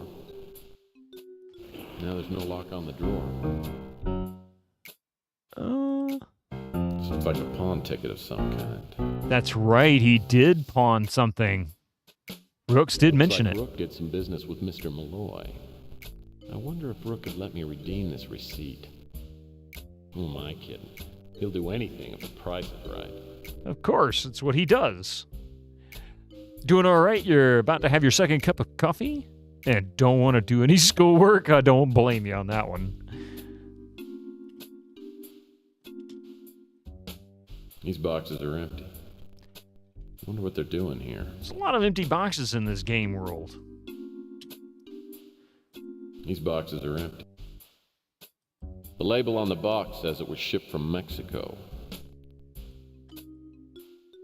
The label on the box... Yes, I know. Oops. Let's go around to this side.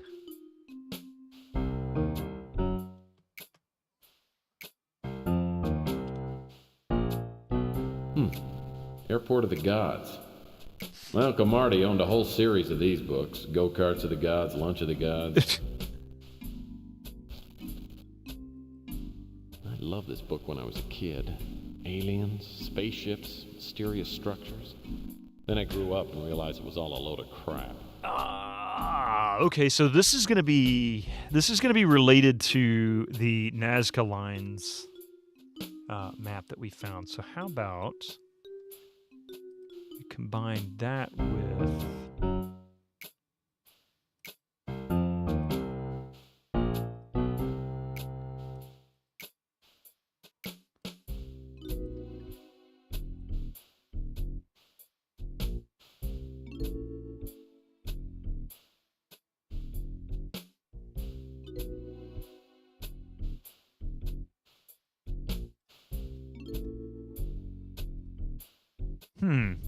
getting some Pink Panther music vibes, sans the sexy phone. Yeah, you're not wrong. Actually, it does have that Pink Panther style of jazz going on back there. Eric Von Daniken will not be pleased with that parody name. Oh no. Hey lass, how are you doing?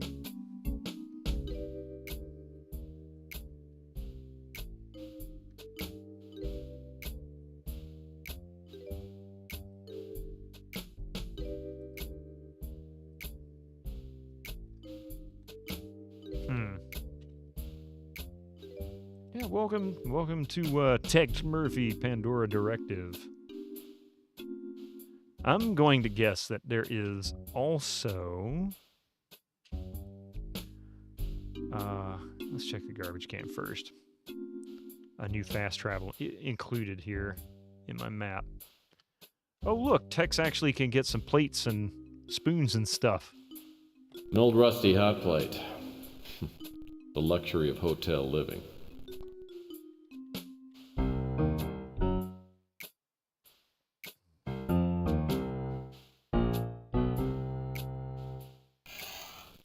Nothing to find here. Ooh, who's that? It's an old photograph.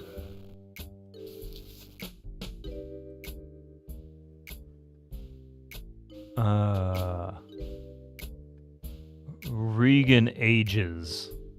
I wonder if that's some kind of anagram. Oh no. Duncan Thrax, you finally got another cryptogram, I think.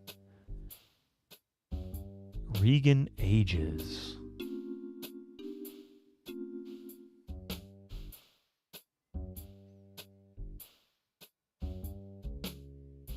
Or is that age 5? Maybe that's age 5 or age 3. I guess age 3, looking at that picture, that looks more like age 3. So maybe that's what it is. I don't know what it is.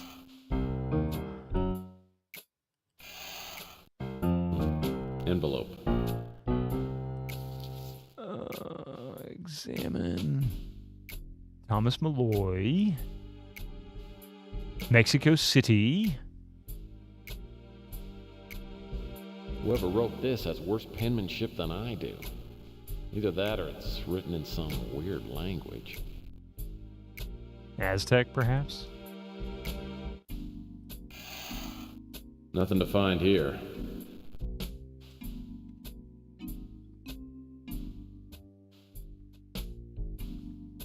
Incan? Yeah, something like that.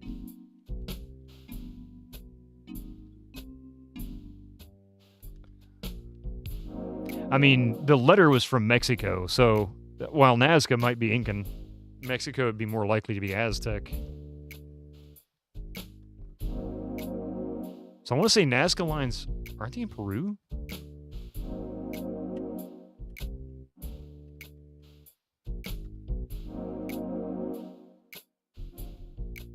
Aztec, Mayan, Inca. Yeah, exactly. I guess it depends on which end of Mexico you're talking about, but I guess it, yeah. I mean, I guess it still could be an Incan. Oh, man. Chelsea's gonna kill me. I didn't realize how long I was out. Oh, 16 no. hours. I was out cold straight through our dinner date. Good job, You're never Tex. gonna believe me. She's not going to be happy with him.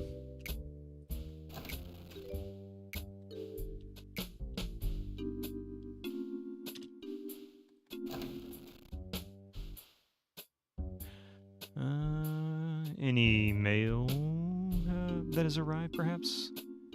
He says he gets his mail directly to his office because he doesn't trust Niall. So, how does the mail arrive there? Does the mail carrier deliver it to his apartment?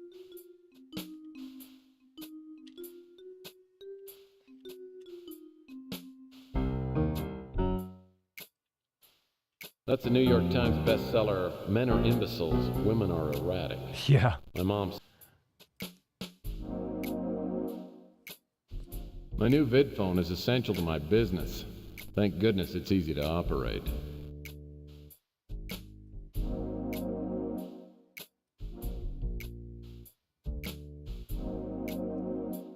Oh, wait a minute. I think we have...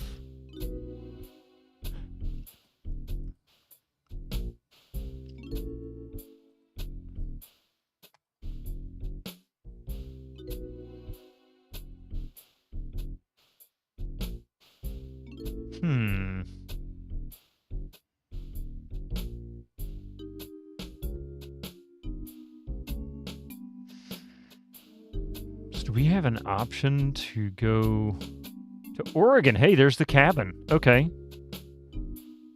Did you have an Incan tablet? I don't have an Incan tablet. But...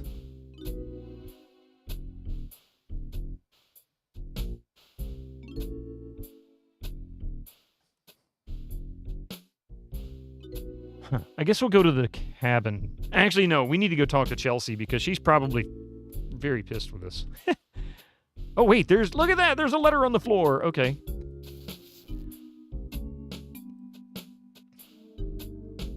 Important prize money enclosed.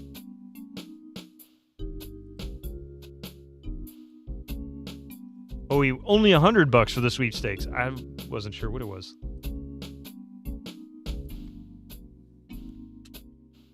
Okay, so he's got $600 now. He's really rich. For him, that's really rich.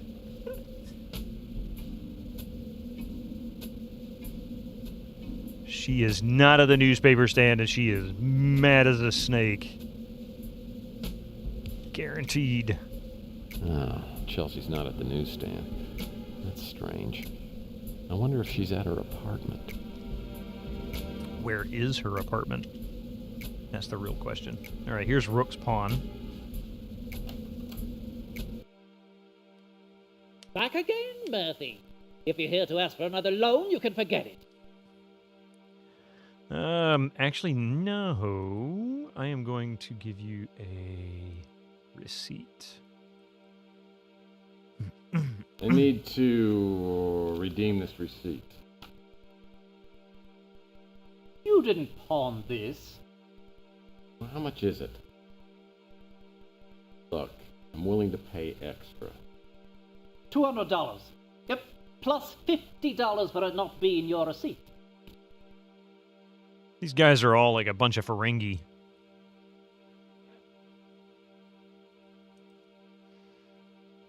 Well, I hope my new purchase will help me out.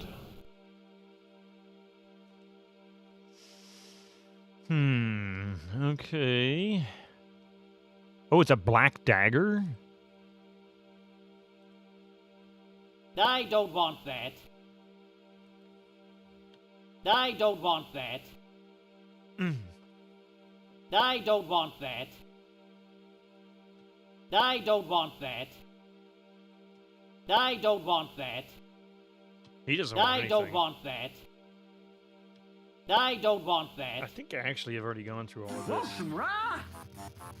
Of course you do.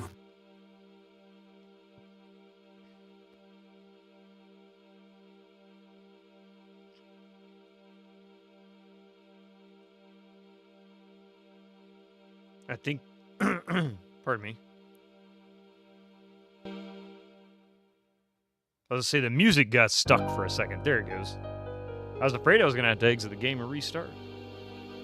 Oh, you know what? I haven't looked up here yet. Llama cigarettes. Hey, kids, don't let Llama close down. Start smoking his cigs before he hits... What does that say?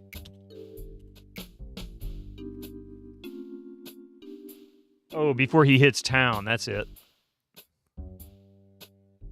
Oh, don't let Llama claws down. Start smoking his cigs before he hits town. Yeah. A billboard for Llama cigarettes featuring llama claws. Can't believe how much money these big corporations waste on stupid advertising. Man, llama cancer drama.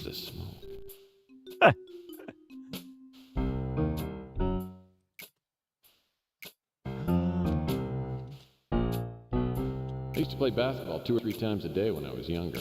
Now, after I watch Jeopardy, I need a nap.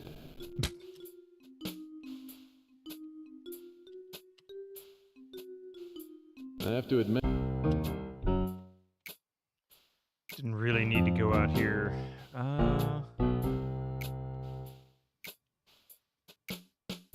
Flat garbage can. Yeah, 2D garbage can. Some of them are actually... 3D, pardon me. That one's not. One of these back here is, though.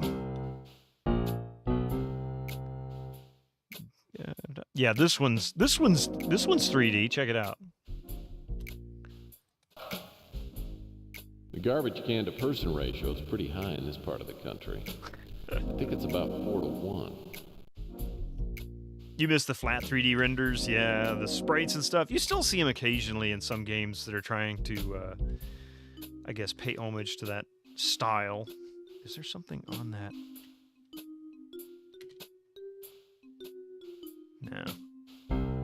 I've found something in a bin. I don't remember what it was now. Oh, wait.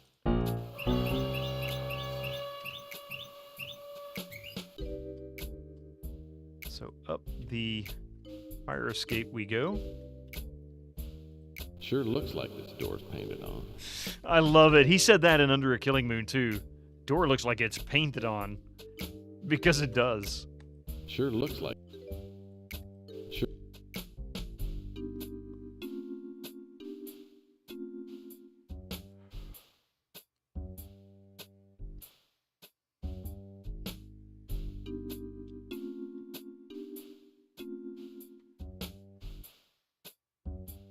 Exactly, it's great. When they kind of break that fourth wall. Yeah. Let's see if Lou can give us any insight to some of this stuff that we found. Suddenly find out he can, like, read How's your case Incan coming or along? Aztec or whatever it Anything is. I can do to help?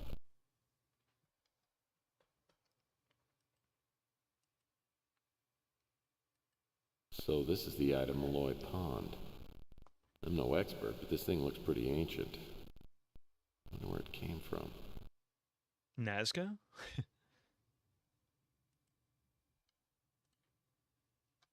No thanks.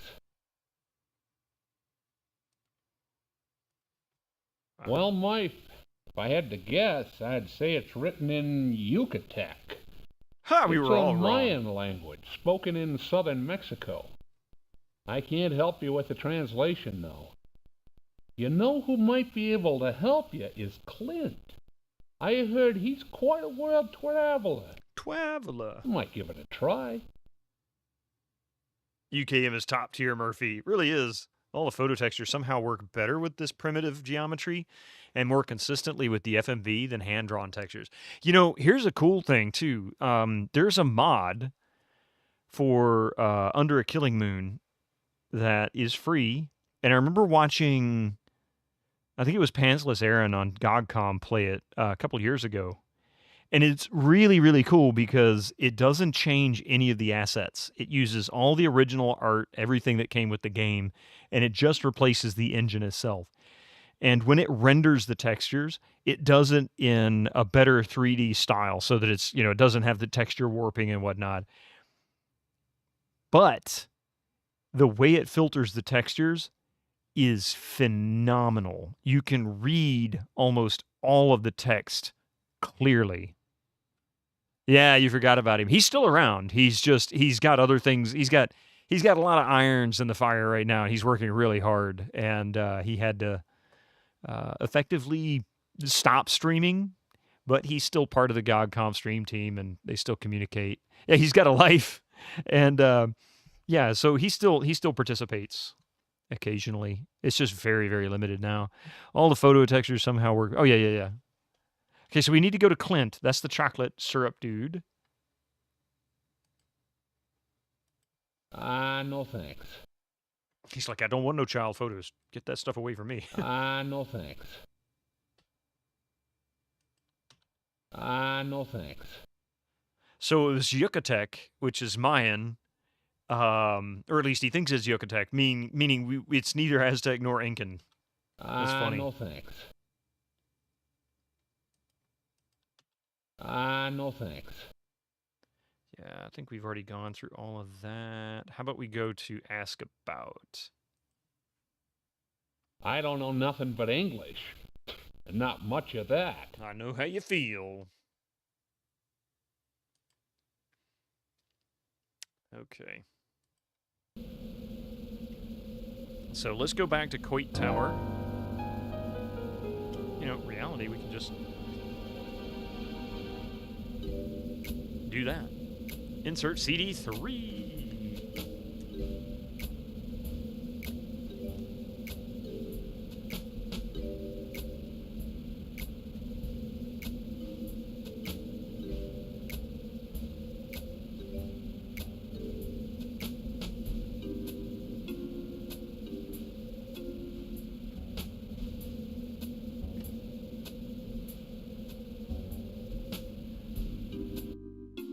I heard you're working on some kind of mystery. I'd like to meet the sap that hired you. God, he's such a... I'm in such a good mood. I think I'll just ignore that comment. How about answering a few questions?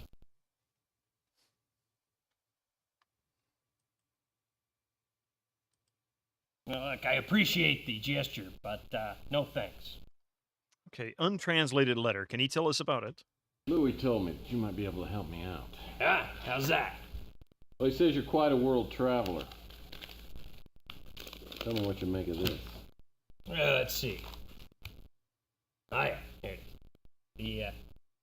The cheese factory is on fire. Hell, I can't read any of that crap. Jesus, I tell Louis I went to Tijuana a couple times and now what? Suddenly I'm Marco Polo? Wait a minute. So something's kind of fishy there, huh? I wonder if there's something else we need to do. Well, look, I appreciate the gesture, but well, look, I appreciate the gesture.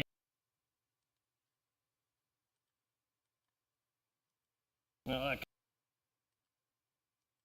Well, look. Well, look. Well, look, I appreciate. It's tough when your friends have high expectations of you. Yeah, he's really smart. No, he's not.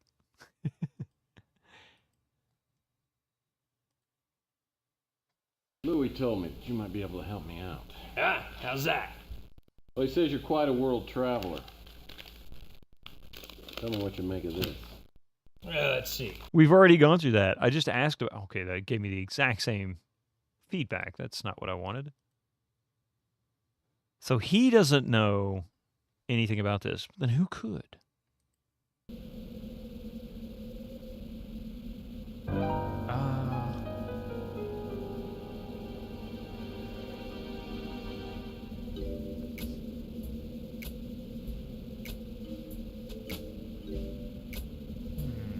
How does this work? I really don't understand this visual.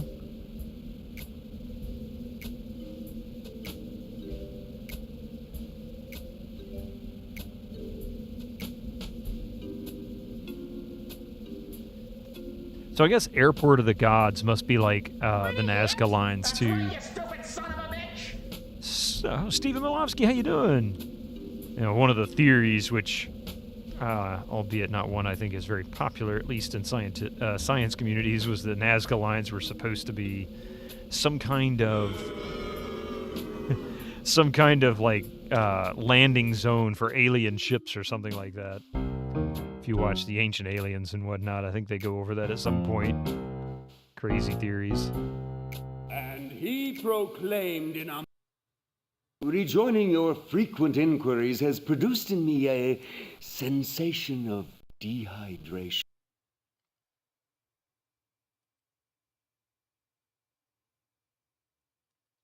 I am unable to.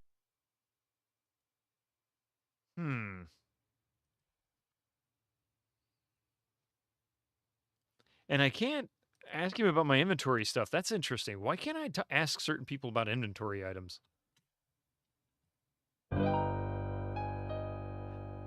How may I assist you, O venerable?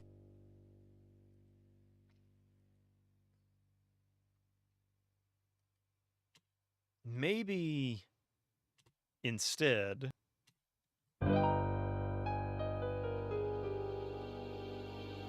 I should save this. I have a feeling that could end very badly. We might actually have a legit tango.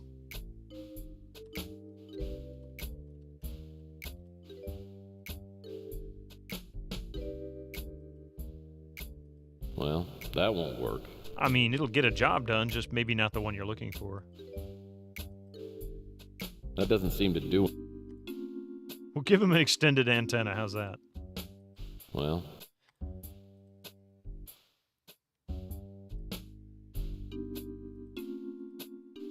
that doesn't seem... Yeah, I don't know what to do here. George Siculus, a.k.a. the Crazy Hair Alias, yes.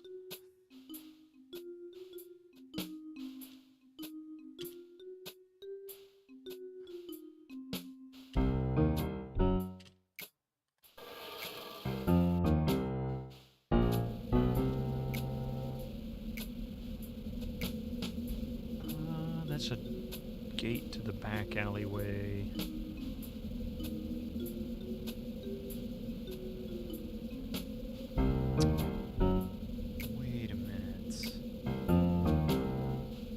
Still don't know where Chelsea went. Can't go in there.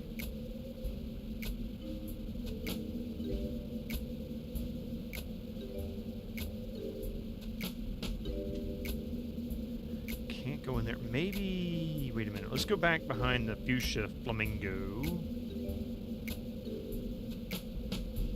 There's no gate there, but there is a gate on the other side.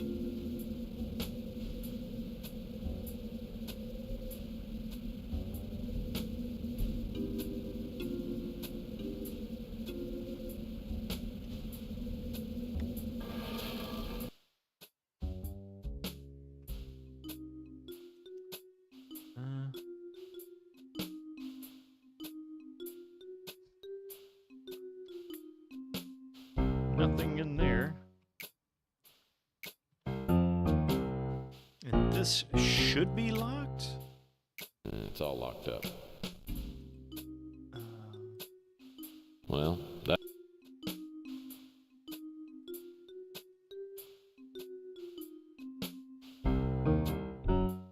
doesn't seem to... Is there maybe a hidden key I'm not seeing?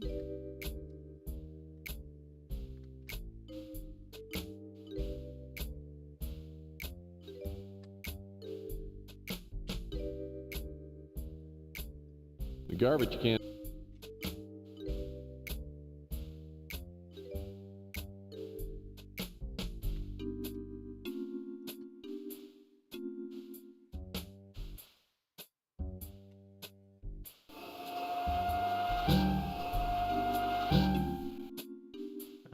See anything in there I can pick up. That looks nasty. Actually, there's lots of things in there I could pick up, but nothing I'd want to pick up.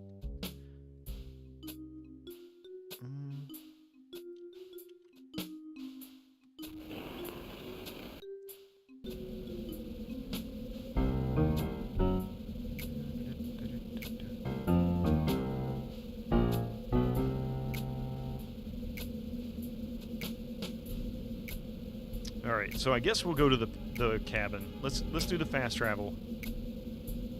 We'll just go to the cabin, see what happens. Disc 2. Yep.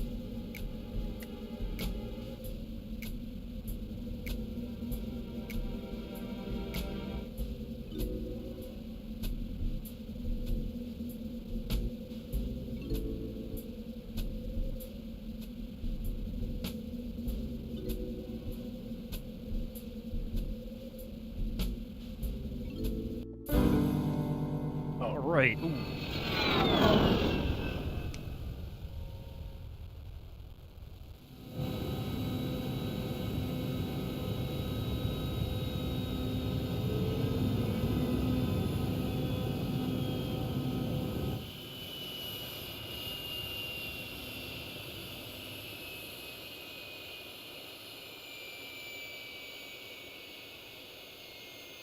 David Wright's cabin is out in the middle of nowhere. The place appears to be totally abandoned. The door's unlocked, but as soon as I step inside, I sense something wrong. Like I'm just about to open a carton of milk that's been sitting out in the sun too long. All right. A flying car. Yeah, this is a speeder. Somebody mentioned, I think it was Mean Streets. They kind of dubbed it the speeder simulator. Apparently you have to actually manually fly it. I haven't played that one quite yet. Oh, wow, there's all kinds of stuff in here. And blood on the floor. These pieces of paper are wrinkled, as if they were wet at some time. TARDIS Mechanic just subscribed for 21 months. Happy 21 months, my friend. Here's to many more cases of I'm not picking that up. That doesn't work. And other infuriating point-and-click terms. Like, I can't paste that. Thank you very much for the 21 months there, TARDIS Mechanic. Yes! Yes! Those big red spots look like blood splatters.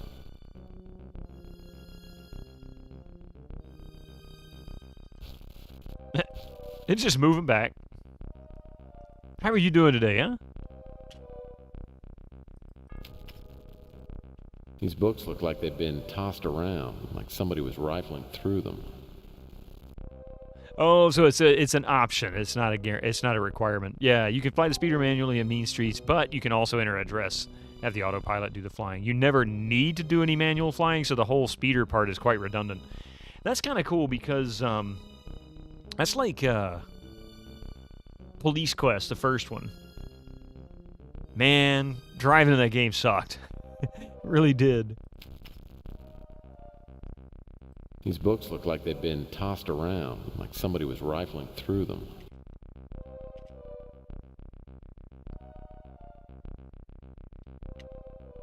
I think it was the remake of Police Quest that they took away they've been tossed around, like somebody was took away the requirement to drive, didn't they? Yeah, you already told me that, buddy.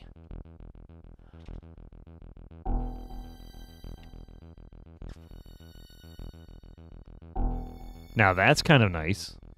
The driving in Police Quest, yeah. Is that a poker? Fireplace tools are scattered all over the floor.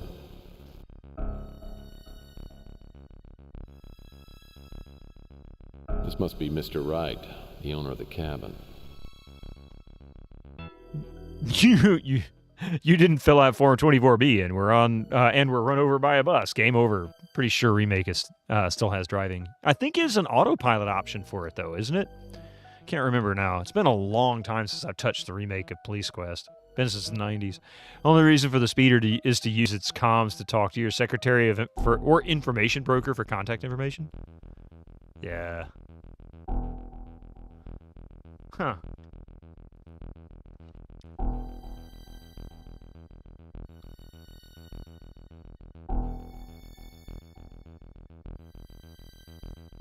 It's an interesting picture. Some sort of ancient temple. This light is illuminating. That's awful.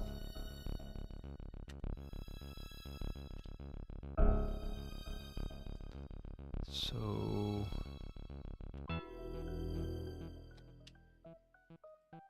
The rag's got brown stains all over it. No, that's blood.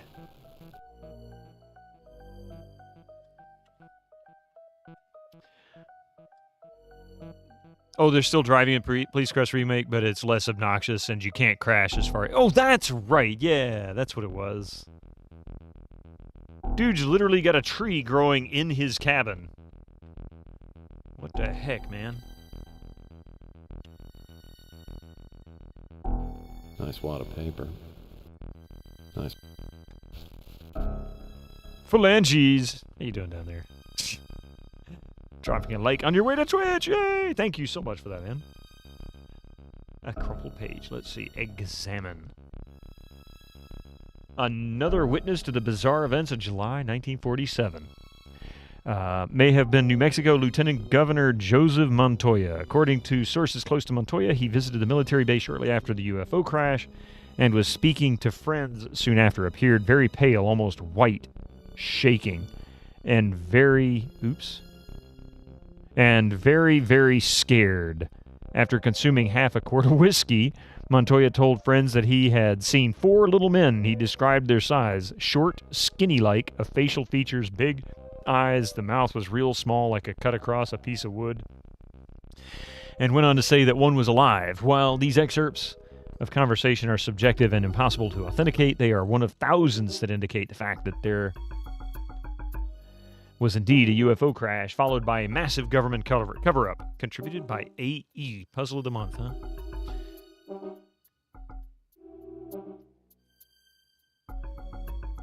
Fill in the grid. So there are 4 blue squares, 3 red, 3 white, 3 green, 3 yellow. No horizontal, vertical, or diagonal row can have more than 1 square the same color.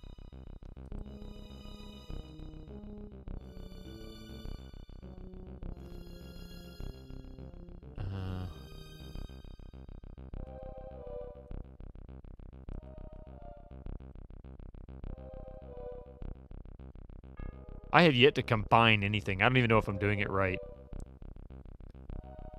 You might be remembering wrong, but you spent like 30 minutes on Police Quest, decided you didn't really care for it. It wasn't my favorite. When it first came out and we got it, I was like, all right, this isn't terrible. What used to bug me is you couldn't go around a corner more than like 10 or 15 miles an hour, or else it would actually crash the car. 1972 just shared 100 bits.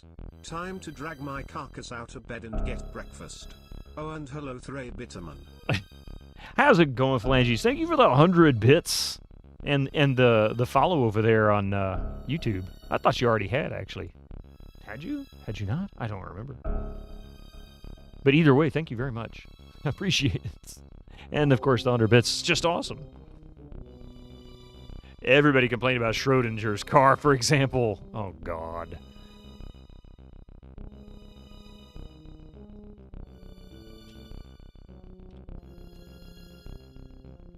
This tree probably died years ago. Makes quite a conversation piece, though. He's not wrong.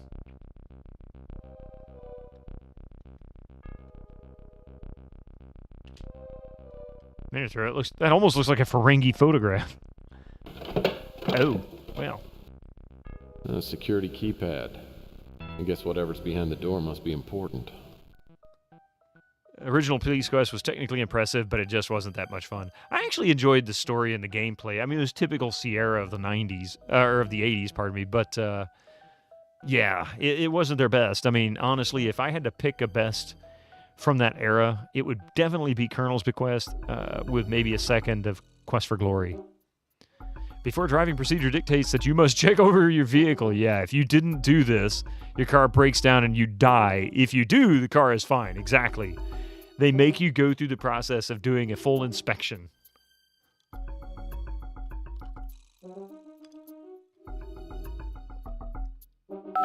Oh, wait a minute. Hang on. They just gave me a hint here. I bet you this is the puzzle. 4x4, right? Hang on a second. Let me write this down.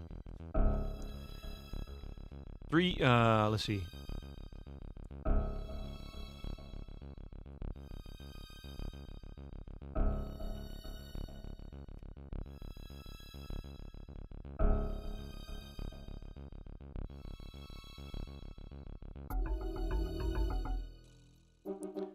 Was that 4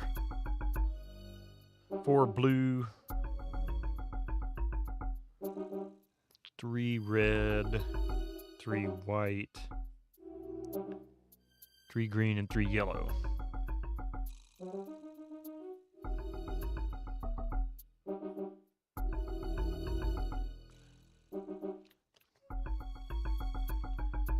No more than 2 of any color on same row. Column. Diagonal.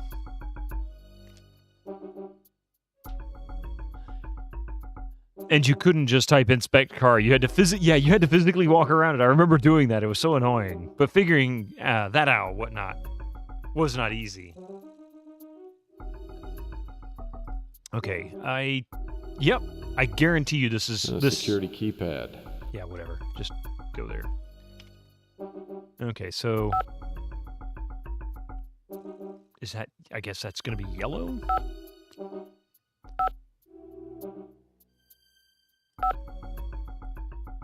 Oh wait.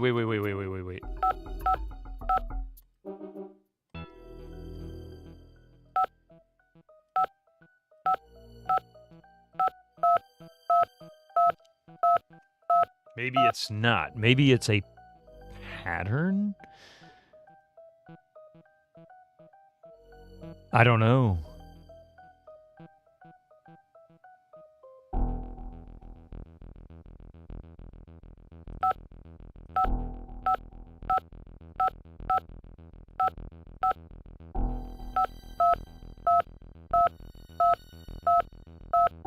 Are we getting into supernatural territory? This game is actually it actually does contain a bit of an element of supernatural.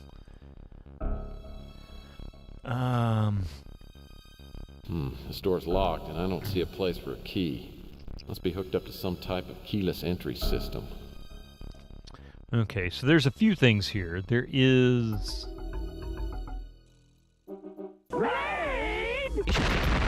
Holy crap! Dude, Echo. I think you got the message, man. How's it going, Jabu? Welcome in, Zool. How are you doing today? You came in just in time for me to be completely lost and confused. Incoming ads for you non-subscribers. Well, Use your Twitch that Prime won't now. work. And of course, 5 minutes to ads. Has it really only been that long? Hey, I am Tenderly. How are you doing?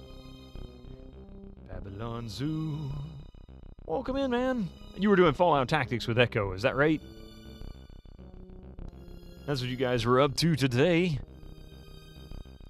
Glegor. Hey, Glegor. Nice. How goes this game? This is fantastic. Tex Murphy is always good. I mean, it's always at least enjoyable.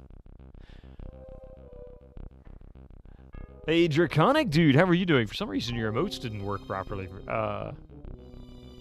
It went denied. There you go. So, yeah, you guys came in just on time. I'm trying to figure out... Grab the wrong message, I've done that more than once. Whoever wrote this has worse penmanship than I do.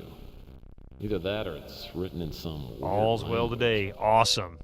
Awesome. Zool, how are you enjoying Tactics? I've got that one on my list, my bucket list of one of the games I need to play, but I have yet to get myself to do it. Because I know it's apparently pretty challenging.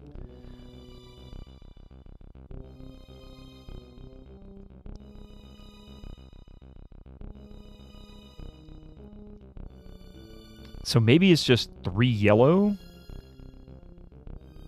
Let's try it like this. Let's see if this is it. And as you've got more of voice acting extravaganza, you and your multitudes of voiceovers.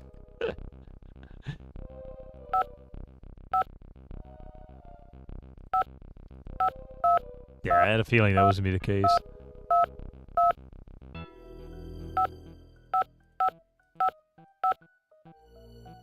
Is there a way to change the colors? No.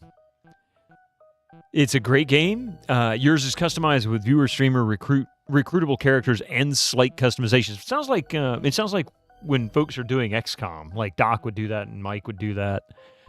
That's really cool. I like games where you can actually bring chatters into it and get them to interact with the way the game plays. And we still haven't got you in there. No, not yet.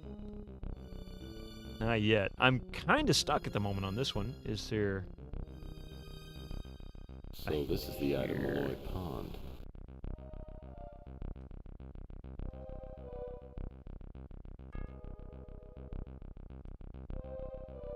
But yeah, you guys came in just in the right time. We're working on Pandora Directive, a Tex Murphy adventure. This is the second FMV and the fourth in the series. You have to use the tactics editor and get under the hood a bit, but it's pretty easy once you do it a couple of times. Yeah, I guess, just like anything else. It might not be easy the first time, but once you get it, it's just a process. I'm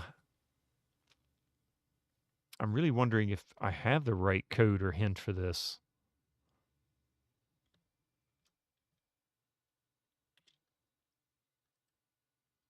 Someone must have been here regularly because no one would have live plants if they weren't going to take care of them. These plants are so dried up, they must have been dead for a while. I was going to say, it doesn't look like it's that live. Somebody hasn't been here. You made it to see at least some of the stream. Hey, Wolf Soul. Yeah, we got another hour left.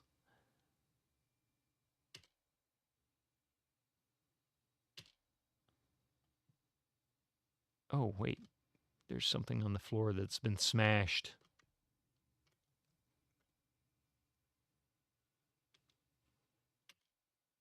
Hey, this is like that other picture. Oops. I hope this oh, wasn't no. too valuable. That's the picture that was covering the keypad. Interesting. A sunken floor? Yeah, nice.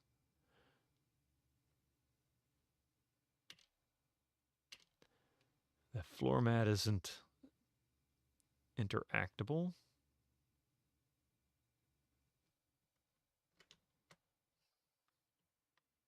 Ah, there's a CD! Yay! Just what I was thinking. Just what I was looking for. Interesting. I bet this will run on my computer back at the office.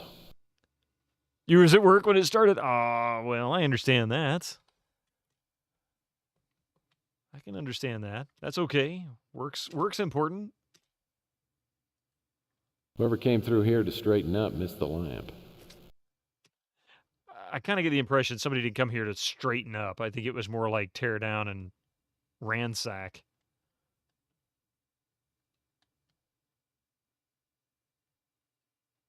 Interesting watching the textures move along the surfaces like that.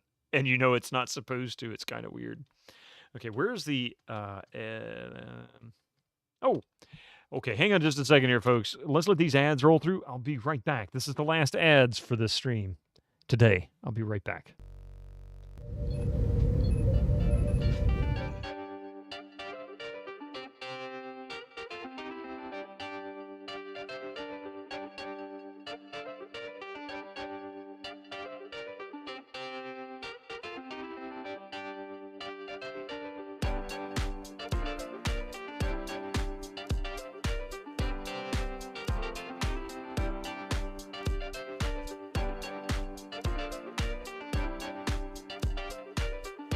Hello, I am your host, Bitterman. Welcome to Bitter Beats FM.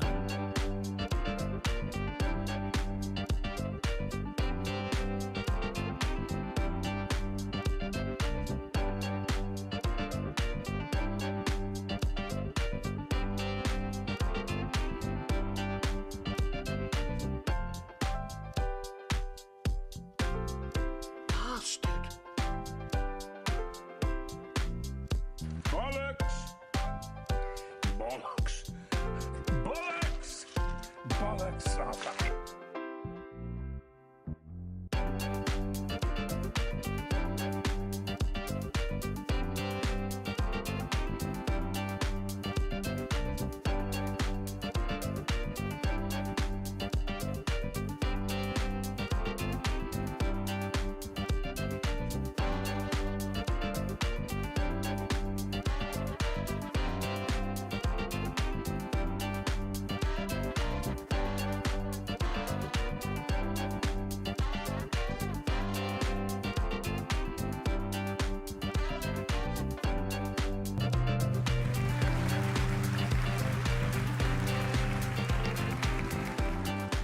That's one addict just subscribed for 27 months. 27 months of 27 months of Bitto. 27 months of Ball Day F. Schlurb in the crub.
Hey, there we go.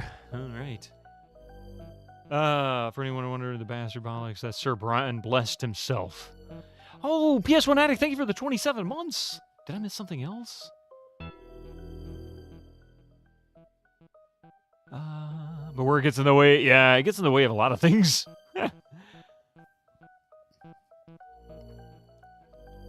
You're good just dreading another week of work before, yeah. Oh, working Wednesday through Friday starting last week. Huh. Also, you so hope next week will be nice and peaceful for you. Yes, me too. So finally you'll have a free weekend. That's great. We would go on longer, but Zool had stuff to do today. I was going to see Borderlands today at the cinema, but decided against it. You know, I saw a funny thing that Yui Bowl made a comment about the Borderlands movie. He says, I bet you wish I was the one who directed it. I'm glad to see he can poke fun at himself on that. That's pretty funny. I have no idea if the movie's any good, but I keep seeing not so great things about it. Apparently Deadpool and Wolverine, though, are fantastic. This door's jammed shut. Okay, that door's jammed shut. I wonder if we can get in there from another location. Or maybe there is... Nice rock work on the fireplace. Yeah, 10 days in a row. Good thing you got off work, so you can watch Tuesday stream here because you're really looking forward to the game for the stream. Yeah, for that stream. I'm looking forward to Crimson Diamond. I do have a small amount of regret for having to pause Tales of Monkey Island. I'm not 100% happy with it, but I have been looking forward to this game for years. I could have played Monkey Island 3 years ago. Tales. I could have played all the first 5 of them years ago, you know, on stream, and it would not have interfered. But it's just the way it worked out. So I'll pause it. We got 2 chapters left, and that'll be easy to pick up. So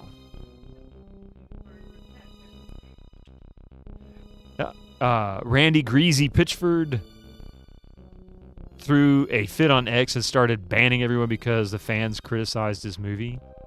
Really?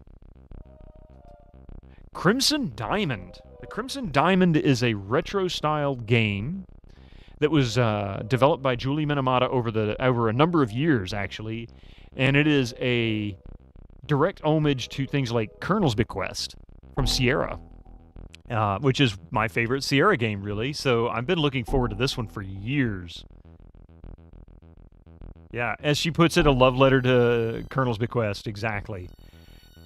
And I remember seeing the screenshots and whatnot when I heard about it and started playing the demo years ago. And I'm like, oh man, it's Colonel's Bequest. There's so much of it in there. Nice fan. Hey, look, it's Thomas Malloy's biggest fan. Yeah, and her art style, yeah, is spot on. She did a fantastic job of that.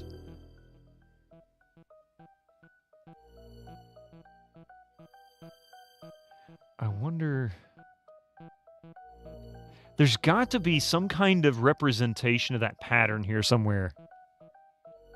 You never heard of that game? It will very much be worth it. Fractal Mind Mike played through it over 2 streams over the weekend. It just came out last Thursday. And he streamed it over the weekend. Tom was playing it last week. I want to say Doc started playing it, didn't he, Pi? Is that right? Pi, if you can hear me? When she showed some of the screens to the artist who did Colonel's Bequest, at first he thought maybe he was looking at background art. He did, but never used. That is a huge compliment. That is a massive compliment.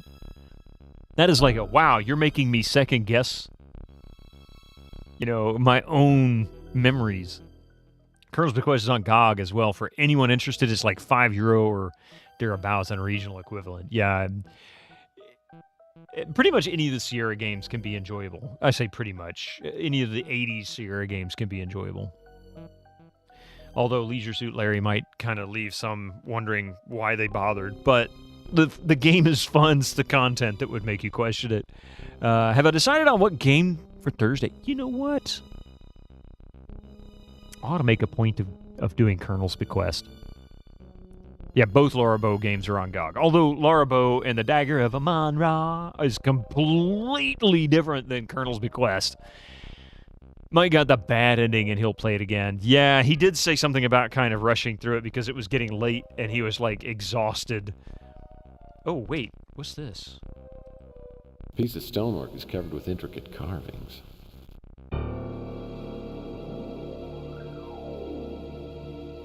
Super Sleuth or bust?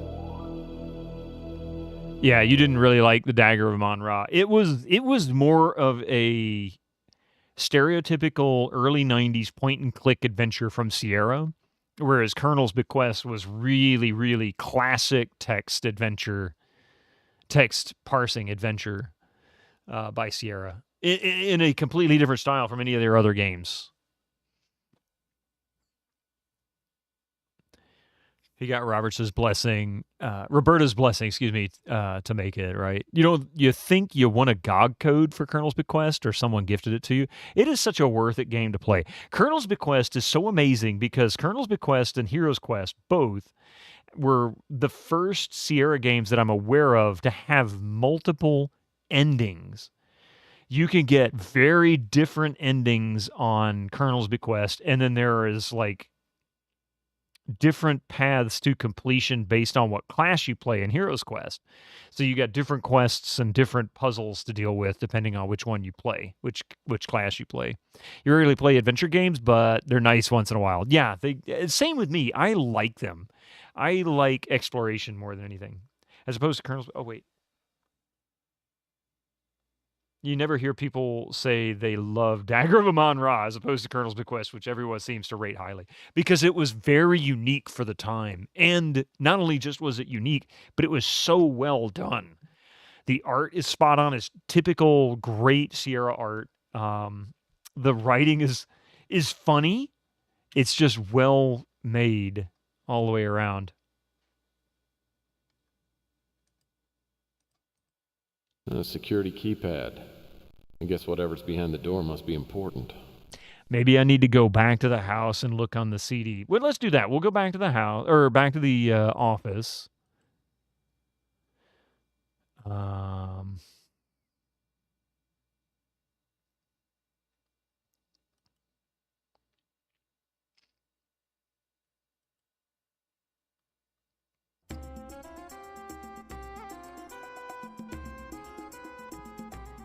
Super Sleuth and Colonel's Bequest almost impossible to achieve without a walkthrough, mostly because there are some code bugs in the game that give you false information.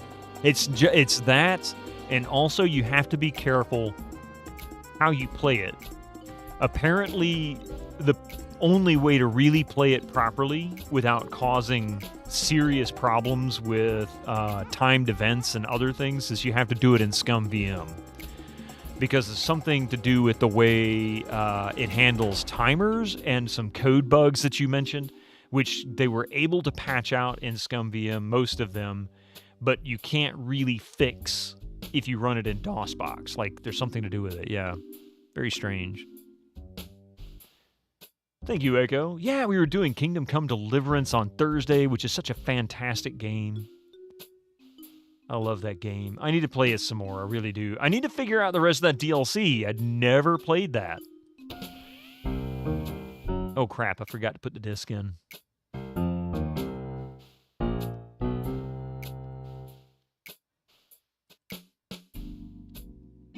Aha! Okay. So I was right. The crumpled paper does give me the key, but I have to figure out the code here, and I'm guessing it's whatever pattern the three yellows end up in. So according to the rules, no more than 2 of any color on the same row, column, or diagonal.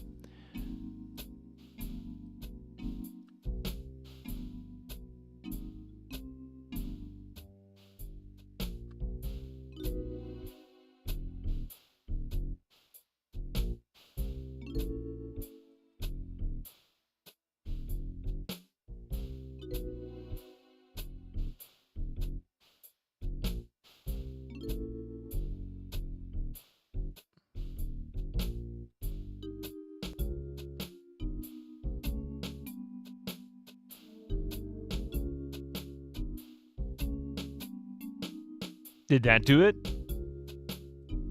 I guess not.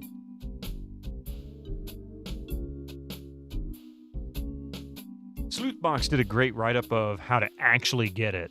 Oh, gotcha. So glad. Yes, I'm glad you did too, Echo. I didn't realize it was on sale. I hadn't looked, but I'm glad that you did. You really like Kingdom Come Deliverance, but it was not good at combat. Thankfully, there's a mod for it. It's good when you learn the timing, but it is so tedious and challenging. Sounds so much like Twin Peaks.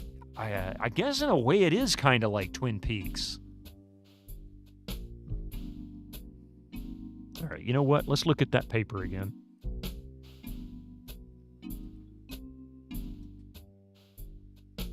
Twin fedoras. There you go.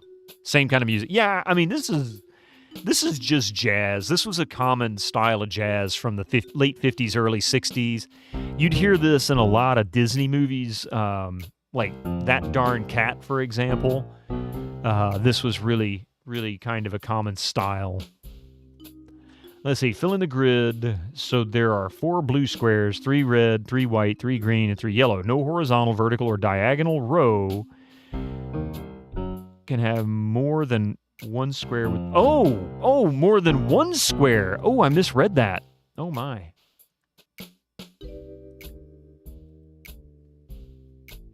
Oh, my. Okay.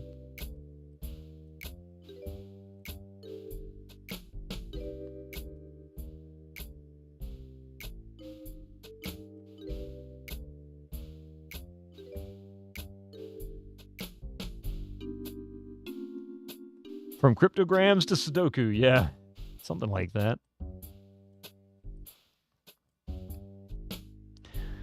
And the MVP of your Fallout Tactics session was Atari Beer Pong with his pugilism skills.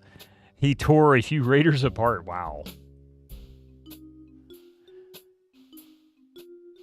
Let's see. This kind of music shows up in noir content no matter what century it's set in. Yes, because this was... You know, film noir started in, the late 40s? And early 50s. It was really popular up through the mid to late 50s. And then but jazz was like the key style of music at the time. And so big band in the 40s and smaller jazz ensembles in the 50s. And that jazz really was really popular all the way up into the 70s. You'd still see TV shows that would use this style into the 70s. And they weren't necessarily film noir. It's just common. Yeah. You grew up on Disney movies from 50s to 60s. Everything came decades after to your country. Yeah, and you feel so mighty nostalgic for this type of jazz. I love it. If you like this kind of stuff, I strongly recommend that you go check out some music by Dave Brubeck. You're more than familiar with Dave Brubeck. This is not exactly that same style, but this is very similar to that small quintet style. And then you have Don Ellis was pretty good, and some of his early stuff has a similar kind of fusion style of this and some more modern jazz styles of the early 60s. So let's see. It says no more than one per.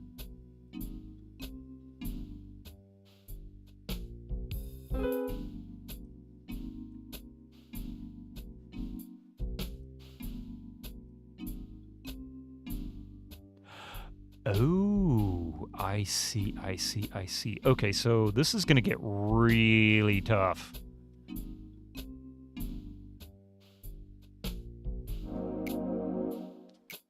Don Ellis gets kind of crazy in the late 60s. He gets some really wild time signatures. So if you really enjoy the music, you ought to progress into his later years, and he has some really good stuff. He was the composer for the French Connection. He did the soundtrack for that. And he also did a rendition of Star Wars. Sadly, he died shortly after that I think it was a heart attack, actually. What is the goal of this puzzle? This puzzle gives me the key to open that door in the cabin we were just in. And the crumpled page that we found in that cabin gives you the key. It says fill in the grid. So there are 4 blue squares, 3 red and white, or 3 red, 3 white, 3 green, and 3 yellow. No horizontal, vertical, or diagonal row can have more than 1 square with the same color. And right now I'm just trying to figure out how to orient this. Oh, crap.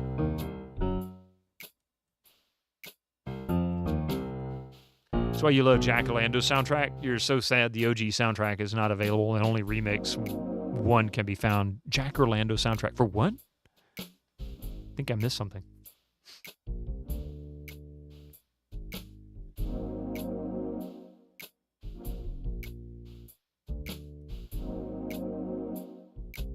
Ah, here we go. Okay, so that's one configuration.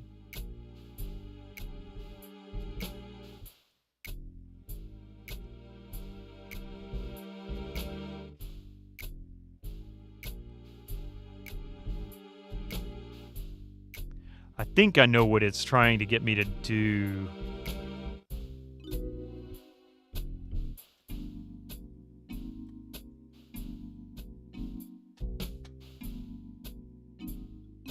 It's a point-and-click game. Ah. Oh, the game is called Jack Orlando. Is that right?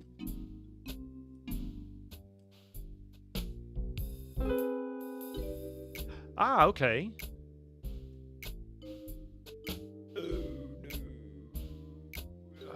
We could do this. This.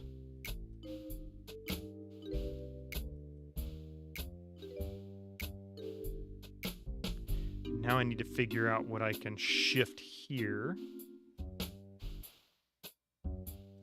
About a detective sort of noir vibe, but it's happening right after Prohibition was abolished. You've only seen a Let's Play of Jack Orlando. The sound kept cutting in and out. I don't know whether that was a problem with that or just that particular playthrough of the game. You know what? Let me look this up. Jack Orlando.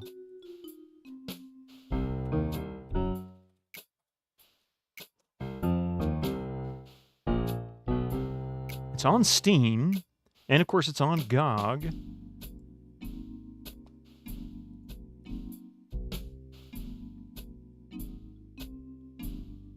I'm not familiar with this one. It's from 2001.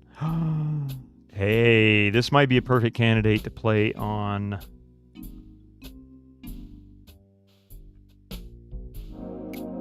the Athlon machine. I'll have to check into it.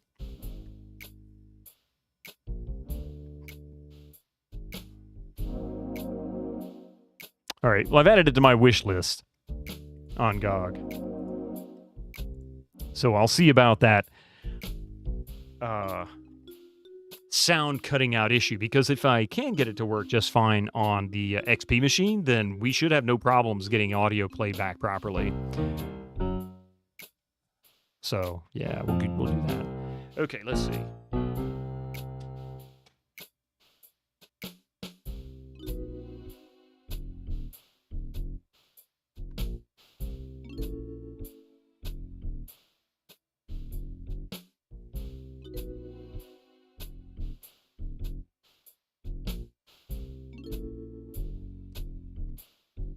For some reason, Jack is just extremely hostile to most people in the game, but I guess that is his tough PI persona. Yeah, he's trying to be too much of a tough guy. Because that's really what the whole Noir thing was supposed to be about. It's like being a tough guy, but at the same time, a soft heart for the ladies.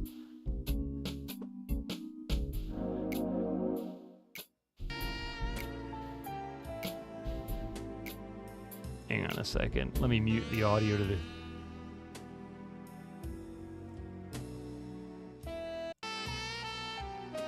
Yeah. Same kind of style. That jazzy saxophone, though. That's like we're walking down the alleys. It's dark. The ground is wet. There's fog in the distance. And all you have to light the alley is one 30-watt bulb over the back door of some greasy spoon. But nobody really thought about Jack. He's the kind of guy who walks up to someone he has never met and says stuff like, "That shirt is almost as ugly as your face," for no reason. Oh, my God. Oh, man. What a jerk. Okay. 1, 2, 3. 1, 2, 3.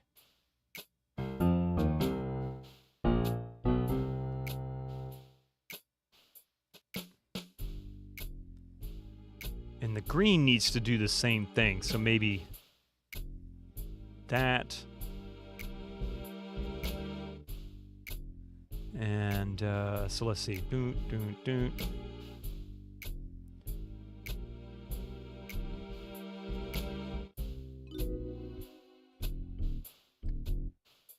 I think that's supposed to go there.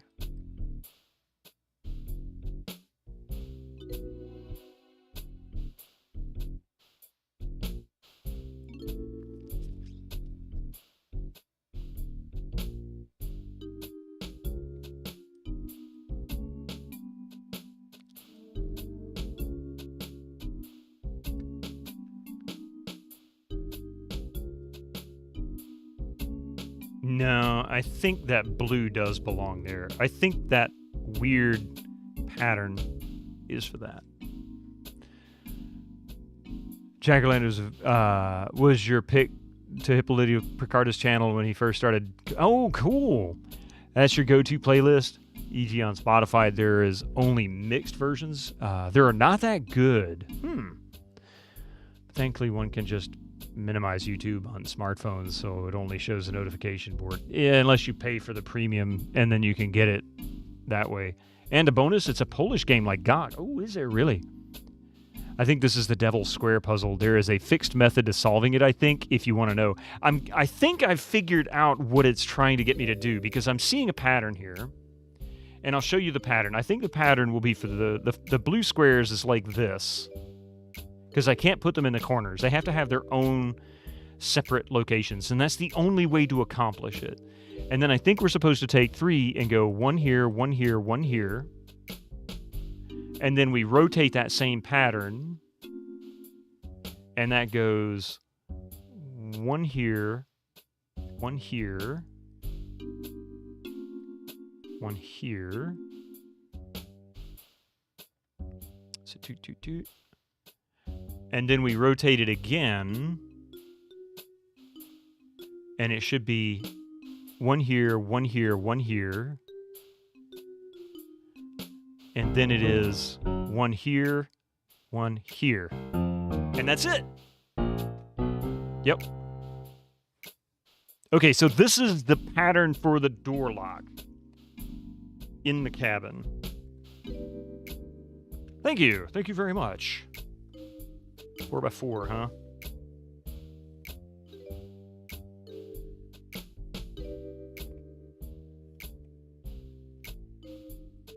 You know, it's puzzles like this that make me feel smart. I didn't really do much. I just kept doing stuff until I figured out what it was wanting. There was no intelligence there. So I'm going to put those just like that. Okay.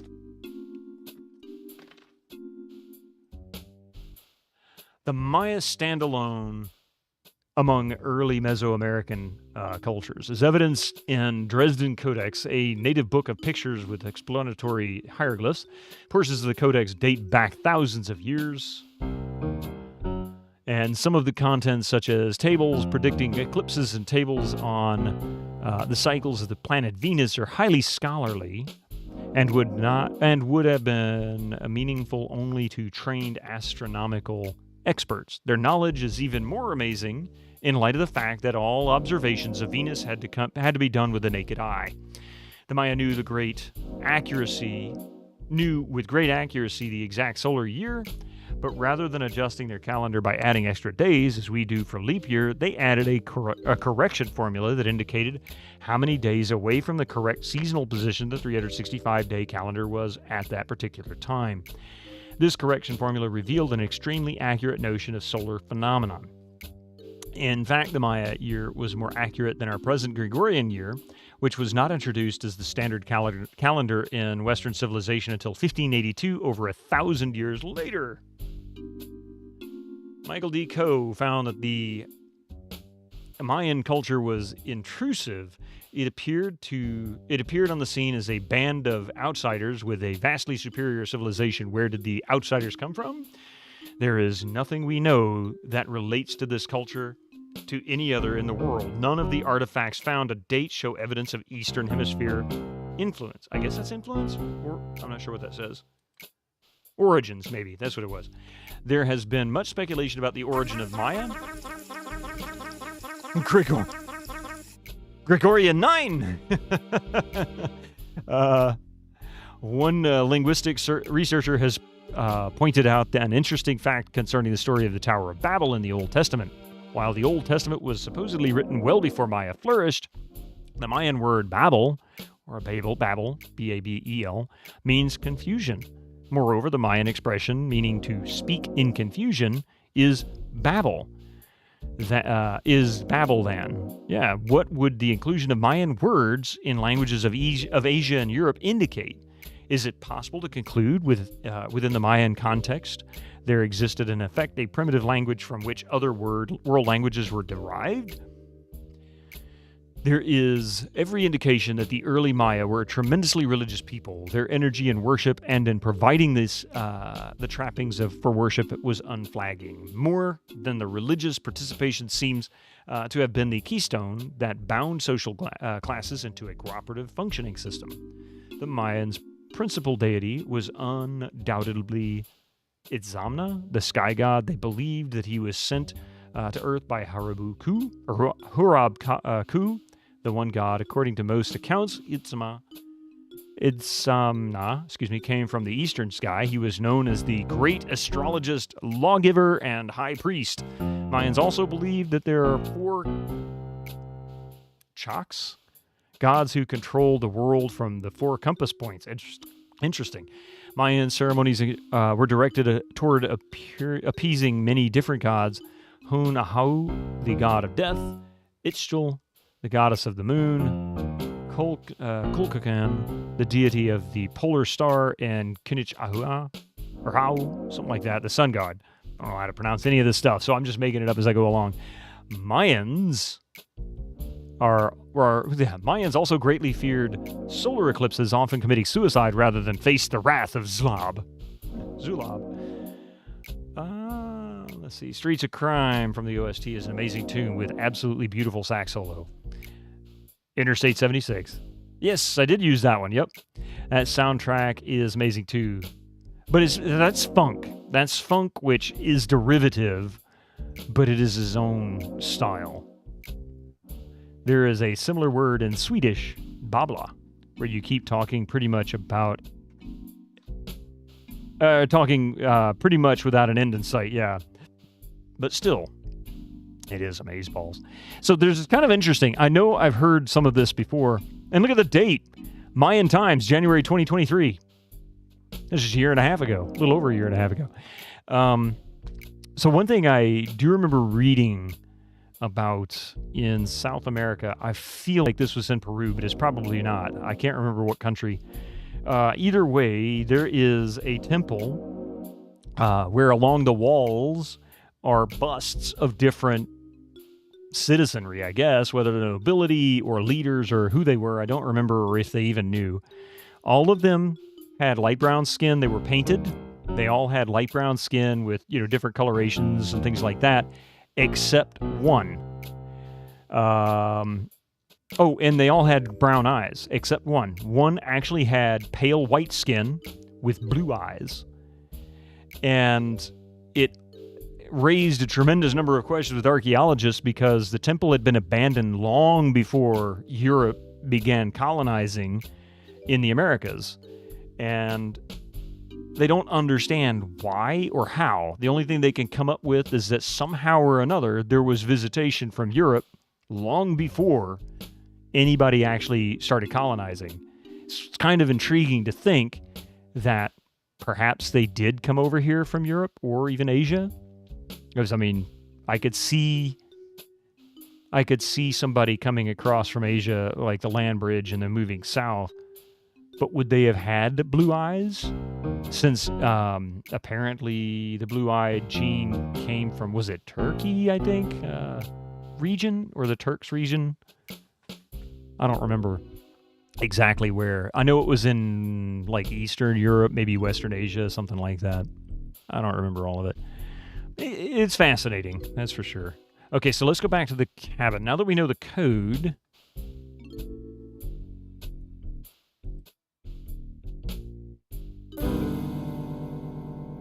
It's aliens. Discovery Channel told me so. No, yeah, that's true, yeah. Sukalos was quick to tell you. It was all about aliens. Just kidding. Speaking of statues, we have a bank that was built pre-Civil War, and it has gargoyles on the side of it, and all of them are grimacing. The joke is they're facing the customers. Or the joke is they're the faces customers make when they need to get a loan. Okay, so the code for this is... Code accepted. The blue-eye gene is also a weak gene, meaning it is less likely to appear unless both parents have blue eyes. Hey, that's a good point. Yeah.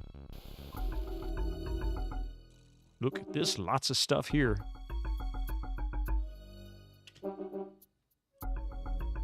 Looks like a post-war map of Scotland. A post... It really doesn't look like Scotland to me. That's kind of weird.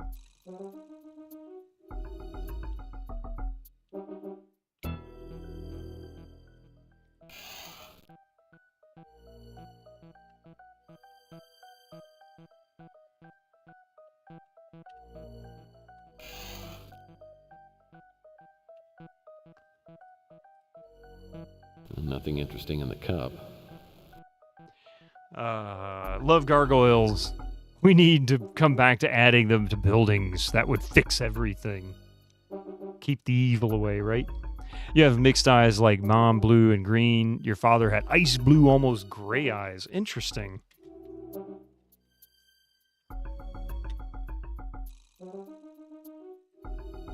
Turning this thing on won't do much good without any film. These books look like they've been Hey, tossed Jared, how you around, doing? like somebody was rifling through them. Sorry, I think I missed your first message there. I apologize for that. I saw the purple of Wolf Soul's name, and I saw the purple of yours, and I think I just, in my head, associated it with being Wolf Soul. Paper scattered around appears to have fallen off the bookcase. I am going to destroy your last name, your name, and I don't want to do that, so I'm going to call you Kai. Kai? Is that okay? Kish? Keisha? Maybe? Keisha Ashika? I'm not sure how to pronounce that. If you've got a way to enunciate that in text, I would absolutely love to know how it's pronounced. Paper scattered around appears to have fallen off the bookcase. But welcome to the channel. Welcome. Yeah, this is a great Paper game. It really scattered is. around appears to have fallen off the bookcase. Yeah, you already kind of said that there, Murph. Moif. You know, I wonder if maybe... No, opening it didn't actually give me anything visual.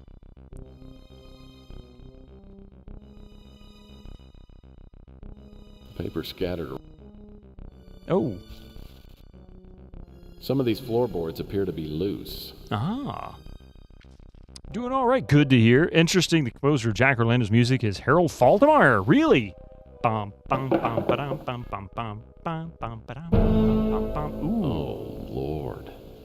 Someone put some good holes in this guy. There's not much left of him, but I don't think this is Malloy, judging by the hair. Looks more like the guy in the photo downstairs. David Wright. The question is, who's responsible for this? And did they get Malloy, too? Okay. Those are some large maggots. I mean, they're huge. Yeah, I had no idea Harold Faltermeyer did any video game music. he's still juicy.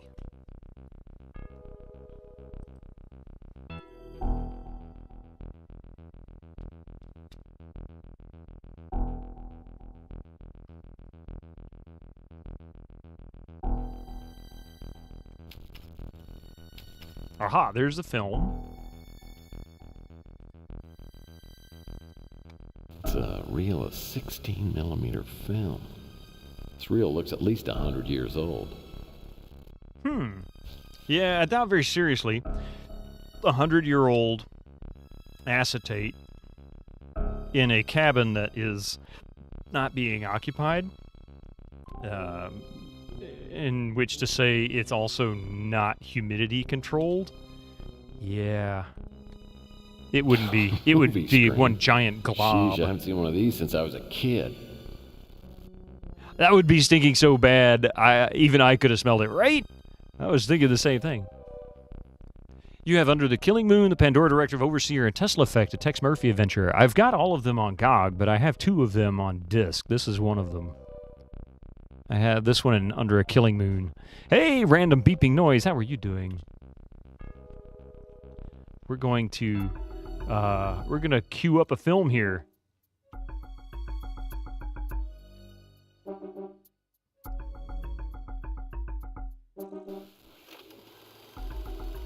Everybody got your popcorn? Need some candy? Here we go. Oh no, is this the alien autopsy video? Holy crap. Was it? What is this? It's got to be some sort of practical joke. Wait a second. Whatever that thing is, it just moved.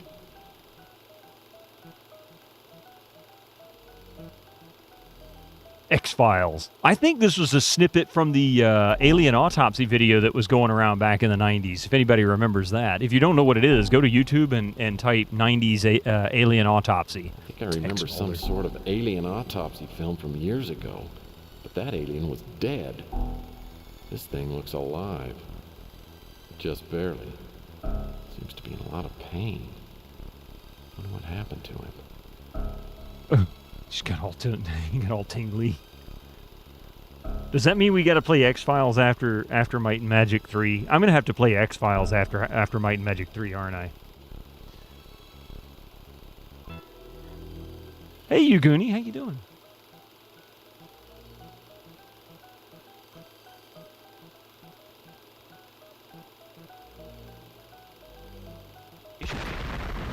Holy crap! Of course! It's always worth another playthrough.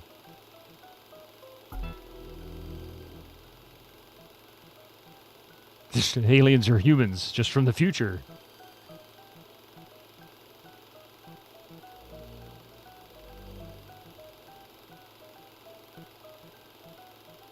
Uh-oh. He doesn't look like he's gonna make it. Overexposure! Too much light!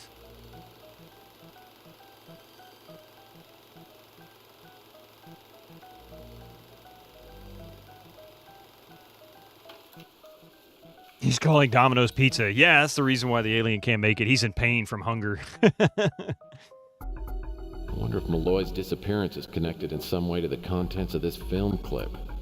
Military personnel, a live alien? If it wasn't a hoax, this thing could stir things up in a big way. Maybe I shouldn't be getting involved. This is the sort of thing that gets people killed. Copying the strategy from the stores around here, I see starting with Halloween-themed merchandise earlier and earlier each year. Yeah, eventually Halloween goods will start, appearing right after Christmas. You never played an X-Files video game. I only have played one. The conspiracy is out there. And that's it. That's the only one I've played. This came out the year, I forget what season it was. There was a season that they did the movie, well, it was between two seasons.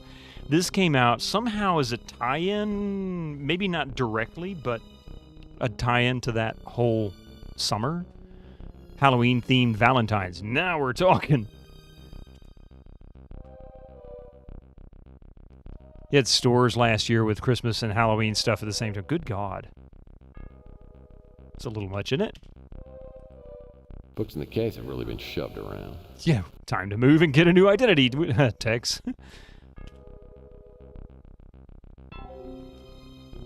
Okay, so it looks like we have quite a bit to talk about with people.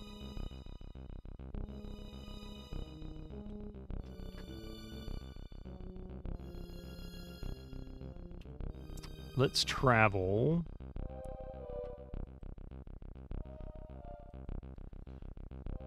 Ooh, Chelsea's apartment. Ooh, I haven't been there yet.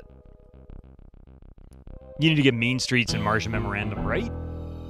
I fly my speeder to the Four Gables apartment building where Chelsea lives. Luckily, or maybe not, she doesn't answer the door.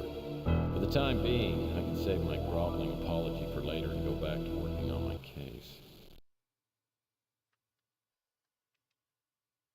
Okay, so I can't talk to her yet. She's... All right, let's go and talk to... I forget what this officer's name is. What now? Mac Malden, that's right. I just need to ask you a few questions. Then, I'll let you get back to your little word search game. Fine. Hurry it up, or I'll bust you for loitering. You can keep that. I think I already asked him about that. You can keep that. It's this game volume, it's maxed out. In fact, I'll raise it up a little bit more.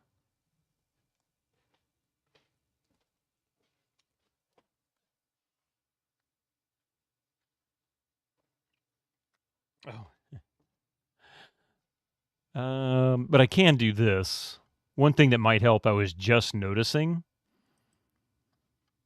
is the music is a little louder sometimes than the dialogue. It was originally set at 75, so I think I blame myself for that.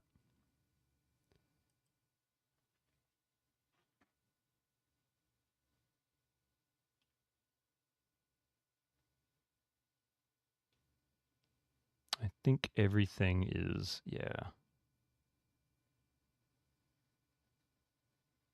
Oh, yeah, I forgot you can change the color, too. Make it nice and pleasant, or kind of weird.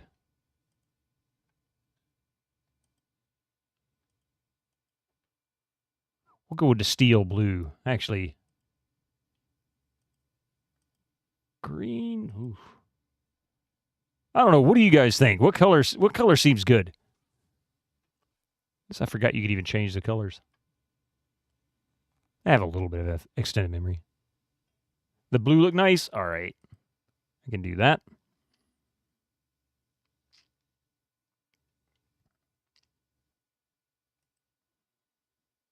That's a good point. I mean, it does match the box art.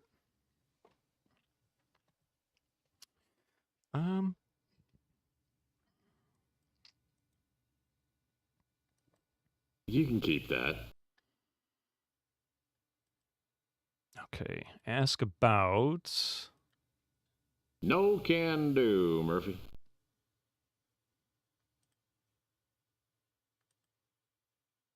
So I can't even ask questions about what I found in the cabin? Are you kidding me? It's kind of weird.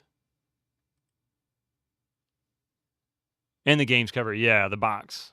Yeah, exactly. It's like almost the exact same color blue. It's kind of amazing, huh? Okay. How about...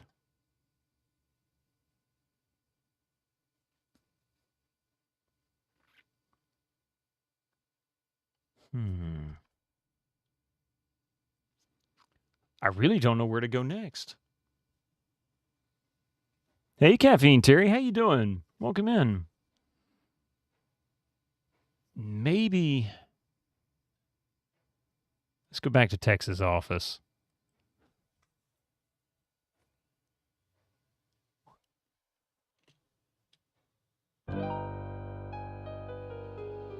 No more letters on the floor, huh? Is there anything?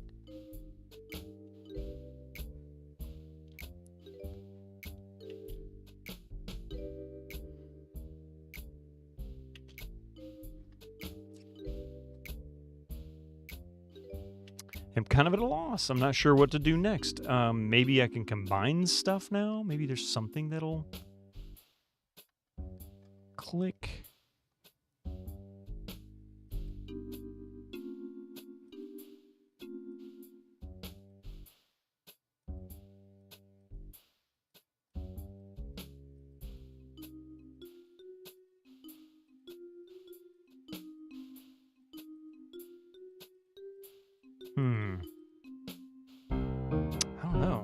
I don't know what I need to do next.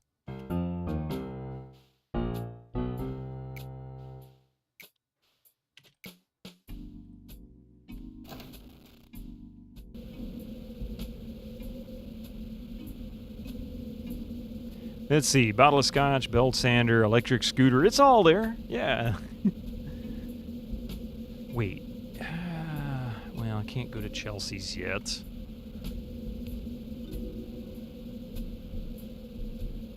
Maybe. Louis always got something nice to say. Right?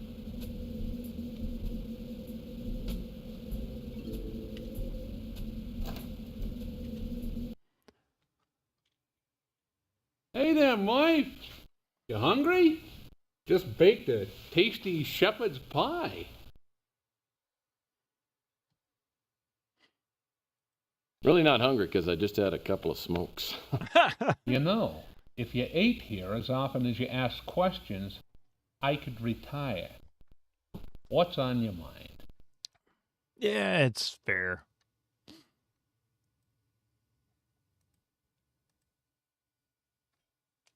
No thanks. Yeah, I think I already asked him about these. I don't think I have anything new.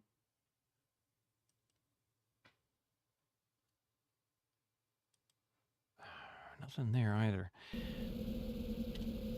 Maybe,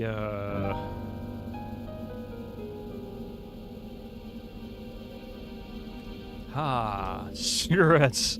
A staple of any PI diet. Of course, they have to have something dramatic they can write about, right?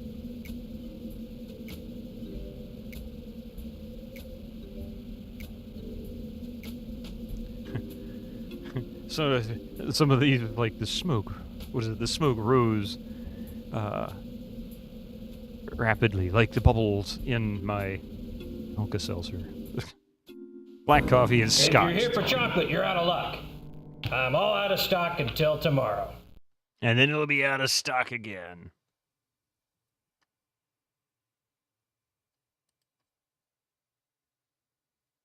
I'm not here for chocolate, Clint. Just answer a few questions. Nobody gets hurt. Oh no. Graphic error. Ah.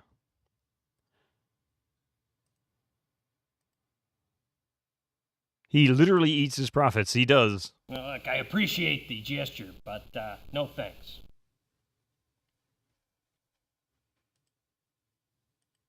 Well, look, I appreciate. It's just sprinkles. You're right. But it just gave me like nervous breakdown there for a moment, you know? It doesn't appear as any more coal can be broken off. No kale. I like that. Clint couldn't handle eating the sprinkles. Okay, so he doesn't have anything. What the heck am I doing now? Wait a minute. Now, I do have a postcard.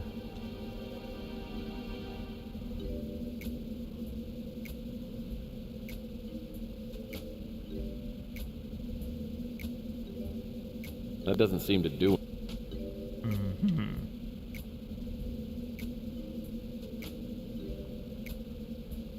Guess I'll check out the warehouse and Rusty's real quick, just in case something's changed or maybe somebody appears in here or what. No kale is a good thing.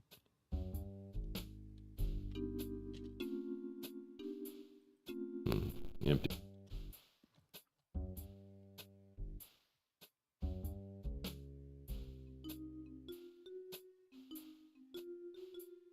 There's the pedal that opened the door. Wait.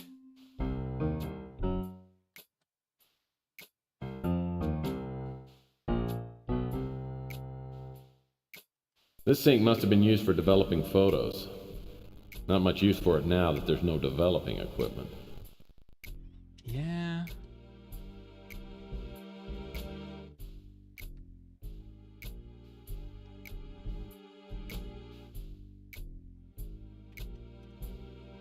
Too bad I can't pick up those chattering teeth. That'd be funny.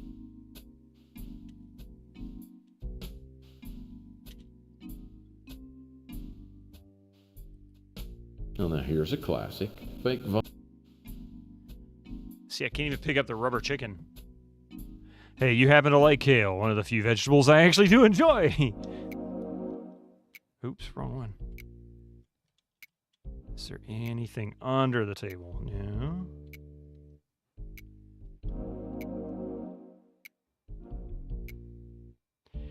And I don't suppose I don't have the key for this yet. Tex does dishes, Sim. Oh my god. You imagine how rotten he would be at doing dishes.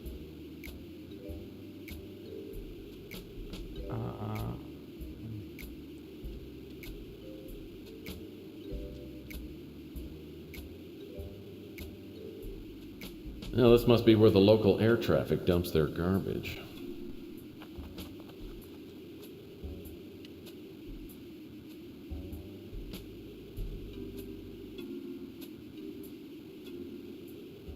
Now this must be where the local... Okay.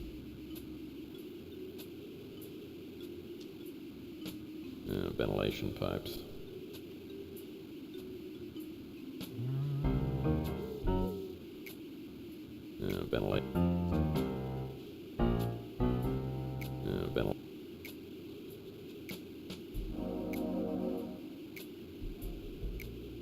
I could use a cooling unit like this in my office. Nilo's too cheap to put in air conditioning. Man, in San Francisco, geez. Didn't see any cars, so rubber chickens can't be used here.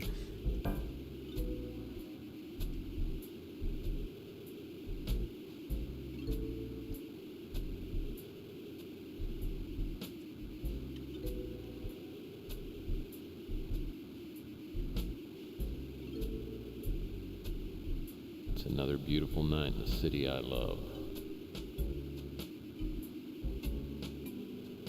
I could use a Of course you could use one, but Nilo's too cheap. I know.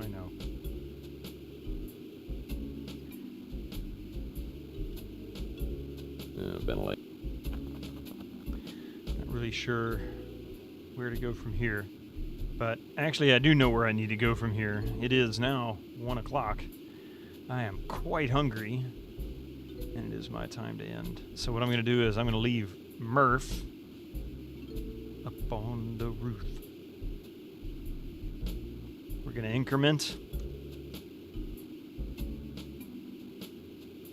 We're going to pause it right here. All right. We'll exit. Doink. Cooking lunch yourself. I'm going to go have some lunch myself. I am so hungry.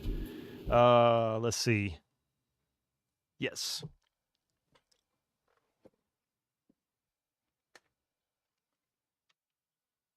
Don't go. I need to eat, and I got work later. Oh yeah. All right. So, Tuesday night, 5 p.m. Eastern, I'll begin the Crimson Diamond. I am doing my absolute best to avoid streams with it because I don't want to spoil any of it. I want to see it. I played a little bit of the demo, and that's it. On the edge of hangry. Yeah, I could get there if I wait too much longer. Other than that, though, I will be back on Thursday with an unannounced game, 7 p.m. Eastern time on GOGCOM, and then on Friday, we'll be back to Pandora Directive.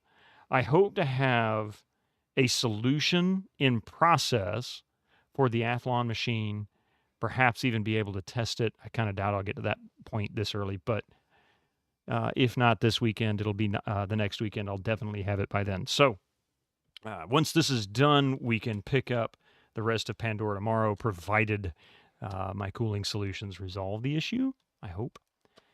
But before we go, hang on a moment here. Let me shut this down.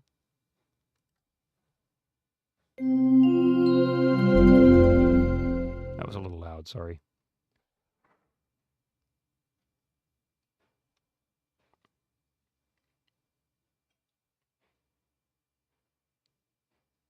And for some reason, Friday, it got stuck on the Windows is shutting down screen, and I'm not sure why.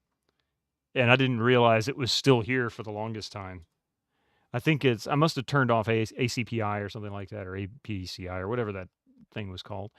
Okay, so thank you all for being here today. I really appreciate it. But before we find that, Babylon Zool, thank you for that raid. I really appreciate that.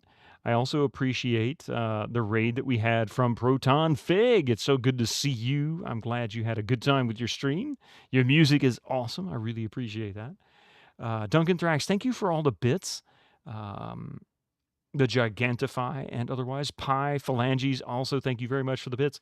PS1 Addict, thank you for the 27 months. TARDIS Mechanic, thank you for the 21. Anonymous Gifter, thank you for gifting that sub to Vin Holland. Enjoy your 30 days of ad-free experience. Oh, wait, I missed too. There was another Anonymous Gifter I didn't see. That must have happened in the middle of a break or something.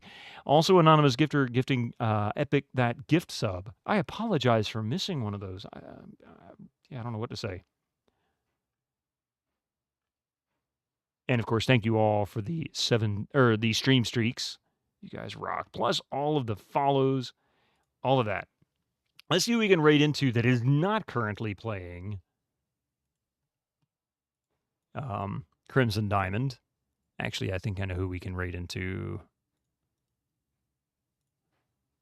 Yes, because we never get a chance to raid into him.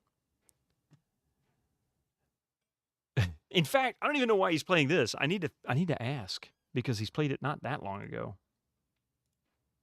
Oh, hang on a second.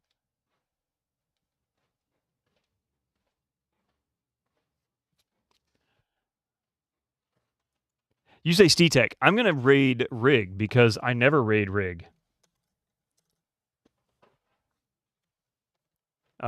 It's so rare he streams when I'm streaming, and he seems to be doing a bonus stream today for a particular reason. I don't know if it's anniversary or he's just making up stream for one that he missed or what. I'm not sure. But yeah, we're going to raid Rig. Go for it. If you would do the honors, Echo, that would be fantastic. Pod Gang, you got it. Thank you so much. All right, if you want to grab one of those commands out of chat, if you got sub, that's great. Especially those who just got a sub gifted to you. Take advantage of it.